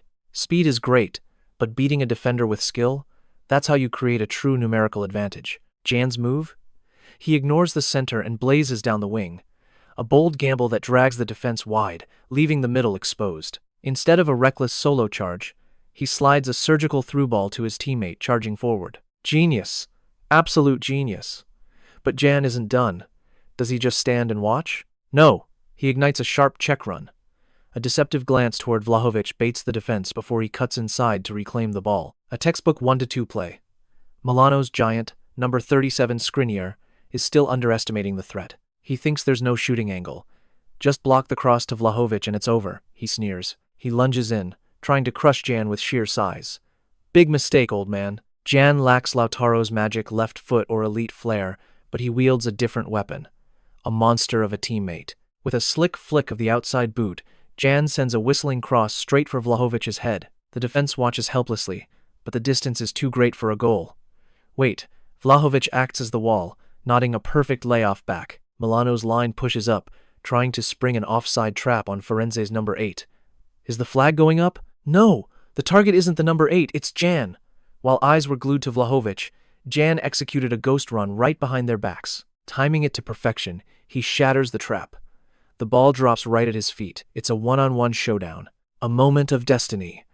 Jan's heart hammers against his ribs like a trapped beast. Thump, thump. Thump, thump.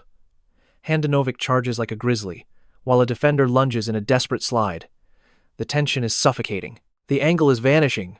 Stop him! The defenders scream in a frenzy, but Jan hears nothing. The roar of the San Siro fades to silence. It's just him, the ball, and the net. No need for flashy tricks or a net-tearing blast. Just absolute, piercing focus. He swings a clinical low drive. It slips perfectly through the needle's eye between the keeper and the defender. The ball rolls. And rolls. The world holds its breath. Goal! 2-1 to AC Firenze. An impossible comeback in the heart of Milano. The stadium explodes. Jan lets out a primal roar as his teammates swarm him in a joyful frenzy. But look at him. The captain. He's actually in tears. This isn't just 3 points, it's redemption. Sweet revenge against a treacherous past. Jan did it. He restored the captain's pride. In the 75th minute, Coach Tony subs out the hero. Lian departs to a standing ovation as Amrabat enters the fray. A thunderous applause for number 20. Great work, kid, Amrabat grunts, offering a high five. Jan's mission is complete. The final 15 minutes are a grueling test. Firenze shifts into a double-decker bus defensive fortress. Milano attacks like a cornered beast, but that second goal seems to have shattered their very soul. Multi-million-dollar legs turn to lead. Meanwhile, Firenze is fueled by 200% willpower. Captain Bossi becomes an iron wall. He's throwing his body on the line, screaming orders. No gaps allowed. You want a goal? Over my dead body. That is Bossi's unspoken vow. Peep, peep, peep. History is written. AC Firenze topples the giant Milano 2-1 away. A triumph of sweat, tears, and tactical brilliance. The squad rushes to Bossi. That hardened, grizzled captain is weeping like a child. He pulls Jan and the team into a crushing embrace. Today, he's the happiest man alive. Scene shift. The locker room. And as always, when men celebrate, the shirts come off. Welcome to the AC Firenze victory feast. Bossi is still riding the waves of pure emotion. Standing in just his underwear, he declares, "True love is staying by someone's side during the hard times." Smack. A towel hits him square in the face. "Give it a rest, you drama queen." Jan watches from the corner, chuckling at the chaos. But little did he know, joy is often fleeting. The head trainer marched in with a grim expression. Playtime was officially over. National team selection week had arrived. Poor Brazen was already drained from his revenge match, yet he had to pack his bags again. "My old bones can't take this anymore," he wailed in despair. While the captain despaired, the rest of the squad cheered. One teammate turned to Jan, noting their team's heavy representation in the national roster. "Hey, rookie, aren't you joining us?" Jan looked lost. "Me? I'm nowhere near national team caliber yet. I've only started a few matches." The other stared as if he were from another planet. "No calls after that performance? Impossible." It defied all logic. Jan just scratched his head, still convinced his genius was nothing more than pure luck. 4 years, he whispered. A shadow of homesickness flickered in the 16-year-old's eyes. Halfway across the world, Jan's father, the ultimate house husband in a daisy print apron, was busy scrolling through his phone. He sighed deeply. Does this boy ever bother to look himself up online? He's probably clueless. He glanced at the screen, seeing the storm his son had stirred across the nation. The headlines were screaming in bold red. How did we miss this 16-year-old prodigy? He was the new hope of Korean football. The debate raged. Was 16 simply too young for the national stage? The secret was out. Pack your bags, January. Your motherland is calling you home. After the stadium lights dimmed, our hero returned to his everyday reality. No longer the Serie A prodigy or the cold-blooded striker, he was just a son returning home to his father's flowery apron. Wait, what on earth is Dad holding? Was that a high-fashion shirt from Milan? No, it looked more like a giant baby bib. Dad proudly flaunted his new golf gear. Jan could only stare in stunned silence, but seeing the old man's tears of joy, who could possibly criticize his disastrous fashion sense? To his father, Jan was still just a child. He served up fragrant garlic fish stew, praying his son would just play for joy. A humble wish. Yet Jan was already carrying the pride of Florence on his young shoulders. On his next day off, he was dragged out by his future boss, the one and only Kim-ju. Welcome to the 82nd trial of manhood. Taking the perfect social media photo for your girlfriend. He had the tactical vision to spot a 10-centimeter gap on the field, yet he couldn't frame a decent shot to save his life. The result was tragic. A tiny girl and a massive building. Ju's screams of frustration echoed through the street. God truly is fair. He gave Jan golden feet but took away every ounce of artistic talent. Suddenly, a crowd began to gather. Ju instinctively stepped forward like a professional bodyguard. She thought they were ruining their date, but they weren't even looking at her. Look, it's Jan. The rookie's star power was overwhelming. Ju was pushed to the side as fans swarmed Jan for autographs. Clearly, she wasn't the lead in this scene. Jan turned beet red with embarrassment until a savior finally stepped in. A kind Italian grandmother offered to take a photo of the young couple. She asked one question in Italian that made Jan want to vanish into thin air. Are you two a couple? The old lady pushed them together. As their shoulders touched, the scent of Ju's shampoo completely paralyzed Jan's brain. He was a cold-blooded assassin on the pitch, but next to his crush, he was just a blushing puppy. His heart was racing faster than when he scored against Milan. Click. The moment was captured forever. A beautiful memory in the heart of Florence. Ju was glowing, while Jan desperately tried to focus on her sweet fragrance. The date concluded with the promise of a delicious meal. Ju dreamt of being a chef, while Jan just wanted to play. But 2 days later, his inner beast refused to stay quiet. Despite orders to rest, he lied to his father and snuck off to the U17 training grounds. He was a football addict, and there was absolutely no cure for his obsession. Returning to the U17 pitch wasn't about nostalgia. It was about unleashing his explosive energy. A lion had been let loose in a kitten's cage. Jan absolutely dominated the juniors with his post-Syria physique. Even Coach Luca was breaking a sweat just trying to keep up with his former pupil. Did this kid eat boulders for breakfast? Luca gasped, finally begging the monster for mercy. It was clear to him now Jan had ascended to a completely different level. He had evolved, both in raw skill and tactical brilliance, but even the brightest highlights have their shadows. Luca gestured toward the young prospects, who were watching Jan with eyes full of awe. He wanted Jan to offer the juniors some encouragement. Jan just scratched his head, still feeling awkward in his new role as an idol. Yet, amidst that sea of sparkling admiration, Luca's expression suddenly shifted. He whispered a warning to Jan, and Jan's gaze collided with a strange presence. Not everyone is here to welcome you, January. Luca's chilling words sent a sudden shiver racing down Jan's spine. He felt it then, a gaze that wasn't filled with admiration or simple envy. It was pure, unfiltered hostility. A curly-haired kid stood there, eyes shadowed like a panda's but burning with raw ambition. He glared at Jan as if he wanted to devour him whole. Luca leaned in, whispering, "Especially that boy. He has a very specific reason to harbor such deep hatred for you." Returning to that piercing, bullet-like gaze of the under-17 player, Jan was trembling, fearing a physical confrontation. Then, the kid screamed, "How do I play as well as you?" Wait, hold on. The red face, the heavy sweating, the clenched fists. It wasn't a fight he wanted. It was just a hardcore fan meeting his hero. Standing beside them, Coach Luca burst into a fit of hearty laughter. Whenever this kid gets nervous, he ends up looking like a wanted criminal. It turns out this panda-eyed boy is Jan's biggest fan, following his every step. He begged for the secret to becoming a genius.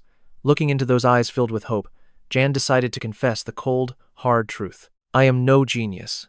Jan offered a gentle smile as the younger players stood there in absolute shock. In this place, I'm the one with the least talent, because I knew that I had to use my head and think more than anyone else. It sounded humble, but the impact was incredibly cool. What you see on the pitch is the peak, but the training ground is where the real essence lies. Jan reached out his hand, pulling his junior back up to his feet. To the children, Jan's shadow now seemed massive, radiating the aura of a master of effort. 2 days later, at AC Fiorente's training ground, the air was thick with tension. It wasn't internal drama, but rather the Italian national team failing again. Another draw? How could the Euro champions be stuck watching the World Cup from home? Sahara and the Italian players were howling in pure desperation. One man's agony is another's. Well, let's not go there. They turned toward Jan, a crazy idea suddenly sparking in their minds. They urged him to naturalize as an Italian to save the Korea? Besides you, who else? But then, a name flashed in their minds: the red number 7 jersey, a true world-class icon, Son Heung-min. The entire group went silent. Right, they forgot about that national treasure. The naturalization plan was immediately aborted. Coach Tony walked in, cutting through the banter. Put the World Cup aside. Focus on the task right in front of us. Our next match is the Coppa Italia round of 32 against Hellas Verona. This is a game we must win. However, there was a major hurdle. It was FIFA International Days.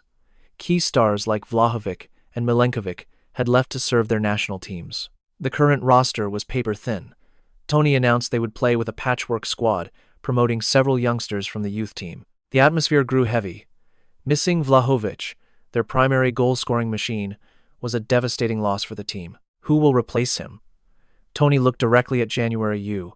You'll be taking Vlahovic's position. The entire team was stunned. Jan as a central striker with that slender frame? Was Coach Tony joking, or did he want the opposing center-backs to snap Jan in half? Even Jan was panicked. Me? How can I hold up the ball like Dusan? Tony simply gave a cold smirk. He wasn't asking Jan to become a second Vlahovic. The position is a number 9, but the play style is a number 10, a false 9. On the tactical board, Tony mapped out a daring plan. Instead of staying in the box, Jan would drop deep into the midfield. This movement would drag the opposing center-backs out, creating massive gaps behind them for the wingers to exploit. Once they hit the practice field, Jan began his movement. He wasn't an attacking midfielder, nor was he a target man. He drifted in between like a ghost, appearing and disappearing at will. The opposing defenders were baffled. Where did he go? Who marks him? If they chased Jan, the defense would collapse.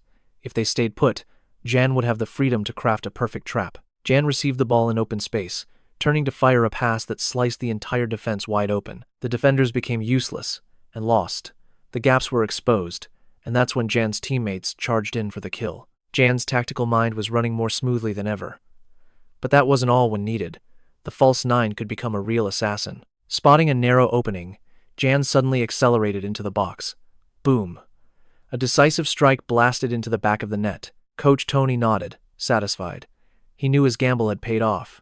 Jan wasn't just filling a hole, he was becoming a terrifying new secret weapon. However, their joy was fleeting. That evening, the Serie A Sports News broadcasted a shocking announcement. On the television screen, the image of Dusan Vlahovic appeared, looking cold and distant. Vlahovic has officially rejected the contract renewal with AC Florence. He will be departing the squad this very winter transfer window. All of Florence stands paralyzed. Their brightest star and greatest beacon of hope is preparing to leave them behind. On whose shoulders will the weight of that number 9 jersey fall? Welcome to the Coppa Italia round of 32, featuring AC Florence against Hellas Verona. Though the sky today is a brilliant blue, hearts are filled with turbulence. Just look at the mounting anxiety on the coaching staff's faces. The assistant coach is questioning Tony. Old man, are you absolutely sure about this play? Starting a rookie as a false 9 right after Vlahovic's exit? This is an all-or-nothing gamble, yet Tony, our silver fox, remains dead calm. I'm not gambling, Tony declares firmly. I am placing my absolute faith in his brilliant intellect. He believes the void left by a genius like Vlahovic cannot be filled by a mere imitation, but by an entirely different cerebral talent. Here is the center of attention. Lian, today you aren't just playing a match, you're carrying the weight of a historic experiment. Inside the tunnel, the atmosphere is as heavy as a funeral. The Florence players are paralyzed by overwhelming confusion. With Vlahovic leaving and a patched-up squad, their only hope is a 16-year-old rookie. In the stands, Furious fans are demanding answers from the board. To them, today's match is nothing less than a brutal test of the management's competence. If they lose, the head coach's seat will surely crumble. 1,000 tons of pressure weigh on Jian as he stands small and isolated on the pitch. His seniors have to rally his spirit. "Hey kid, don't shake. You are the future of this entire club." That probably makes him even more nervous. But today, we have a side character even more fascinating than our lead, Ricardo Sahara. Take a look at that bald, bearded veteran. Few realize he was once hailed as the golden prodigy of Italian football. Sahara's past is a classic tragedy. Rising at Empoli, joining the national youth squad, then making a rushed move to the giants, AC Milan. After 2 years rotting on the bench, his form plummeted, and he finally washed up at Florence like a piece of discarded talent. Here, he struck a wall named Vlahovic, a young, powerful monster who pushed 30-year-old Sahara into the permanent shadows of the bench. He believed his career had reached its end, but life always has a way of surprising you. With Vlahovic gone, a door once bolted shut now reveals a tiny crack of light for the former prodigy. Sahara clenches his fist tight. "I must play today as if it's the final match of my life." The whistle blows, and Fiorentina starts the play. It's a 4-3-3 formation against Verona's ironclad 5-3-2 defense, a difficult puzzle for Fiorente's slender attack. Gian begins to move. Following instructions, he drops deep into midfield to collect the ball. But something is off. The Verona defenders aren't falling for the trap. They've read the false nine playbook cover to cover. You want to drop deep? Go ahead, because we aren't moving an inch. They maintain their defensive lines, leaving Gian unable to pull anyone out of position. Immediately, a massive Verona defensive midfielder charges him. He clumsily loses possession in a dangerous area. It's a counter-attack for Verona. But then, boom, a blue jersey lunges in for a fierce tackle. It's Sahara. The veteran bellows, "Don't fear, just play your game, and I'll clean up any mess." His senior's words act like a surge of adrenaline for Gian. Realizing he isn't alone, he begins to re-examine the tactical board. If the defenders won't mark him, it means Fiorente's midfield now holds a numerical advantage of 6 against 5. Gian shifts his thinking. Instead of trying to drag defenders, he joins the passing lanes, transforming into a fourth midfielder. Fiorentina completely seizes control of the midfield. Verona begins to unravel. While the opponents scramble for the ball, Gian suddenly accelerates. He charges directly into the heart of the defense. A Verona midfielder is forced to break rank to stop him. The trap has sprung, and space is revealed. Gian threads a pass to Sahara, who is making his move on the wing. Instead of a simple 1-2, Sahara uses his brute strength to drag the fullback away, carving open the inner channel for his teammates. Although Sahara's final strike whistles just past the post, it has proven that this new system can actually function. Gian and Sahara trade a high five. The way the veteran looks at the young rookie has been completely transformed. Skepticism has turned into respect for the boy's fierce hunger for victory. "All right, kid. Today, we're going to make history." 25 minutes in, and Verona stubbornly refuses to press. They've identified Gian as a false 9, but that very passivity is their fatal flaw. Gian receives the ball with his back to the goal. He begins to weave, slicing directly into the gap between the center-back and fullback. Sahara reads the play and cuts across the field. De Jong makes a piercing run. 2 drills are now hammering the defense at once. The Verona center-back is paralyzed with indecision. Who should he mark? In that heartbeat of hesitation, Gian slides the ball to Sahara. The defender lunges at Sahara, but the veteran doesn't strike. Instead, he executes a mesmerizing, stylish backheel into the space behind him. The ball finds Gian in full stride.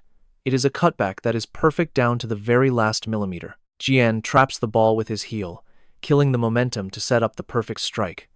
The net is gaping as the Verona keeper rushes out. At this lethal range, pure technique is absolute king. Gian carves a divine arc past the keeper's desperate reach, finding the far corner. 1-0 for Florence. Sahara roars like a madman, charging in for a crushing embrace. Power, experience, and genius collide as Gian obliterates Verona's concrete defense. High in the VIP stands, a legendary scout is left speechless. Technical director Paolo Rossini polishes his glasses in disbelief, muttering, "That movement, that spatial awareness, the way he commands his teammates. It reminds me of a legend. Roberto Baggio in his prime. The entire stadium falls silent before erupting in pure madness. Did you catch that strike? A flawless curve, laser-focused into the top corner. Fiorentina fans rub their eyes. They aren't just seeing Jan anymore. They see the ghost of the divine ponytail, Roberto Baggio, reborn, a masterpiece of elegance and skill. And now, the celebration. But wait, our young maestro, our field artist. What on earth is he doing? He sprints to the corner flag with fiery passion, only to freeze like a statue. Look at that blank stare. He ran so hard but forgot he hadn't planned a celebration yet. A true footballing genius, but a total amateur at being cool. Saved by the squad. Sahara charges in like a freight train, crushing Jan in a massive mother bear hug. Jan might regret scoring as his ribs begin to crack. "Thank you, kid. Thank you," Sahara bellows in pure joy. Jan is dazed. "Wait, did you assist me? Why are you thanking me?" The boy doesn't realize this goal is a lifeline for his veteran teammate's dying career. By minute 38, Jan's false nine roll is operating with terrifying precision. He drops deep, stretches the field, and boom, a pass that obliterates the entire defense. This time, Sahara finishes it. 2-0 for Florence, a truly insane half. The crowd begins to whisper. Playing this well without Vlahovic? Maybe we don't even need to keep him anymore. Cruel words of the football world, but the ultimate praise for the Jan-Sahara duo. Amidst the cheers, let's talk about the man of the hour. Riccardo Sahara was once a prodigy, Italy's golden hope, only to waste his youth on Milan's bench. They labeled him the eternal talent, a classic story of a fallen star. Stranded in Florence, he lived in Vlahovic's massive shadow. At age 30, his career hit a dead end. Retirement or a lower league slide seemed inevitable. But today, look at him run. Like he's 20 again, driven not by duty, but by raw hunger. He wants to prove to the world and himself that Riccardo Sahara isn't finished yet. I want to give everything for this team. I want to keep playing here. This isn't just a star's ego, it's the prayer of a man clutching his final lifeline. Second half begins. Score is 2-0. Verona has nothing left to lose, pushing everyone forward for a desperate comeback. Pressure mounts on Florence's defense. But today, Sahara isn't just a striker, he's diving into tackles like a possessed defender. He throws his body on the line. A true warrior. "Are you okay?" Jan asks, worried. "I'm fine. Just run. I'll be your platform." Sahara gasps, drenched in sweat but eyes blazing with fire. Counterattack! Verona is overextended. Sahara steals the ball. Even with legs of lead, he looks up, searching for Jan. "Go, kid!" A long ball over the top. Jan flies down the left, but Sahara doesn't stop to breathe. He grits his teeth, squeezing out every last drop of energy to sprint 40 meters and support his junior. Jan receives it, dazzling the defender with a feint. He spots Sahara in the box, sandwiched between two center backs. No problem. Jan sees a gap that only a true genius could perceive. A low cross slices the defense, landing perfectly in the veteran's path. The ball finds Sahara. This is it. Fate's moment. Shoot, man. But oh no, his legs are spent. Sahara's shot is a complete mishit. Damn it. It's over. He closes his eyes in despair after an embarrassing miss right in front of the goal. But wait. The ball bounces weirdly, wobbling toward the net. The keeper is totally fooled by the bad shot. It slowly rolls over the line. Goal. 3-0.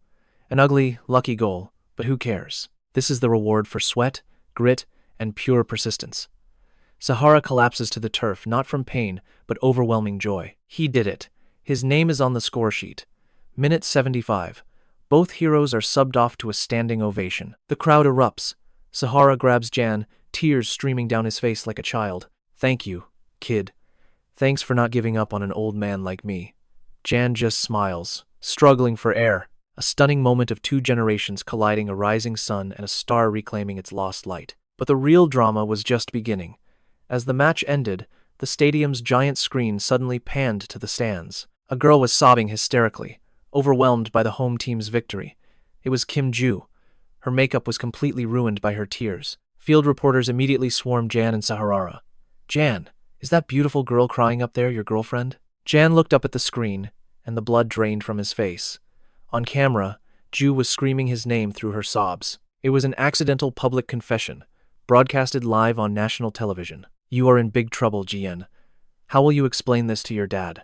Let's return to the scene of this shocking Serie A scandal. While Jan and Sahara celebrated on the pitch, an impromptu press conference was erupting in the VIP stands. Captain Biras and the team crowded around Jan's father.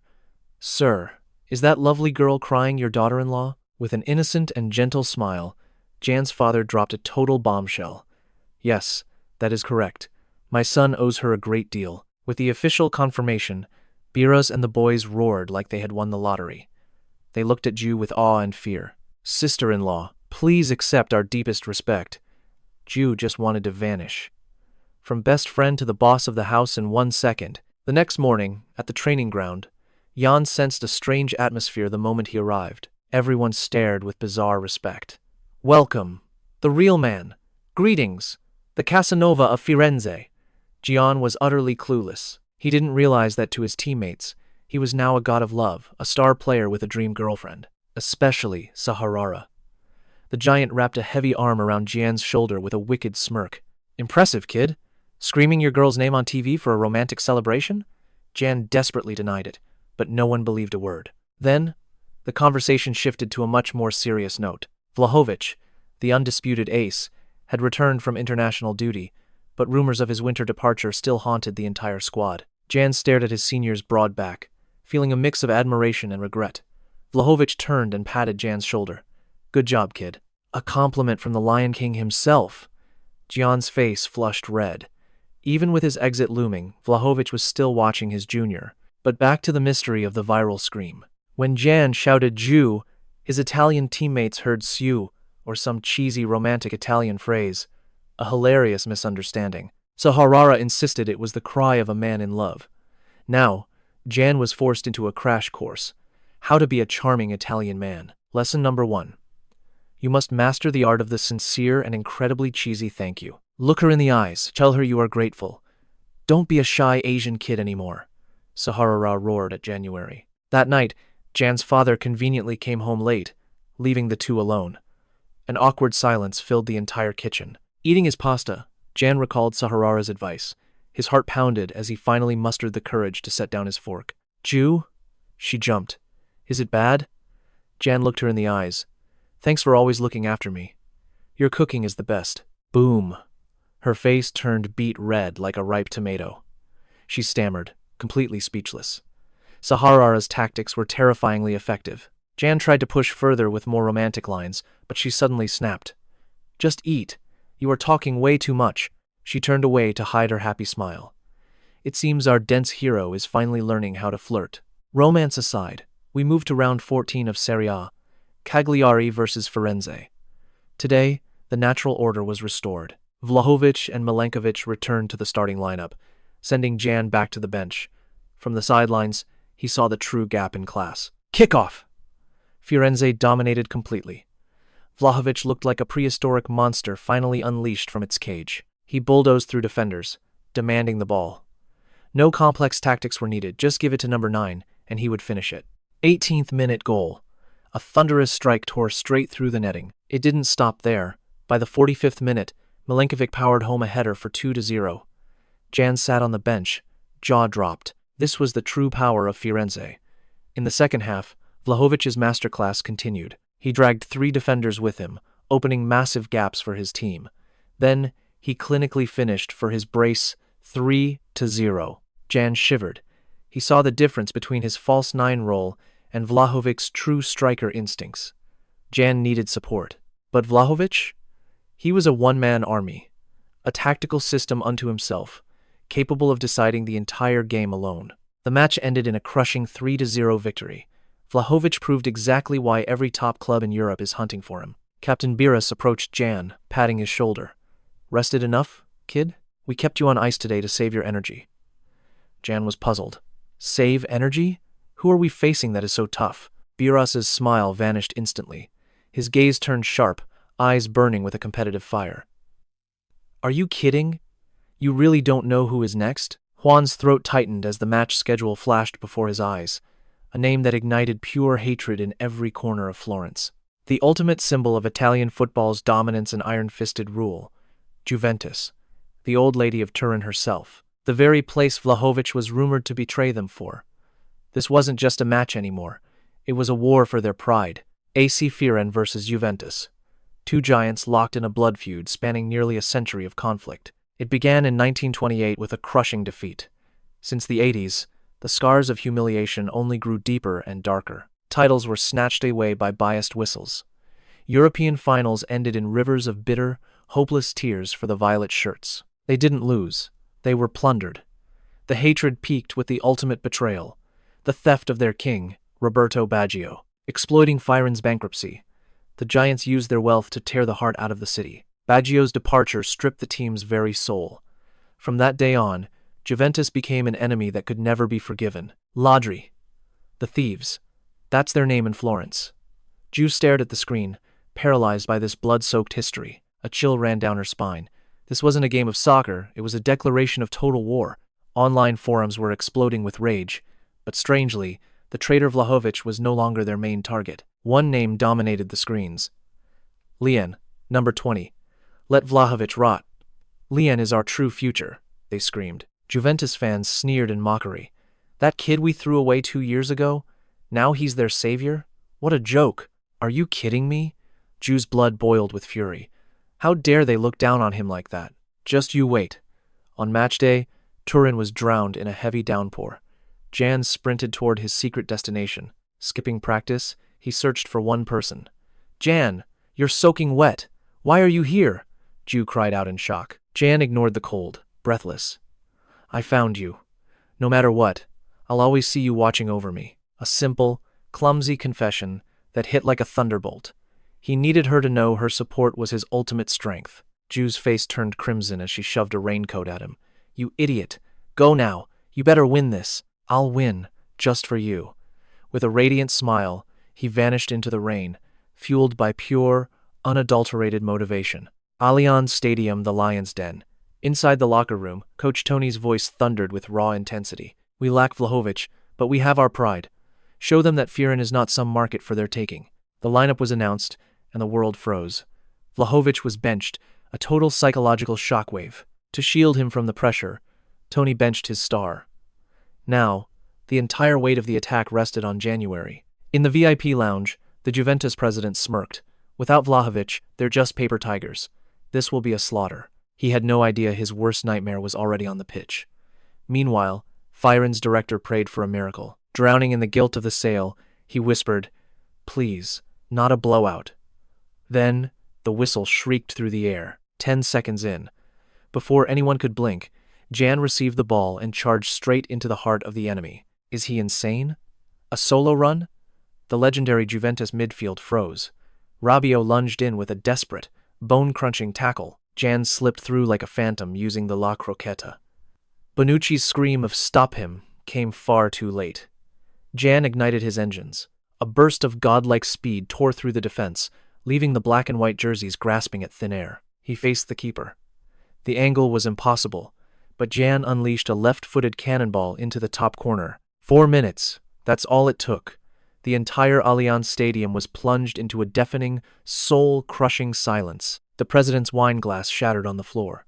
Coach Allegri stood frozen, his mind unable to process the impossible. Lian, the boy they discarded, had just delivered a thunderous slap to the face of the Giants in their own temple. Jan stood tall, arms outstretched in defiance. His eyes burned with a singular message. Behold, I am Lian. This is my arrival. The battle had only just begun, but the atmosphere was already thick with the suffocating scent of war. The cause? A 16-year-old boy had dared to humiliate the legendary old lady on her own sacred turf. The sleeping giant had been provoked. Their €100 million superstar erupted in a fit of absolute, unbridled rage. No more mistakes. His roar sent tremors through the Juventus defense, demanding perfection in the face of this insult. Yet, amidst the storm of intimidation, one soul remained utterly unmoved and completely fearless. To Lian, those expensive stars meant nothing. They looked like prisoners in stripes, waiting for their sentence. And on this field, he was the cold-blooded warden ready to lock them away forever. Lian, you're a monster today!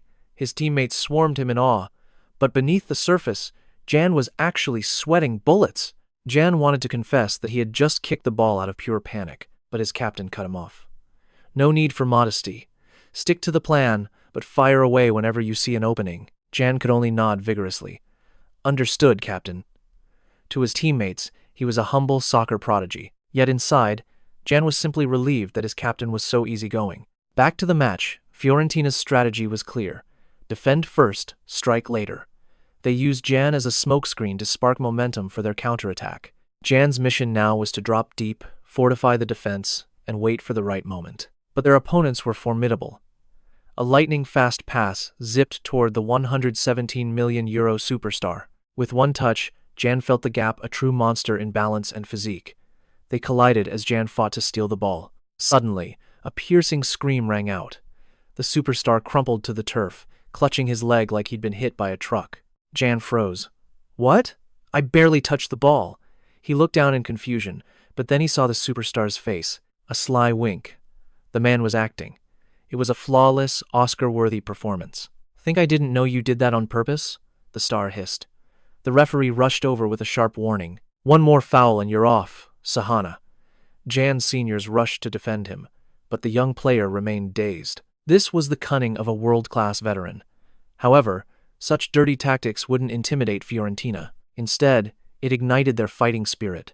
We are going to give them hell today. Seeing his teammates' broad backs, Jan felt a strange surge of peace. The purple wall was now more impenetrable than ever. They shut down every assault.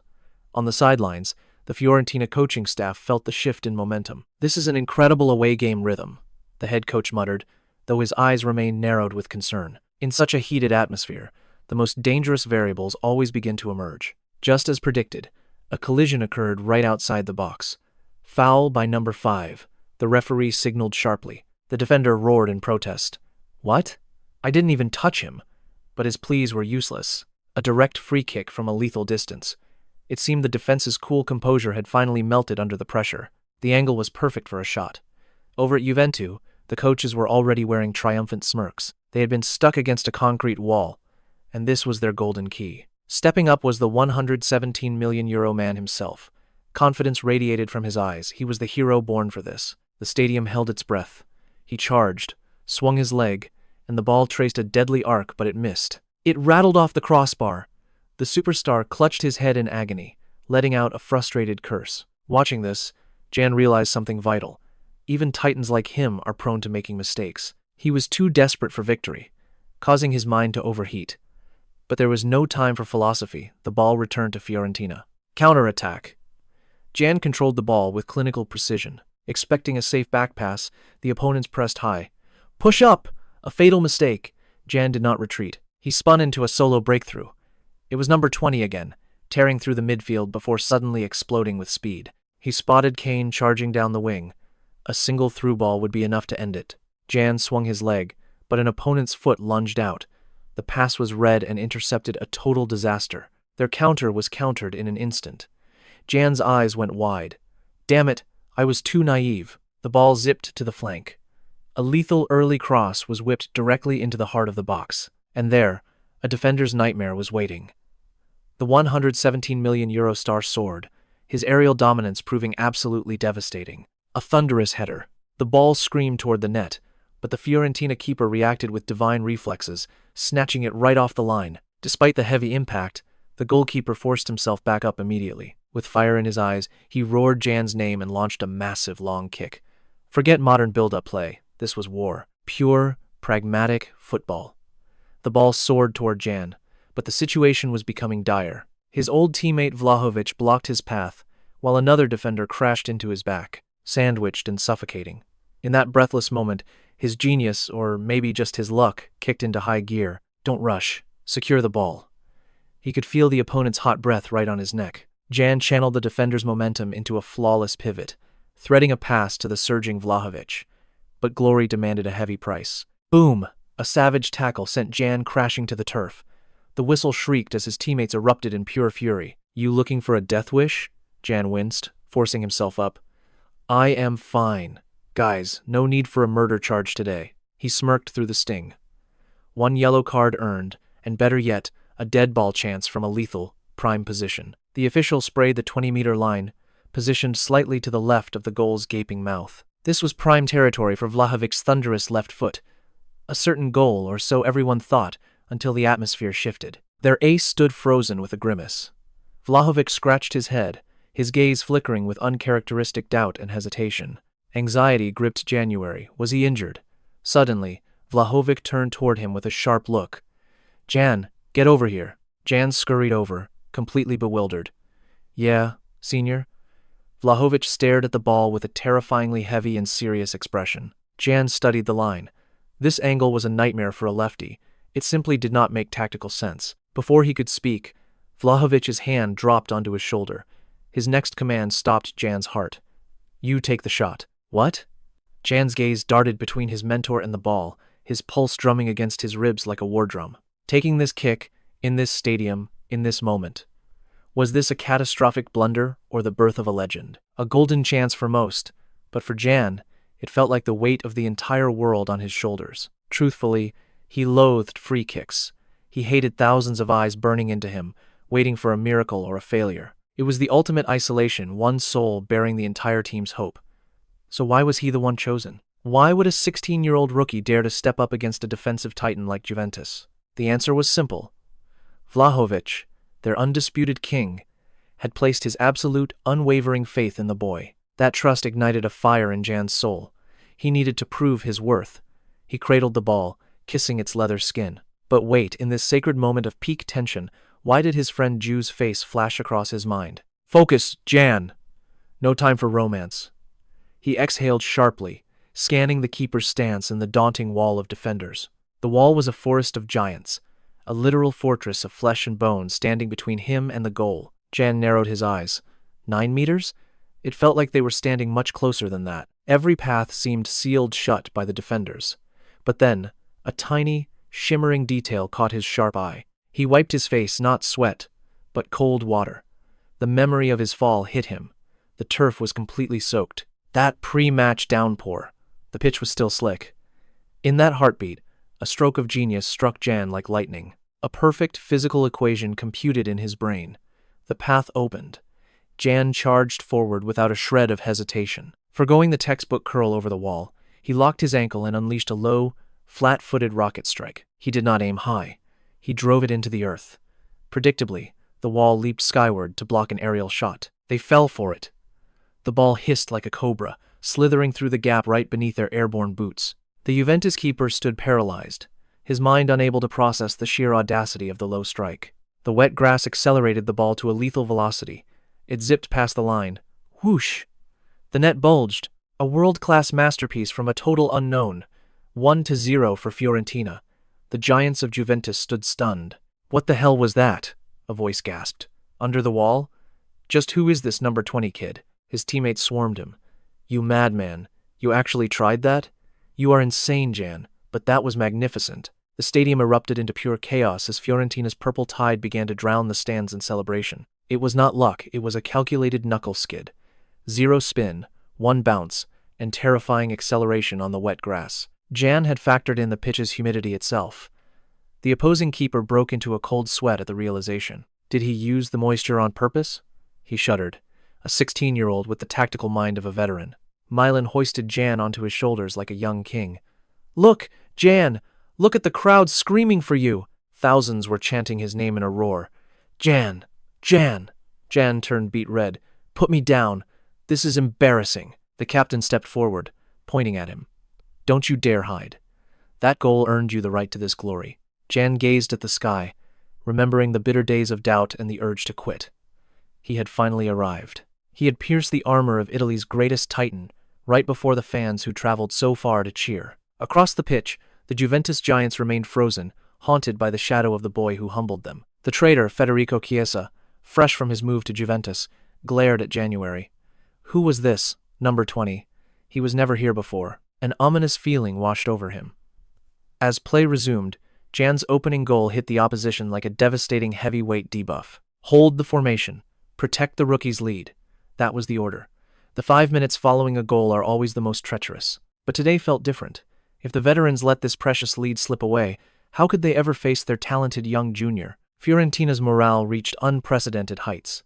Captain Biraghi launched into a ferocious, high-stakes tackle to regain possession. Milankovic acted as a human shield to block the strike. Playing at 200% capacity, they turned their goal into an impenetrable fortress. Even when the opposition played dirty, the Fiorentina squad struck back twice as hard. Jan watched his seniors fighting like lions for him. He finally realized he wasn't standing alone anymore. He had brothers in arms ready to pull him up the moment he stumbled. The first half ended 0-1 for the visitors, a scoreline that sent absolute shockwaves through the entire league. Walking through the tunnel, Jan felt the hostile glares from the home crowd. The captain clapped his shoulder, whispering, "See that? They're terrified of you. Silencing an away stadium like this is the ultimate mark of success." Suddenly, Jan froze in his tracks. A familiar silhouette appeared, a fiery red mohawk atop a rugged, battle-scarred face. It was Jerome, the living legend Jan once idolized. But Jerome's gaze held no contempt today, only a flicker of wary respect. An unknown Asian rookie was now forcing the world's top superstars to actually feel the sting of fear. Amidst his thoughts, a weathered voice broke the silence. "Why the long face, Jan? Stomach issues?" It was Coach Vincenzo. He asked Jan how it felt facing this roaring, fiery arena. Jan swallowed hard, admitting it felt like a brush with death. Meanwhile, up in the luxury of the VIP stands, two executives in sharp suits rewatched Jan's goal. "Look at the ball. No spin at all. It's wobbling midair. Keep it down, director. This is enemy territory." The Fiorentina director grinned, celebrating both the goal and his brilliant financial math. He glanced down at the pitch where Federico Chiesa, the man they called a traitor, stood frustrated. "Look at Chiesa. We sold him for 40 million euros. Truly a masterpiece of a deal for our club. Indeed, that money kept us afloat." The director then pointed toward January. "And that boy? His weekly wage is only 4,000 euros. Yet look who's dominating. A 40 million euro ghost versus a budget-priced rookie who is currently commanding the entire field. Marok, I bet you this. In 1 year, Italy will be far too small to contain a talent like January." The second half kicked off, but the very atmosphere of the stadium had shifted. Juventus had stopped underestimating them. Chiesa's eyes no longer showed surprise when he looked at January. It was the cold gaze of a predator who had finally identified a true threat in his territory. The battle resumed. Despite fears regarding a 16-year-old stamina, Jan felt his body becoming strangely weightless. Perhaps it was a system boost or an adrenaline surge from his debut goal, but his recovery felt lightning fast. Fiorentina parked the bus with a lead, while a wounded Juventus desperately charged forward to reclaim their shattered pride. Their desperation left fatal gaps in the backline. Jan moved to defend instinctively, but a commanding shout stopped him cold. "Stay up there. You're the striker. We'll handle the defense, you just focus on hunting for that second goal." It was a display of absolute, unwavering conviction in his abilities. These seasoned warriors were acting as the foundation for the rookie to shine. Jan felt a responsibility heavy as a mountain. A counterattack opportunity ignited. A long ball soared over the top. The defender missed his mark, and Jan exploded forward. 2 attackers against 3 defenders. A high-pressure numbers game. Instead of forcing a solo play, Jan's predatory instincts, or perhaps his programmed nature, selected the most clinical path to victory. He cut across the field, tearing the defensive line apart and opening a massive corridor. Vlahovic instantly sensed the opening. Jan delivered a razor-sharp through ball. Vlahovic found himself one-on-one with the keeper and unleashed a clinical low strike. But no! The Juventus keeper reacted with godlike reflexes, stretching a desperate leg to deny the certain goal. Vlahovic clutched his head in agony. "My bad, Jan. That was a world-class assist I just wasted." Jan just smiled, patting his senior. "Don't sweat it. Their keeper is just on fire. Keep shooting, one will eventually drop." Momentum was on their side, but football tragedy strikes when you least expect it. A violent aerial clash erupted. Crash. Milankovic, the unmovable rock of Fiorentina's defense, collided brutally with an opponent in midair. Scarlet blood began to flow from a deep gash on his head. The referee immediately signaled for a forced medical substitution. Fiorentina is down to 10 men. Their defensive pillar is bleeding out on the sidelines as the coach screams for a quick bandage. He knew losing Milanovic would be a nightmare, and that nightmare was about to manifest instantly. Play resumes just as Milanovic steps off. Cruel fate strikes as the slippery pitch causes the substitute to lose his footing. Saunera faceplants hard. The massive hole left by Milanovic is wide open, and Juventus won't ignore such a divine gift. They surge down the flank with lethal speed. A razor-sharp cross slices through Fiorentina's panicked defensive line. Waiting there is none other than Federico Chiesa, the traitor in number 7. He launches into a diving header. An unstoppable strike. Goal. The score is level. Juventus has punished Fiorentina's mistake with cold-blooded ruthlessness. The players collapse in despair. "It's my fault. My weakness caused this," Milanovic mutters, clutching his blood-stained head. But no one blames him. His gaze shifts, burning with a fire more intense than ever before. "I'll play the rest of this match with my life on the line." Bandaged like a holy warrior, Milanovic returns to the fray. His overwhelming aura rallies his allies while striking a chill into the hearts of his enemies. Juventus is riding a wave of euphoria, hunting for the kill. They push high, leaving dangerous gaps in their wake. But Fiorentina is prepared. Their keeper is playing like a man possessed while Jan observes the entire battlefield. He realizes standard shots won't break this keeper. He needs something monstrous, something completely unpredictable. A mad plan ignites in the young man's mind. As the counterattack begins, Jan faces defenders lunging like starving tigers. Instead of a pass or a dribble, Jan suddenly sprints directly toward the referee. What is he thinking? The defenders are baffled. Jan uses the official as a human shield, legally bypassing his pursuers in a flash. A brilliant wall pass off the referee. The press is broken, and Jan accelerates into open space. He links up with Bonaventura, drifting right to receive the return ball. The angle is tight, but the window is open. Jan winds up.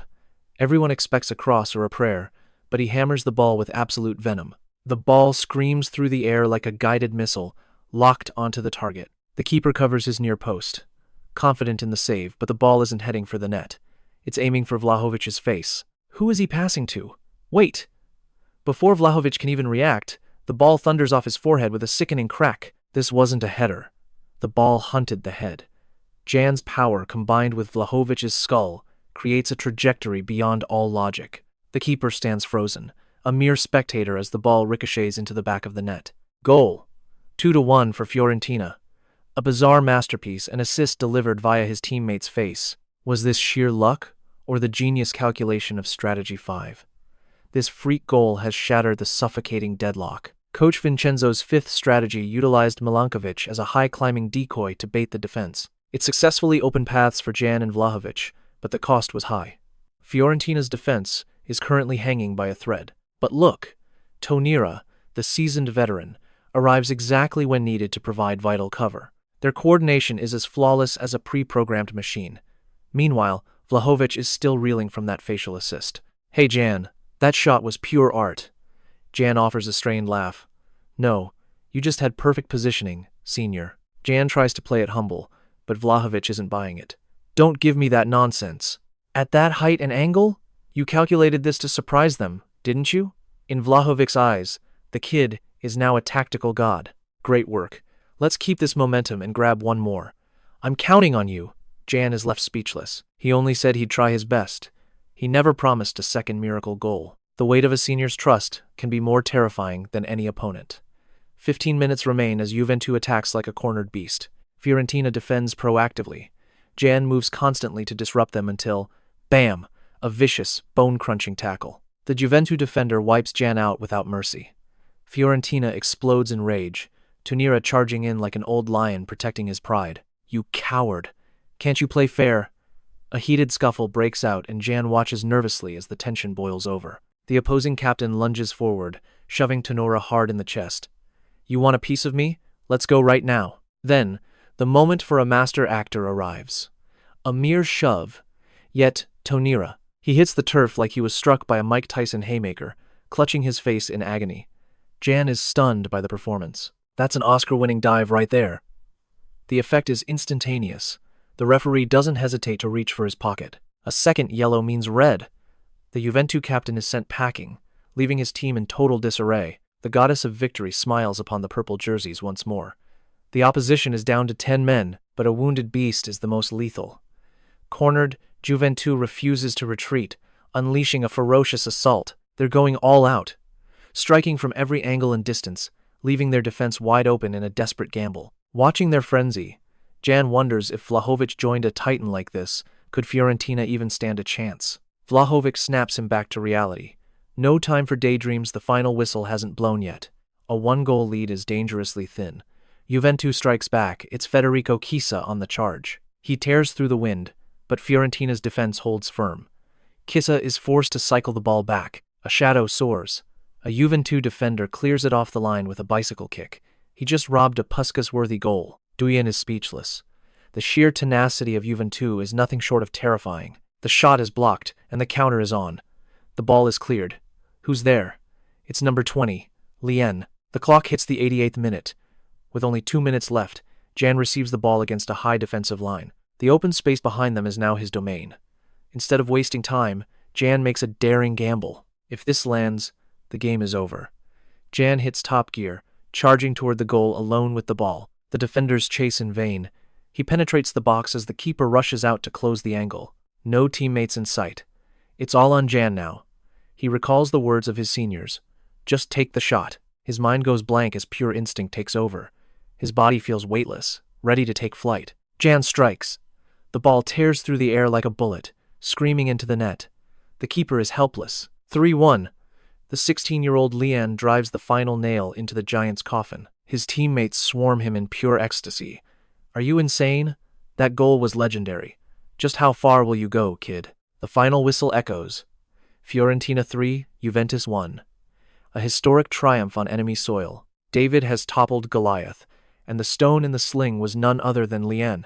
While they celebrate below, a fateful call is made in the VIP booth. A silver-haired man picks up the phone. It's Mauricio. Didn't you recognize the director? Schedule a meeting for tomorrow morning. His eyes are locked on number 20. A calculating smile creeps across his face. It's time for a change of plans. Don't you get it?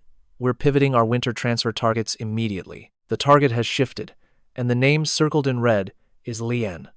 A new chapter begins. The roars of the Fiorentina players shake the very foundations of the away locker room. This victory over the Giants isn't just 3 points, it's a declaration.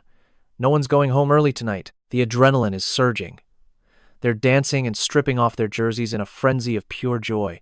But amidst the chaos, someone's trying to slip away. Lian, where do you think you're going? The seniors drag him back. Wait, I'm on the phone. Duyan protests weakly as he's hauled back into the shirtless madness. A name flashes on his screen. Girlfriend. The locker room erupts into a second wave of chaos. You actually have a girlfriend? Is it Rue, the nation's sweetheart? Jan breaks into a cold sweat. Sorry, guys. Jan bolts into the hallway, catching his breath. Hello? Rue? A sweet voice answers. Congratulations, Jan. I watched the whole match. You were incredible out there. Duan beams. Her praise means more than 1,000 cheering fans. Thanks. Wait. What are you holding? Through the screen, he sees Rue holding a black and white striped jersey. Oh, this? It's Davila's number 10 shirt. You swapped with him after the game, remember? Right, he'd traded shirts with the 117 million euro superstar. Rue is ecstatic. Can I have this? Davila is just so handsome. Suddenly, Jan's smile completely vanishes. Handsome? Are you serious? She's swooning over the opponent instead of praising him? Jan's face falls. Suddenly, the victory turns bittersweet. Meanwhile, the staff announces a half-day delay before the flight. Everyone is free to roam the streets of Turin. It's the perfect chance to unwind after the battle. Captain Biragi immediately snatches January. All right, kid, you're coming with me. The veteran fashionista is determined to style his protege. These will look great on you. Try them on. Jan looks at the pile of clothes and wants to scream. It's all suits, formal shirts and 40-year-old styles. Captain, I'm only 17. Hush!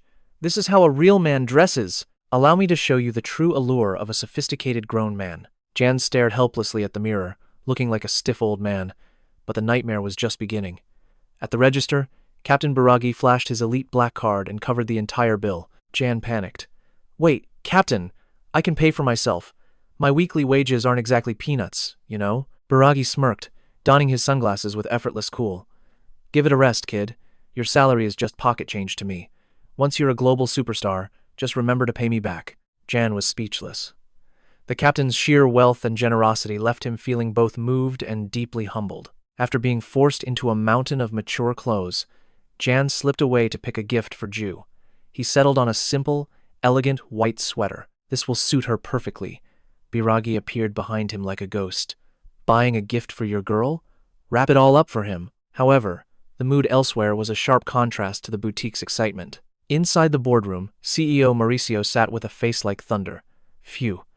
So, for now, the 𝐾𝐈𝐄𝐃 deal is finalized as a permanent transfer. An official move to the next report. Vlahovic. As you all know, our latest contract extension offers have completely collapsed. To be blunt, keeping him is nearly impossible now. Mauricio tapped his fingers impatiently against the desk. If that's the case, we must prioritize the highest transfer fee possible, right? The staffer nodded. Yes, sir, precisely. Sweat beaded on the staffer's forehead as he continued. Currently, The most advanced negotiations are with JVT. The director cut him off. Is there a better bid? The employee hesitated. Not exactly. It's just that an entirely different proposal has arrived. The director frowned. An entirely different proposal? The employee swallowed hard before speaking. I was contacted with a request to recruit Jan Lay alongside Vlahovic at a price equal to Vlahovic's full market value. Mauricio bolted upright, shouting in disbelief. That price for a rookie who hasn't even played 6 months in the first team? Shockwaves rippled through the room. That figure was astronomical for a newcomer. The technical director stroked his chin, deep in thought. Well, in today's market, youth is the ultimate currency. But even so, there should be a limit to such madness. It was unthinkable to offer top-tier star money for a rookie with less than half a season's experience. Mauricio burst into a laugh, filled with cold, soaring ambition. Ha! It seems 𝐏𝐫𝐸's CEO is desperate after their recent defeat. He's probably on the verge of being fired.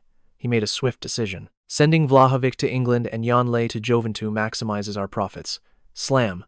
A heavy fist struck the table, making Mauricio jump. The technical director glared, his voice dripping with steel. Jan Lay is absolutely off limits. He is not for sale. Mauricio attempted to reason with him, but at that price, we have to consider it. Think of the massive profit for the club. The technical director remained unyielding. No, absolutely not, at least not now, Mauricio asked skeptically. Are you suggesting that kid's potential goes even higher? The technical director gave a knowing smile. Without a doubt, he is a world-class talent in the making. By the end of this season, Lay's value will skyrocket. But imagine if he proves himself on an even grander stage. Mauricio blinked. A grander stage?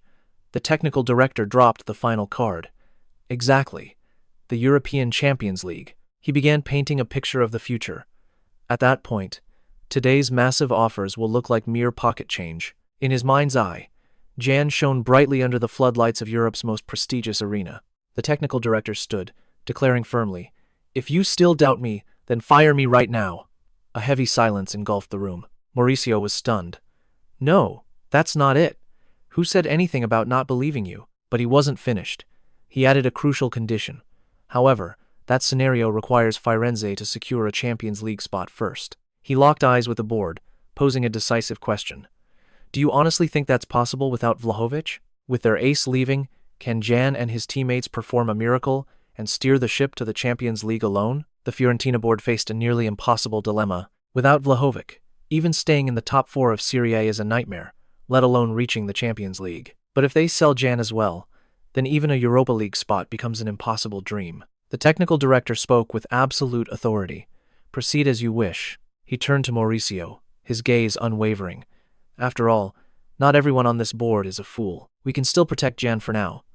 However, he admitted the harsh truth: they couldn't keep him forever. He gazed thoughtfully out the window. As a businessman, he wasn't blind to the obvious reality. It's only a matter of time. Eventually, Jan will join the strongest club in the world. While political schemes brew in the shadows, the pitch air crackles with intensity. Faster, push harder. Roars of command echo across the training grounds. After their historic triumph over Juventus, morale has soared. Every step feels lighter with the taste of victory. Everyone knows this is the turning point. Coach Tony watches from the sidelines, nodding in silent approval. It was a monumental win for the team and for the players' own personal legacies. Nearby, the trainer pushes Lian through a grueling drill. Not done yet?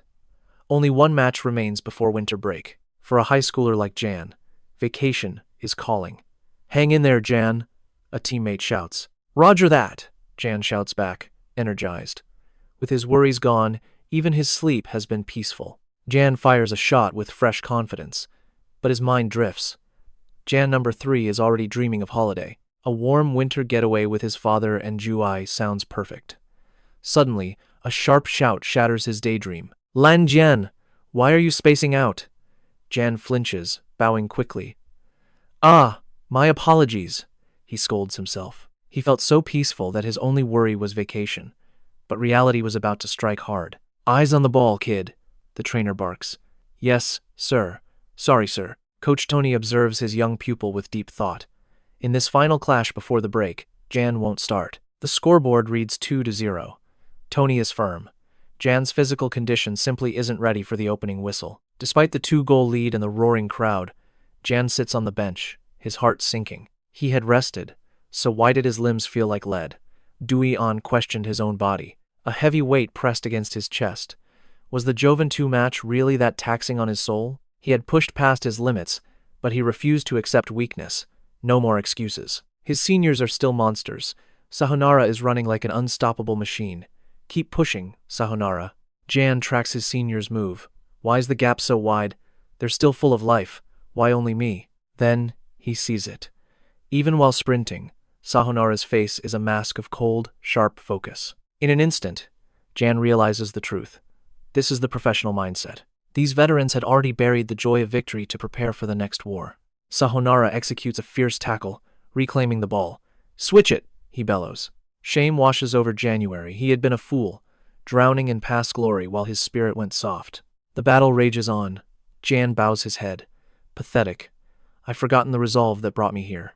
He clenches his fists until his nails dig into his skin. Arg, so close, the crowd groans. If the match ends like this, I'll regret my lack of professionalism forever. Terrified of becoming a player who peaked too soon, he suddenly jumps, startled by a voice. Jan springs up like a coiled wire. His heart is racing. He takes a deep breath to steady himself. I've changed, haven't I? Jan whispers. He gathers his courage and approaches Coach Tony. Excuse me, Coach. Tony turns, surprised. The clock hits the 37th minute of the second half. The referee's whistle pierces the air. The substitution board glows. Number 10 is coming off. Number 20 enters. Lian exhales, stepping onto the pitch. Thank heavens, I finally have a chance. On the bench, the trainer asks curiously, Coach, what did Jan say to you just now? Tony wears a mysterious smirk. Oh, nothing much. In his mind, he sees Jan from moments ago. With eyes blazing, the boy had pointed at the tactical board. Senior, I'll move into this space. The trainer guesses Jan just begged to play. Coach Tony lets out a soft chuckle. Ha! Lian said that? Tony recalls Jan's real plea. He wanted to bleed for the team. The moment he enters, Lian sprints back to defend. His teammates are stunned.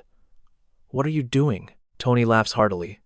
He looks genuinely satisfied with his young prodigy. Tony explains that Jan's initiative was great, but fighting to fix his own flaws is true greatness. On the pitch, Jan executes a perfect, bone-crunching tackle. Tony watches his star pupil. This is the mark of a true world-class player. Jan gasped for air, drenched in sweat, yet his eyes blazed with pure resolve. That final whistle signaled a performance the young star could truly be proud of. The battle reached its end. Fia secured a smooth victory to perfectly wrap up the first half of the season. After the match, Coach Tony pulled Jan aside. I've arranged a world-class training retreat for your father, and I'm eager to see your evolution in 2 weeks. Jan let out a jubilant cry of excitement. Whoa, really? A place that incredible actually exists? Coach Tony just scratched his head with a sheepish grin. The environment is top tier, he winked mysteriously. But more importantly, a legendary coach is waiting there. At the airport, Jan froze in absolute shock. Standing there with a radiant smile was none other than Luca, the renowned U17 youth coach. Coach Luca! Luca waved back. Thanks for coming out to meet me. Jan greeted him with a respectful, deep bow. Luca patted his shoulder. Hop in the car. During the ride, Jan felt a pang of guilt. I'm so sorry for disturbing your holiday, Coach. Luca waved it off. Don't say that. You've traveled a long way too, he added excitedly. Coach Tony is actually quite thrilled about this training. Besides, I'm currently mentoring another student. Training together will ignite a fire in both of you and push your limits. Jan was instantly curious. Another student? Luca gave a cryptic smile. You'll find out soon. It's actually an old acquaintance of yours. The car pulled up to a breathtaking seaside villa. Jan's jaw dropped. It was Coach Tony's private luxury holiday estate. Then, walking out from the house, Gino! Jan shouted. The boy with slicked back hair and a confident aura waved back coolly. Long time no see, January. It was Gino Canvani from Palmo FC, he smirked. I've been keeping an eye on your recent performances. Jan couldn't contain his joy. Gino, how have you been? The two old friends shared a powerful, heartfelt embrace. Gino shrugged. Nothing special, just the usual grind. Since a genius like you is still training, I can't afford to fall behind. Jan beamed, truly happy to see him again. Gino pushed him away, his face turning bright red from pure embarrassment. Hey, you're the real genius here, Gino. It turned out Gino had transferred to Palmo just to secure more time on the pitch. Coach Tony stepped out to greet them. "Coach, it has been far too long." Since Palmo was Tony's former club, Jan had come here specifically for exclusive, one-on-one coaching during the winter break. Gino bragged, "I've already made 3 appearances off the bench." Jan was genuinely impressed. "So that's how it is." Jan mused that even a true talent like Gino had to change clubs just to play. He realized just how fortunate his own path had been. Training with him would be the ultimate motivation. Gino's spirit was already catching fire. "Let's go. We have to make every second count." Jan answered with a firm nod. The hellish training camp had officially begun, and the focus was on physical conditioning, Jan's greatest weakness. They ran through the sinking sand, pushed to their absolute limits. With every heavy step lung into the sand, Jan focused. If his feet grew stronger, his explosive power would soar. Tony coached them every step of the way. "Why am I running with these kids at my age?" the old man grumbled. But he never quit. The grueling routine continued daily, but it wasn't just blood and sweat. Jan also found a moment to enjoy the magic of Christmas on the glowing city streets. "Jan, look at that!" Ju pulled at his arm. "Is it pretty?" "Yeah, it's not bad," he replied softly. Jan watched Ju's radiant smile under the festive lights. "It's absolutely beautiful," he whispered. Was he praising the scenery or the girl beside him? The 2 weeks vanished like a whirlwind. The day of departure arrived. "Keep fighting, Jan," Gino said, shaking his hand. "You too, Gino." The 3 parted with heavy hearts. Jan looked back at his mentors. "Coach, just wait. I'll prove that I'm number 1. "Still as humble as ever, I see," Tony chuckled. "Have a safe trip, kid," Coach Luca added with a warm smile. Jan's eyes welled with tears. The moment to leave had truly come. He bowed deeply one last time. "Coach Tony, Coach Luca, thank you for everything." The 2 teachers watched their student's retreating figure, their hearts overflowing with hope for his future. 2 weeks later, at the Fiorentina training ground, Jan finally returned. "Well, look who it is." Captain Biraghi walked over. "Long time no see." Jan grinned. "How was your holiday?" Biraghi scanned Jan from head to toe in shock. "Wait, you look much leaner and sharper." He began checking Jan's transformed physique. Jan tried to deny it, but his rock-solid muscles were the ultimate proof of his hard work. Suddenly, the locker room doors flew open. "Enough chatting. Everyone, get out to the pitch immediately." The head coach entered with a grim expression. Jan stepped onto the field. After 2 weeks, official training was back in session. Had he truly evolved in such a short time? He looked around. The stadium atmosphere and his seniors seemed exactly the same as before. As the gates opened and light flooded in, Jan froze. He had forgotten one vital thing. His eyes searched for a familiar silhouette, Senior Vlahovic. He was nowhere to be found. He was no longer a part of the team. A cold emptiness filled the air. Memories of the fans' protests and the harsh labels of traitor hurled at Vlahovic flashed through his mind. Fan loyalty can shatter in the blink of an eye, can't it? It is natural, considering the team just lost its ultimate ace. Captain Biraghi grips Gian's shoulder. "From now on, everything rests on you." He locks eyes with the boy, voicing the heavy truth no one dared to speak. The new ace, Fenli Gian. The weight of a team and an entire city now falls upon his young shoulders. Does he have what it takes to fill the massive void left by Vlahovic? First match of the second half. SSC Empoli. Biraghi rallies the men in the tunnel. "Listen up," he commands. "Vlahovic is gone, and the fans' fury is no joke." Biraghi continues. "The rumors had been swirling for ages. The fans saw this coming. But when betrayal becomes reality, the pain is absolute. You all know that." Biraghi sharpens the gravity of the looming battle. "We are sitting at 5th. One more push and we secure a top 4 spot." Jan's eyes widen as Biraghi stares him down. "What does the top 4 truly mean?" "It means the Champions League next season," Jan stammers. Biraghi nods. "Exactly. But the irony is cruel. In this critical hour, their star jumped ship mid-season to join Juventus, their bitter, sworn enemies. The image of Vlahovic in those black and white stripes haunts them like a nightmare. If you were a Viola fan, wouldn't you feel utterly betrayed? Like we failed them?" Biraghi's voice turns cold. "Do you understand why today's victory is mandatory? They need a win, and it must be a slaughter." His gaze burns into January. "Especially you, Jan. Show the fans that our offense thrives even without Vlahovic." "Understood!"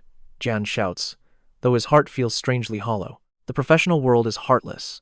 Just weeks ago, they were celebrating a victory over Juventus together. Now, He's one of them. It feels like a sting to the back, but everyone has their reasons. Now, he's just an enemy to be crushed. Jan inhales sharply, clearing his mind. Focus on the mission. The whistle blows, and the stadium atmosphere turns bone-chilling. The fitness coach whispers, "Coach, this is more terrifying than I expected." The tension is suffocating. It feels less like a match and more like a looming riot. Boos rain down. "Sellouts. Management. Get out." Is this even a team anymore? Coach Tony remains a pillar of calm. Ignore the noise. Focus on the pitch. He turns to his staff. "Don't blink. Watch every single movement. Our new era begins now. Everything revolves around Lian, not Vlahovic." On the pitch, Jan is a blur of motion. He's playing the false nine, a role he's begun to master since the National Cup. Today's prey is Empoli, the very team where Jan's professional journey began back in U17. Let the memories fuel the fire. Jan slides a clinical pass to number 20. Give and go. He slices through the lines. The Empoli defense is in complete shambles. Who is this kid? Jan wreaks havoc, fainting inside before exploding down the flank. A cross, a fake shot, then a sudden burst of speed. The defender hits the dirt. Who's waiting? Jan fires a low cross. A purple shadow strikes like a bolt of lightning. Jan charges the box. He could shoot, but a tactical pass is the killing blow. He releases it, a pass that tears the dense defense wide open. Tap in. Goal. The net ripples. 1-0. Scorer. Sahan. Assist. Lian. 22 minutes in. Sahan grabs John, laughing. You've gotten much sharper, kid. Incredible run, senior. Jan beams. Coach Tony watches from the touchline with a satisfied nod. The training is paying dividends. Jan looks lighter, faster, and more lethal than ever. Sahan ruffles his hair. You're flying out there. The fitness coach is speechless at Jan's performance. Coach Tony smirks. Of course he is. He's been showing us this brilliance all week. That was the undeniable proof of his 2-week grind. But the fitness coach remained skeptical. He's just warming up after that break, right? Coach Tony chuckled, watching the pitch. He clearly favored Jan, but how could he possibly improve further? Suddenly, Tony's eyes widened. Unbelievable. Jan was blurring across the grass, dominating every single hot spot on the field. He was just there. How was he here already? The explosive power of his legs had finally awakened. A true monster had arrived. Jan tore through the field like a raging cyclone. Was that a speed burst? An opponent gasped. Jan snatched the ball away in a heartbeat. It wasn't an illusion. Jan charged forward, carving through the Empoli defense like a hot knife. Senior! Jan fired a clinical pass to Sahonara, the man currently on fire today. Perfect pass.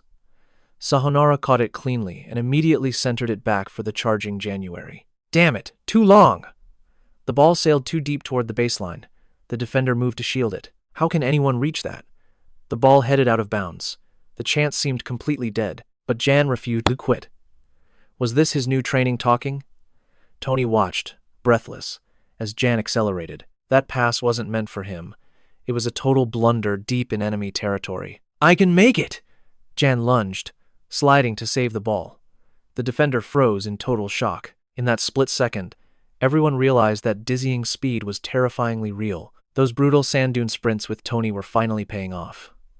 Pure explosive power. Jan whipped across mid-slide. The ball curved perfectly. Whoosh! The lead widened to 2-0. Jan struck. 84th minute. The final whistle blew. Florence takes it 2-0. The stadium exploded. This victory meant everything. Reporters swarmed Jan immediately. Congratulations on the massive win. Jan, how does this first win feel? Did you have a secret strategy for today? Jan was drowning in questions. Was there no training manual for handling the press? Then, a sharp question pierced through. Your close friend Vlahovic just moved to Juventus. Any comments? Jan hesitated, recalling his coach's words. Ignore the noise. Focus only on the pitch. Jan took a steadying breath. Of course, it's a real shame he left, he replied. But what truly matters? He locked eyes with the camera. The reporters gasped at his intensity. Don't tell us you're leaving too, the fans fretted. Ah, no, not that at all, Jan declared boldly. I mean that by the end of this season, we will stand higher than Juventus. Total silence fell. A 16-year-old rookie had just declared war on the league giants. The silence shattered into an uproar. Meanwhile, A panicked staffer burst into the executive office. "Director! Everything's going crazy!" Mauricio looked up gloomily. "What now? Is someone burning Vlahovic's house? Or am I getting death threats?" The staffer stammered. "No, sir.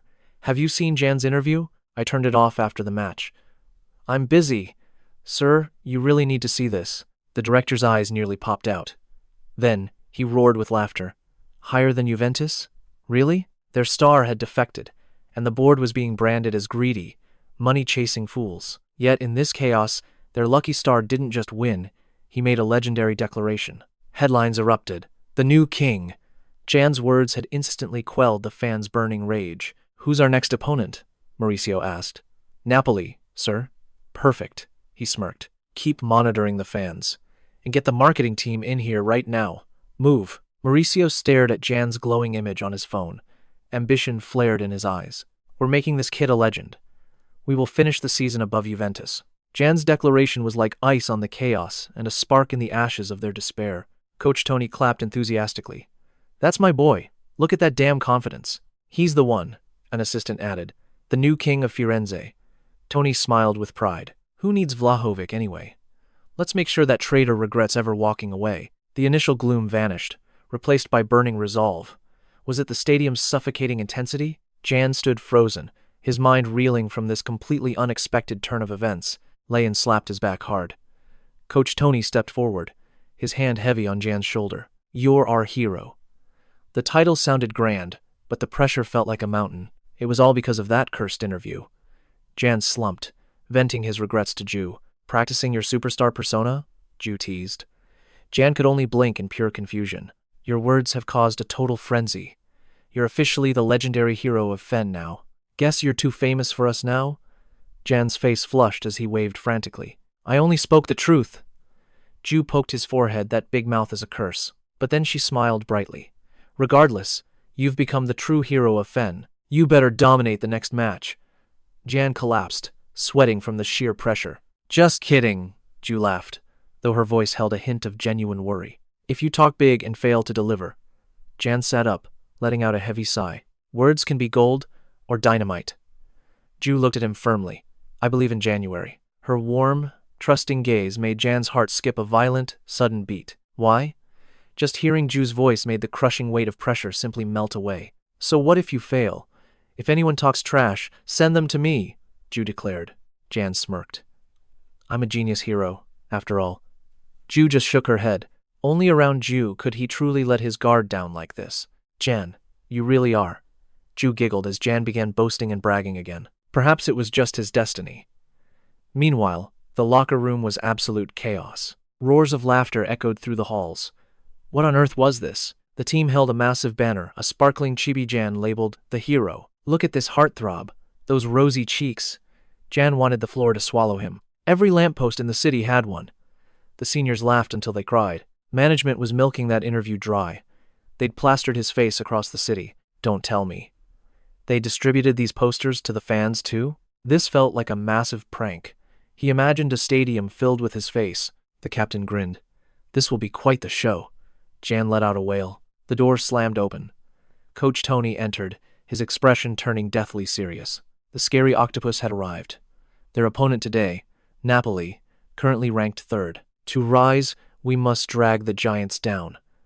"Are you ready?" Coach Tony stared at January. "Make your interview a reality. Run until you burn." "Forza Viola!" The team roared as the whistle blew for kickoff. No opponent is easy in this league, but Napoli was a different breed of beast. The match exploded into life at a frantic, breakneck pace. Our defensive 4-4-2 met their aggressive 4-2-3-1. Watch the flanks. Napoli dominated, using lightning-fast wingers to pierce through our defensive lines. We had to shut down the wings at all costs. Because of him, Victor Osimhen, Napoli's number 9. A true monster in the air. He'd already scored 9 goals. He soared, his header rattling the goalpost. To win, we had to cage him. But a defensive slip opened the wing. A lethal, low cross whipped in at high speed. "Don't let him loose." The defender lunged too late. Osimhen was faster. Impact! 0-1, Napoli. Osimhen scores in the 15th minute. His 10th goal of the season. "It is fine. Keep chasing." The captain roared, desperately trying to rally their spirits. But despite his cries, The crushing pressure showed no signs of fading. "Focus, everyone!" he shouted. Yet their opponent's momentum only surged higher, relentlessly pinning Fiorentina back into their own territory. The rhythm had shifted completely. The entire flow of the match was now firmly under Napoli's iron grip. Coach Tony gnawed at his nails, praying for a miracle play to break the enemy's momentum. Beside him, Jan's heart raced with restless anxiety. "I need the ball at my feet to make a move," Jan thought. "Should I abandon the front and drop back to help the defense?" Suddenly, a familiar voice cut through the roar of the crowd. "I believe in you, Jan." It was Ju. He looked up, his resolve hardening. "No, I have to trust my seniors." Jan cast aside his doubts about retreating. He knew his teammates would eventually find a gap and deliver the ball to him. At that exact moment, 𝐏𝐫𝐄𝐃 executed a flawless interception. "Great steal, Milan," Jan screamed, demanding the ball as he broke forward. 𝐏𝐫𝐿𝐼𝐄𝐃 spotted Jan instantly and launched a thunderous long ball over the top. Jan smiled. "He did it. I knew I could count on him." Jan controlled the ball perfectly with his chest. At this height of the formation, he considered slowing the pace to wait for his teammates to catch up. But something within Jan shifted. "We are coming!" his teammates yelled, rushing to support him. Napoli scrambled back with terrifying speed. Jan realized that slowing down would only let the chance slip away. 3 or 4 defenders were closing in, but he spotted a sliver of open space down the right corridor. "Can I really do this alone?" Suddenly, the stadium erupted like thunder. "Show them. Go, Jan. Our hero will lead us." A hero? To be honest, being called a hero felt almost ridiculous to him. Yet, in this fleeting second, the sheer weight of their faith in him felt far greater than he had ever imagined. A surge of invisible energy coursed through January. Perhaps he was the only person in this entire stadium who still doubted his own power. Then I must believe. Just as he had pushed himself to make Ju proud, he poured his entire soul into this leap of faith. Jan closed his eyes for a heartbeat. If he could deceive his own fears, perhaps he could achieve the impossible. Jan's eyes snapped open, glowing with a lethal sharpness. He exploded forward. "What? Am I truly this fast?" He felt weightless, gliding across the grass as if a powerful force was propelling him from behind. It was a terrifying burst of speed. Coach Tony and his assistant stood frozen in shock. "Run, Jan! Break through them all!" He was tearing the Napoli defense to shreds. A defender lunged in with a sliding tackle, but Jan was a step ahead. Did I push it too far? No. Jan lunged, his toe grazing the ball just in time. "I can do it!" He surged past the last man. The defender could only watch from the ground as he tumbled helplessly. He didn't fully understand why they trusted him so much, but their love and expectations were now his greatest weapon. Jan faced the keeper as the shooting angle narrowed. Without a moment's hesitation, he unleashed a thunderous volley. The ball screamed like a cannonball into the top corner. The net bulged violently. 1-1. Jan scored in the 45th minute, just before the whistle. An unbelievable masterpiece. But the battle was far from over as the teams headed for the halftime break. Inside the Fiorentina locker room, the air was thick with tension. The coach's voice boomed, sounding like he wanted to devour his players alive. "Milan, Nastasic, if one of you watches the ball, the other must mark the man. Even if it takes 3 of you, stop them." The players could only bow their heads under the verbal assault. "Yes, sir." Jan sat huddled in the corner, drenched in sweat. He could feel the coach's murderous aura directed straight at the veteran defenders. Coach Tony wasn't finished with his lecture yet. "Listen up. After the recent transfer of Vlahovic, the fans' fury is no joke. Their anger is just as loud as the opponent's cheers." He scanned the room, his gaze stern and unyielding. "Hear me well. If we win today, we climb to 4th place in the standings. That means we will leapfrog over Juventus." The team suddenly snapped to attention. That goal was far too tempting to ignore. Coach Tony pointed toward the door. "You all know exactly how the fans are feeling right now, don't you? Use this chance to reignite their passion." "Well, what are you waiting for?" Captain Biraghi slammed his fist into his palm. "Let's go. Let's fight for our fans." Jan followed behind them, feeling inspired. Our team really does have a fiery spirit. They're dead meat now. His teammates grinned, their eyes burning with newfound hunger. Jan felt a surge of adrenaline in his chest. The coach's words had set his very soul on fire. The captain turned to Jan with a final reminder. "We must win this. 4th place is within our reach." The pressure was intense. Indeed, as long as the defense held firm, Jan was ready to make history. Up in the stands, Ju suddenly noticed something strange. They say there are moments when foreign languages suddenly become clear. Now, she could perfectly understand the chatter around her. It was like magic. She leaned in closer, only to realize that every single person was talking about January. Lai just danced past 4 defenders. It gave me goosebumps. Ju looks like he's about to lose his mind. His magnetic aura is undeniable. The stadium is erupting. Fen's hero, is charging for that 4th spot. Look at Duan, leading the way with such a dominating presence. That back view, no wonder everyone is obsessed. Ru watches Jan from the stands, sighing. Her little Jan feels like a distant memory now. She's proud, yet feels a sting of childish envy. The whistle blows, the second half begins. The pace is breakneck. Refusing to settle for a draw, the opposition launches a relentless assault. Napoli's pressure is suffocating. Captain Fen screams, "Eyes on the formation. Hold the line." They're bound by ironclad discipline, holding deep for a counter instead of wasting energy in midfield. Milan, watch that gap. A single slip-up now means certain death for the team. Milenkovic's reply is sharp. Got it. The enemy is pushing their line incredibly high. Their hawk-like gaze scours the pitch, searching for even the tiniest crack in Fen's fortress. In this heart-pounding crisis, Lan Jan stands isolated deep in the enemy's territory. Watching his 10 teammates suffer while he stands idle, the guilt is eating him alive. This stillness is pure agony. Jan aches to sprint back, to tackle, to share the burden. Suddenly, Coach Tony's words from the locker room flash through his mind. "Jan, you're the alpha lion here." Jan blinks, baffled. "Huh? Me?" Lions look lazy, right? They lounge while the pride hunts. But listen, when the hyenas strike, the king rises to protect his own. Do you see? Tony points a finger. This half, you're that lion. Conserve your energy. Wait for it. Tony grins, calculating. Then, deliver the fatal strike when they least expect it. If you retreat now, our only chance to counter will vanish into thin air. Don't just run. Ambush them. Jan clenches his fists, resolve burning in his eyes. He must suppress his instincts. He has to trust his team and his role as the king. Jan takes a deep breath and lets out a low growl. Grrr. Ozing just stares, confused. Is he crazy? Ozing wonders.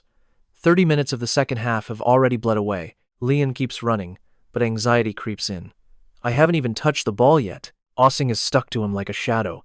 This guy is as tenacious as a leech. Jan sighs heavily. Some lion I am. I feel more like a lost kitten. That fierce roar has faded to a tiny meow. Ozing watches him like he's a total freak. He was growling just now. Jan maintains his poker face while screaming internally from embarrassment. Being the king is exhausting. With Napoli's monsters attacking, the seniors are forced to defend. No one can blame them. Napoli is hitting them with the force of a hurricane. The pitch is tilted, but then a rare opening. A long ball flies toward Jan. Jan charges, but their defense is a fortress. Boom! A bone-shattering tackle stops him cold. Shut down! Jan hits the turf hard as the defender looms over him like a giant. He can't shake his shadow. Drenched in sweat, he gasps for air. Don't. Give up. Ozing throws a mocking smirk. Jan snarls and slaps his own cheeks. Wake up, Jan! Slap. No more doubt. Time is short, but one perfect chance, that's all I need. Jan's eyes turn predatory. He won't surrender, not while there's a single second left. He tracks the play as a thunderous shot is fired. The keeper makes a god-tier save. Napoli pours back in. A point-blank strike. And it whistles just inches wide. Damn, no angle. Tony watches from the sidelines, a slow smirk forming. Perfect. The defense is holding firm. They're being hammered, but the net remains untouched. As the clock ticks, desperation sets in. Look, the Napoli players are starting to argue. There's no opening. They're forced to recycle the ball, their deadly momentum finally slowing down. Napoli's back pass is intercepted. A flash of purple strikes from the shadows. Incredible anticipation. It is Bonaventura. He snatches possession away. Where did he even come from? The Napoli players are paralyzed with shock. Even the best defense eventually crumbles. Smirking, Bonaventura fires a pass to January.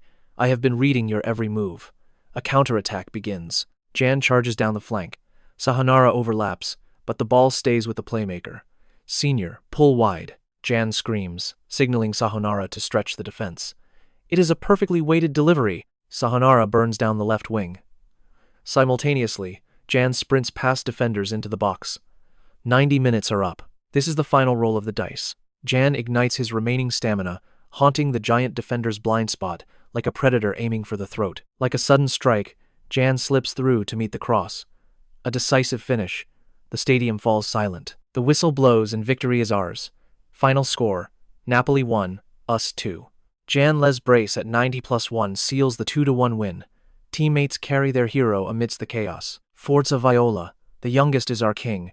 Praise be to the savior of the pitch. Vlahovic fails while Jan shines. Juice scrolls through her phone, smiling as her Italian finally pays off. Jan is a god today. But wait, why is my comment getting so much hate? Her screen shows, Jan is my boyfriend. Below it, a landslide of angry fans is roasting her. Hate all you want. The truth remains the truth. Cut to the training ground the next morning. Heard the news? A new face is arriving. Makes sense. With Vlahovic gone, we need reinforcements. He is here. The doors swing open as Coach Tony enters with a mysterious stranger. Listen up, everyone. We have a new member joining our ranks starting today. Most of you know him, but give him a warm welcome. The newcomer stands shyly, hands behind his back. Coach Tony introduces him. He joins from Argentina's Leo, only 16 years old. He turns with a confident, radiant grin. I am here to dominate alongside January. I am Luca Romero. Jan freezes in place. Me? A partnership? But who is this kid exactly? Jan stares intensely at his new teammate, feeling a strange sense of familiarity. Another 16-year-old? A partner? A friend? Or a rival? An electric tension fills the air. Jan! Why the long face? Tony calls out. Captain Biraghi smirks, patting the coach's shoulder. Leave him be. The poor kid just hasn't moved on from Old Flame yet. Old Flame? Jan's eyes widen. Biraghi teases. Don't tell me it is Jew. Why bring her up now? Is it someone else then? Jan sighs. No, it just feels empty without Senior Vlahovic. He hangs his head. Biraghi laughs out loud. I get it. You two were the ultimate duo. Then his face turns serious. But you knew him longer than any of us, didn't you? Jan blinks. Biraghi looks toward the horizon. We all feel the void he left behind. But think about it. His massive transfer fee let us fly to away games instead of taking buses. The money kept us in peak condition and allowed us to scout future legends. His departure gave the club exactly what it needed to survive and thrive. So we keep our heads up. That is the professional world. Jan nods, enlightened. It is true. Life is never as simple as it seems. Suddenly, a strange voice interrupts. Why interrupt my deep speech? I need to eat too. Biraghi points toward the newcomer. Jan, forget Vlahovic. It is time to form a new legendary duo. Jan gasps. With who? Dian, my friend! A youth lunges forward, hugging Jan from behind. Jan screams in surprise. Did you see me blow past Herrera? We are both geniuses. What do you think? Is he crazy? Jan breaks into a cold sweat, struggling to escape this hyperactive energy. Are you speechless because we are on the same side? Info box. Luca Romero. Luca keeps rambling without a pause. Jan covers his ears. So loud! Romero just laughs. Jan stood speechless. Does my name mean genius in Korean? Only a true genius recognizes another. Jan forced a smile and stepped away. Time to practice, he muttered.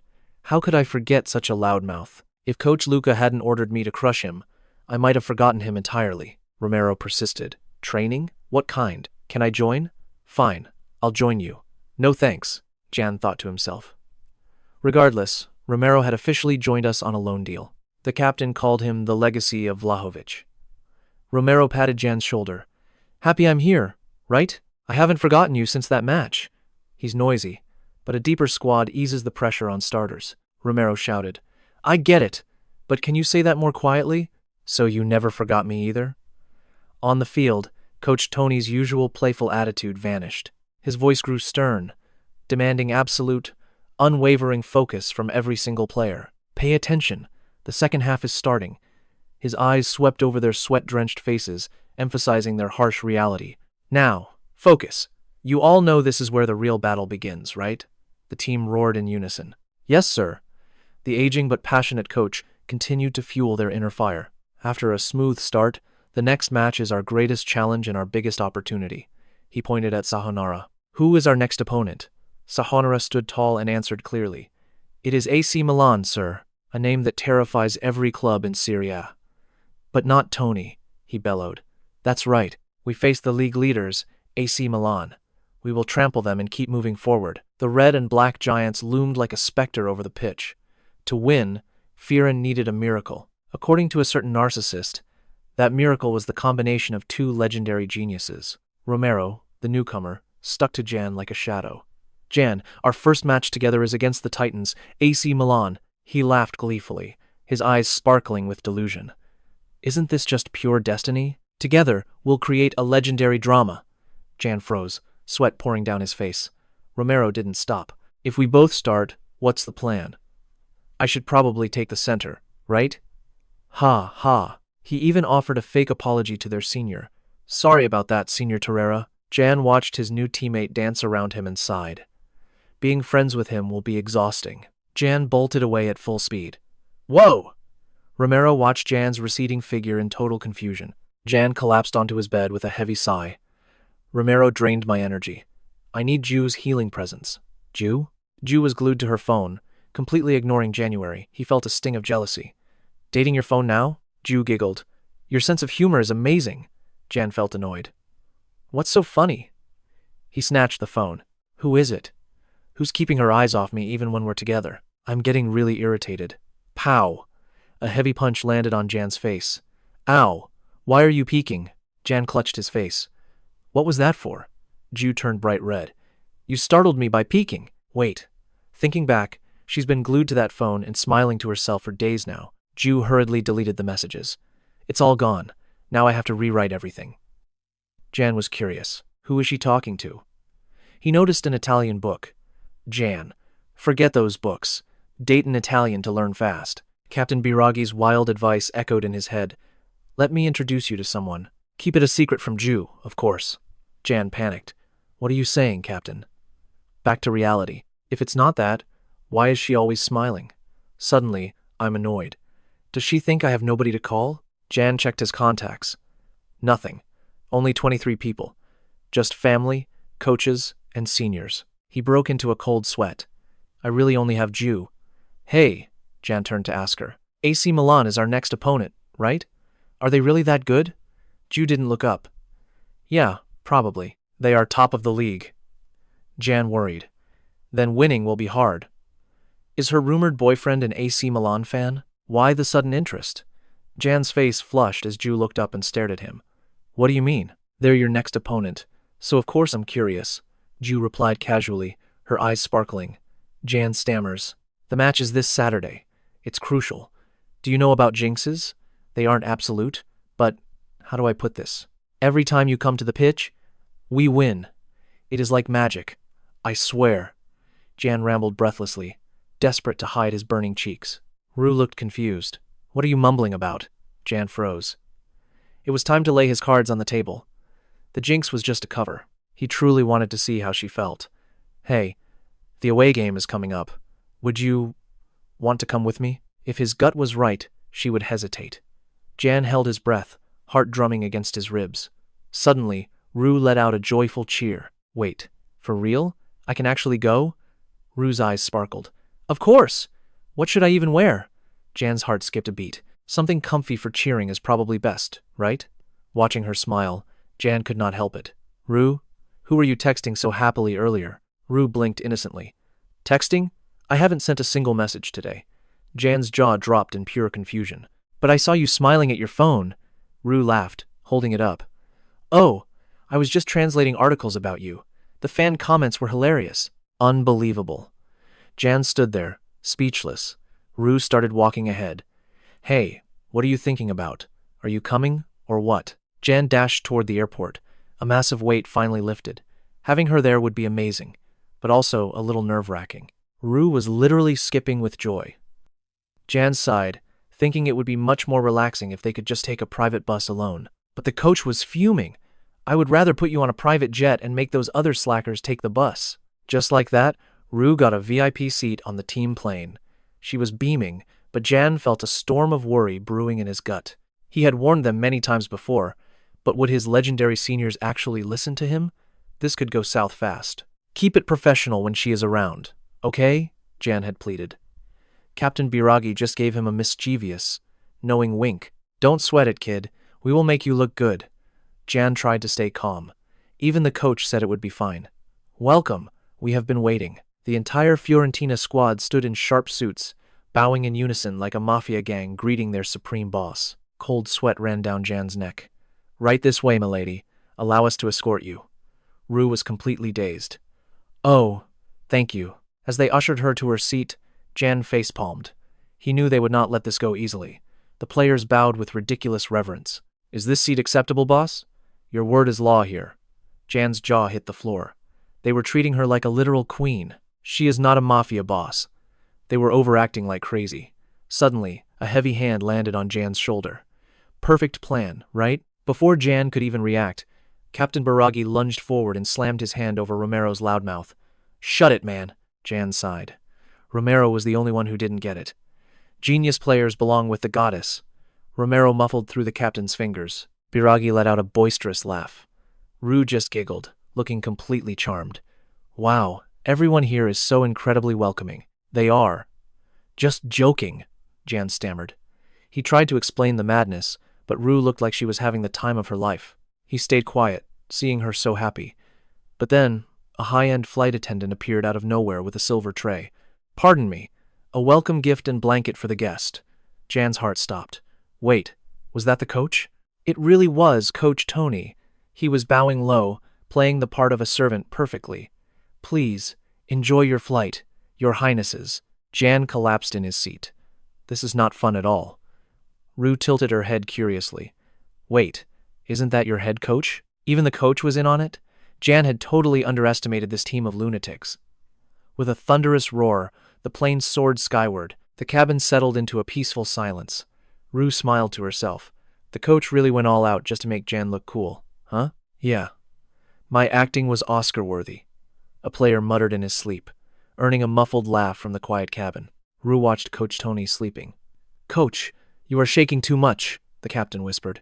Shut up, came the sharp, nervous reply. The tension before the big match was suffocating, but with their goddess of victory on board, maybe they actually had a chance. Winning would not be easy. Coach Tony's eyes snapped open, reflecting a sea of deep, calculating shadows and heavy worries. They had a goddess, but the enemy had a monster. AC Milan's number 11 stood like a giant, radiating a terrifying, murderous aura. A true lion was waiting for them. As the clash of kings drew near, could Jan and his goddess survive the Lion of Milan? Amidst the stadium's electric roar, the phone in Rue's hand suddenly vibrated, a small spark of light in the chaos. It was a text from January. Did you sleep okay last night? Rue's eyes softened, a gentle smile touching her lips. Of course. The team dorms are incredible. I am so comfy I never want to leave, she replied, feeling totally pampered. Then came a cheeky, teasing follow-up. What about your door? Did you make sure to lock it tight before bed? Who knows what a guy like you might do? Jan's face turned beet red. What is she even saying? He sputtered, typing furiously. Rue's final message popped up on the screen, followed by a bright, glowing heart emoji that seemed to dance. I will be watching you. Good luck today. Boom! Jan's heart exploded in his chest, making him jump like he had been electrocuted. A heart! She sent a heart! He slapped his cheeks, gasping for air. Focus, Jan. It is just an emoji. Do not lose it now. Steady your heart, January. Stay calm. Yet, despite his efforts, his trembling gaze betrayed the storm of anxiety within. Today's showdown was monumental. The legendary AC Milan stood before them like an immovable mountain. The thunderous anthem of the Rossoneri erupted, causing the very foundations of the San Siro to tremble. The visiting fans radiated absolute confidence. After seasons of wallowing in mediocrity, this sleeping giant was finally waking up to reclaim its glory. Everything shifted the moment Coach Pioli took the reins. The era of stagnation was officially over. They finished last season as runners-up, narrowly losing the crown to their bitter rivals, Inter, in a heart-wrenching finale. Now, with their 4-2-3-1 system perfected and the top spot in the league secured, their arrogance was backed by lethal results. A perfect blend of battle-hardened veterans and hungry prospects, their average age of 25 radiated the most explosive energy in the league. Across the pitch, the AC Milan superstars were practically radiating bloodlust. They were ready for a total massacre. It had been ages since the world witnessed a team prepared with such cold, calculated precision. Coach Tony of Fence remained unfazed. No need for fear, the Giants were clearly wary of our secret ace. Is that him? He looks like a lost kid. Number 20? Seriously? Why is he so tiny? The stinging whispers of the Milan players reached Jan's ears. He lowered his head, sharp eyes gleaming beneath his bangs. You know, I can hear every word you're saying. You're not exactly being subtle. To them, Jan was just a lucky rookie, a mere shadow trying to fill the massive void left by 𝐏𝐵𝐺. They were eager to see if this rumored prodigy was truly a lion-hearted warrior or just another fragile human. Then, the ruler of the penalty box appeared. Number 11, Zlatan Ibrahimović, a living legend, a god of the pitch. The war begins. The whistle blew. The opponents were a whirlwind, fast, aggressive, and overflowing with relentless power. Following the coach's warnings was one thing, but Milan didn't even bother with a feeler period. They went straight for the throat. Immediately, a soaring long ball cut through the air. The defense scrambled, but marking Zlatan alone was a death sentence, because beside that veteran lion lurked a literal hurricane on the wing.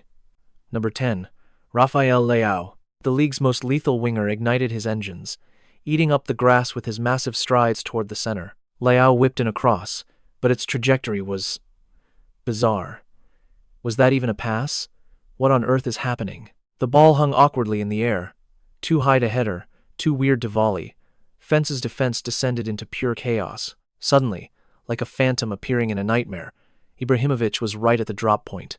How did he get there? He launched into a breathtaking, acrobatic volley, a predator who could find the net from any angle, in any posture.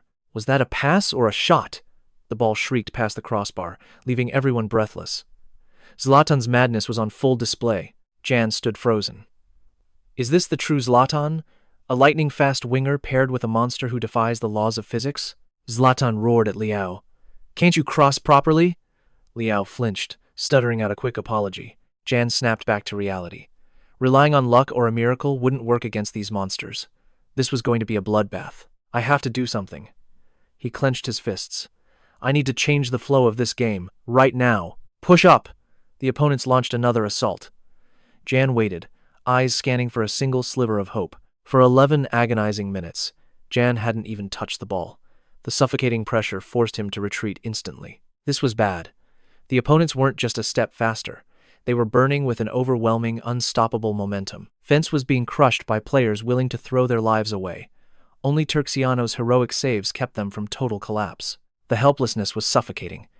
If 𝐏𝐵𝐺 were still here, would things be different? Jan immediately shook the thought away. Focus! Jan! Coach Tony's voice thundered across the roaring stadium. Watch their left flank. Jan's heart raced. The left.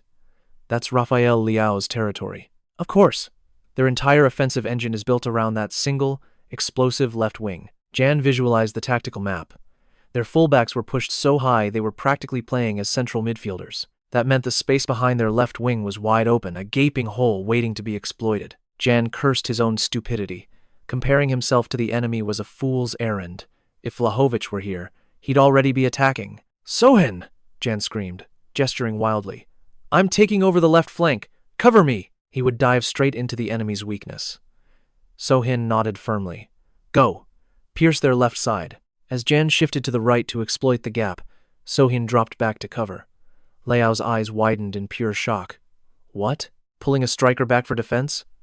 They think shutting down my left wing will be that easy? Stay sharp, Leo. Then, without warning, Jan strips the ball right from Leo's feet. He's breaking away at full speed. Perfect defensive synergy. This is the golden opportunity. If Sohin can just drop back to block the path of that overlapping fullback. There. Bonaventura delivers a pinpoint pass into the space ahead of January. Beautiful ball, senior. Jan lunges forward like a lethal arrow. Now, he tears down the vacant left corridor. Humph. A Milan defender charges in with a snarl. Did you think we wouldn't notice this weakness? We only left it open because I can handle you alone.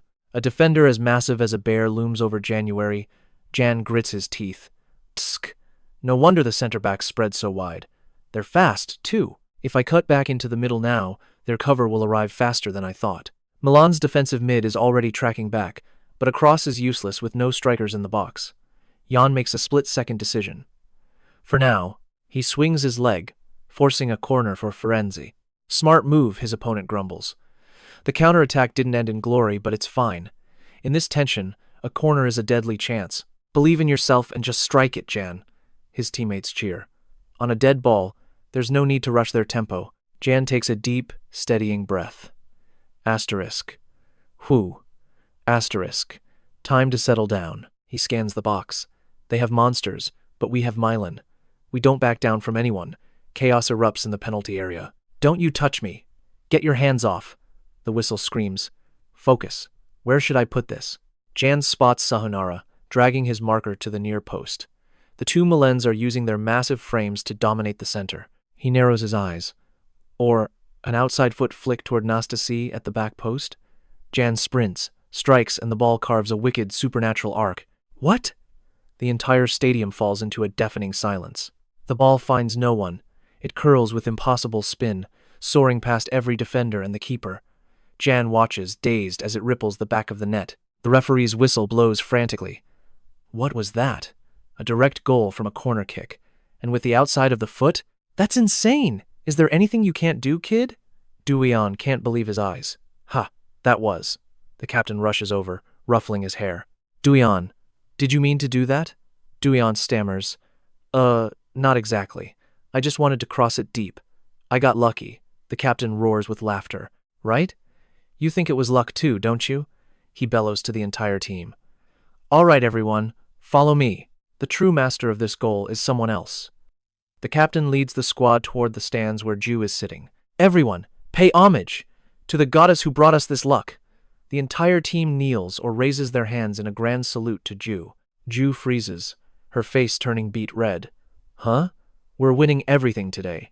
The goddess of victory is on our side. But in the shadows, Zlatan Ibrahimovic radiates a terrifying, murderous aura. Goddess of victory? Pathetic. He glares at his demoralized teammates. Hey, don't you dare falter. Keep breaking through. Keep crossing the ball in. His eyes burn like a demon's, locked onto January. For those who dare speak of luck in my stadium, I'll show you the power of a true god. The scoreboard flashes a provocative update. AC Milan 0, Fiorentina 1. Scorer, Jan, 15 minutes in. The tension is at its peak. Despite Firenze's shock lead, the wounded giant AC Milan still dominates the pitch. Get that ball into the box. Zlatan roars, demanding crosses. The Firenze defense is under apocalyptic pressure. The opponents are always one step ahead, creating endless threats. They bombard the goal relentlessly. Yet, somehow, Lady Luck continues to smile on Firenze. The ball rattles the post. Again! Zlatan is losing his mind, screaming in pure frustration. Damn it! How many times have we hit the woodwork today? His teammate responds, trembling. That's the third time, sir. 3 shots that looked like certain goals, all cruelly denied by the goalpost. Jan watches his rival's despair from a distance. He thinks to himself, asterisk, just go into the net already. Asterisk. It's almost pitiful to watch, but Firenze's luck hasn't run out yet. In a zero-pressure situation, an opposing defender inexplicably whiffs his kick. The ball rolls toward Firenze like a gift fallen from the heavens. At this point, luck is practically our 12th man. Then, Torelli Milan's midfield anchor clobbers senior Tonoira in a fierce challenge. Tonoira, are you okay? Teammates rush over as Tonoira groans in agony on the grass. Where's the medical team? I think my leg is broken. Despite their dominance, everything is falling apart for Milan. The referee pulls out a straight red card for Torelli in the 45th minute. Torelli is stunned, pleading for mercy. But it's useless. This fateful red card completely shatters the opponent's morale before the half ends. Jan stands silent in the center of the pitch. This luck feels almost supernatural. Could it really be all thanks to Ju? Regardless, an incredible momentum is carrying us through this match. Thank you. Tanira looked broken earlier, yet now he's sprinting like nothing happened. The ball is back. Blessed by the goddess, every pass from Firen carries a touch of divine magic. Jan takes the ball amidst the team's fervor. Senior, aren't you pushing yourself too hard? He's still brimming with intense energy despite that devastating injury from before. But a strange unease grips January luck as theirs. Yet his heart won't stop racing. We should have scored again. Predictably, Milan swaps a striker for a defensive wall. Down a man, they have no choice but to retreat into a desperate defense. Surprisingly, Leo stays on the pitch. Coach Tony barks out, "Listen up, everyone. Even short-handed, their lethal weapons are still lurking on the field. Don't forget that. Target their weaknesses. Don't let up." The captain rallies them as the half begins. The enemy's flaw is exposed for all to see. They simply lack the numbers. The veterans drain Milan's stamina with relentless passing, yet Jan's instincts scream danger. The red card was fair, but this overwhelming advantage feels strangely hollow to him. Damn it. This isn't skill, it's just luck. Milan's defense is crumbling into pieces. Jan whispers to himself in the heat of the moment. Is this arrogance? He glides past defenders easily.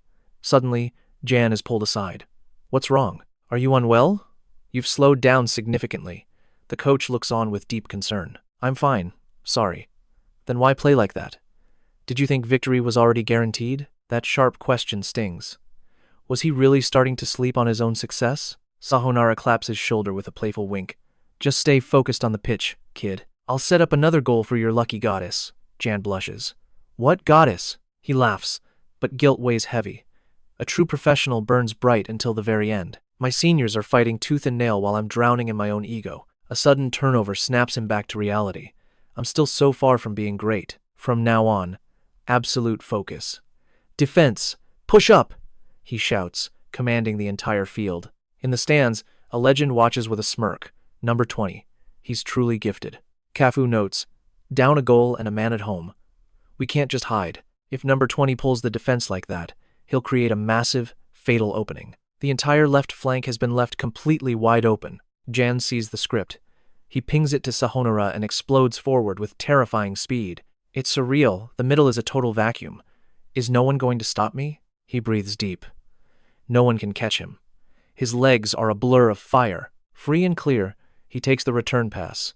It's him versus the keeper now. In that heartbeat, the source of his nagging dread finally becomes crystal clear.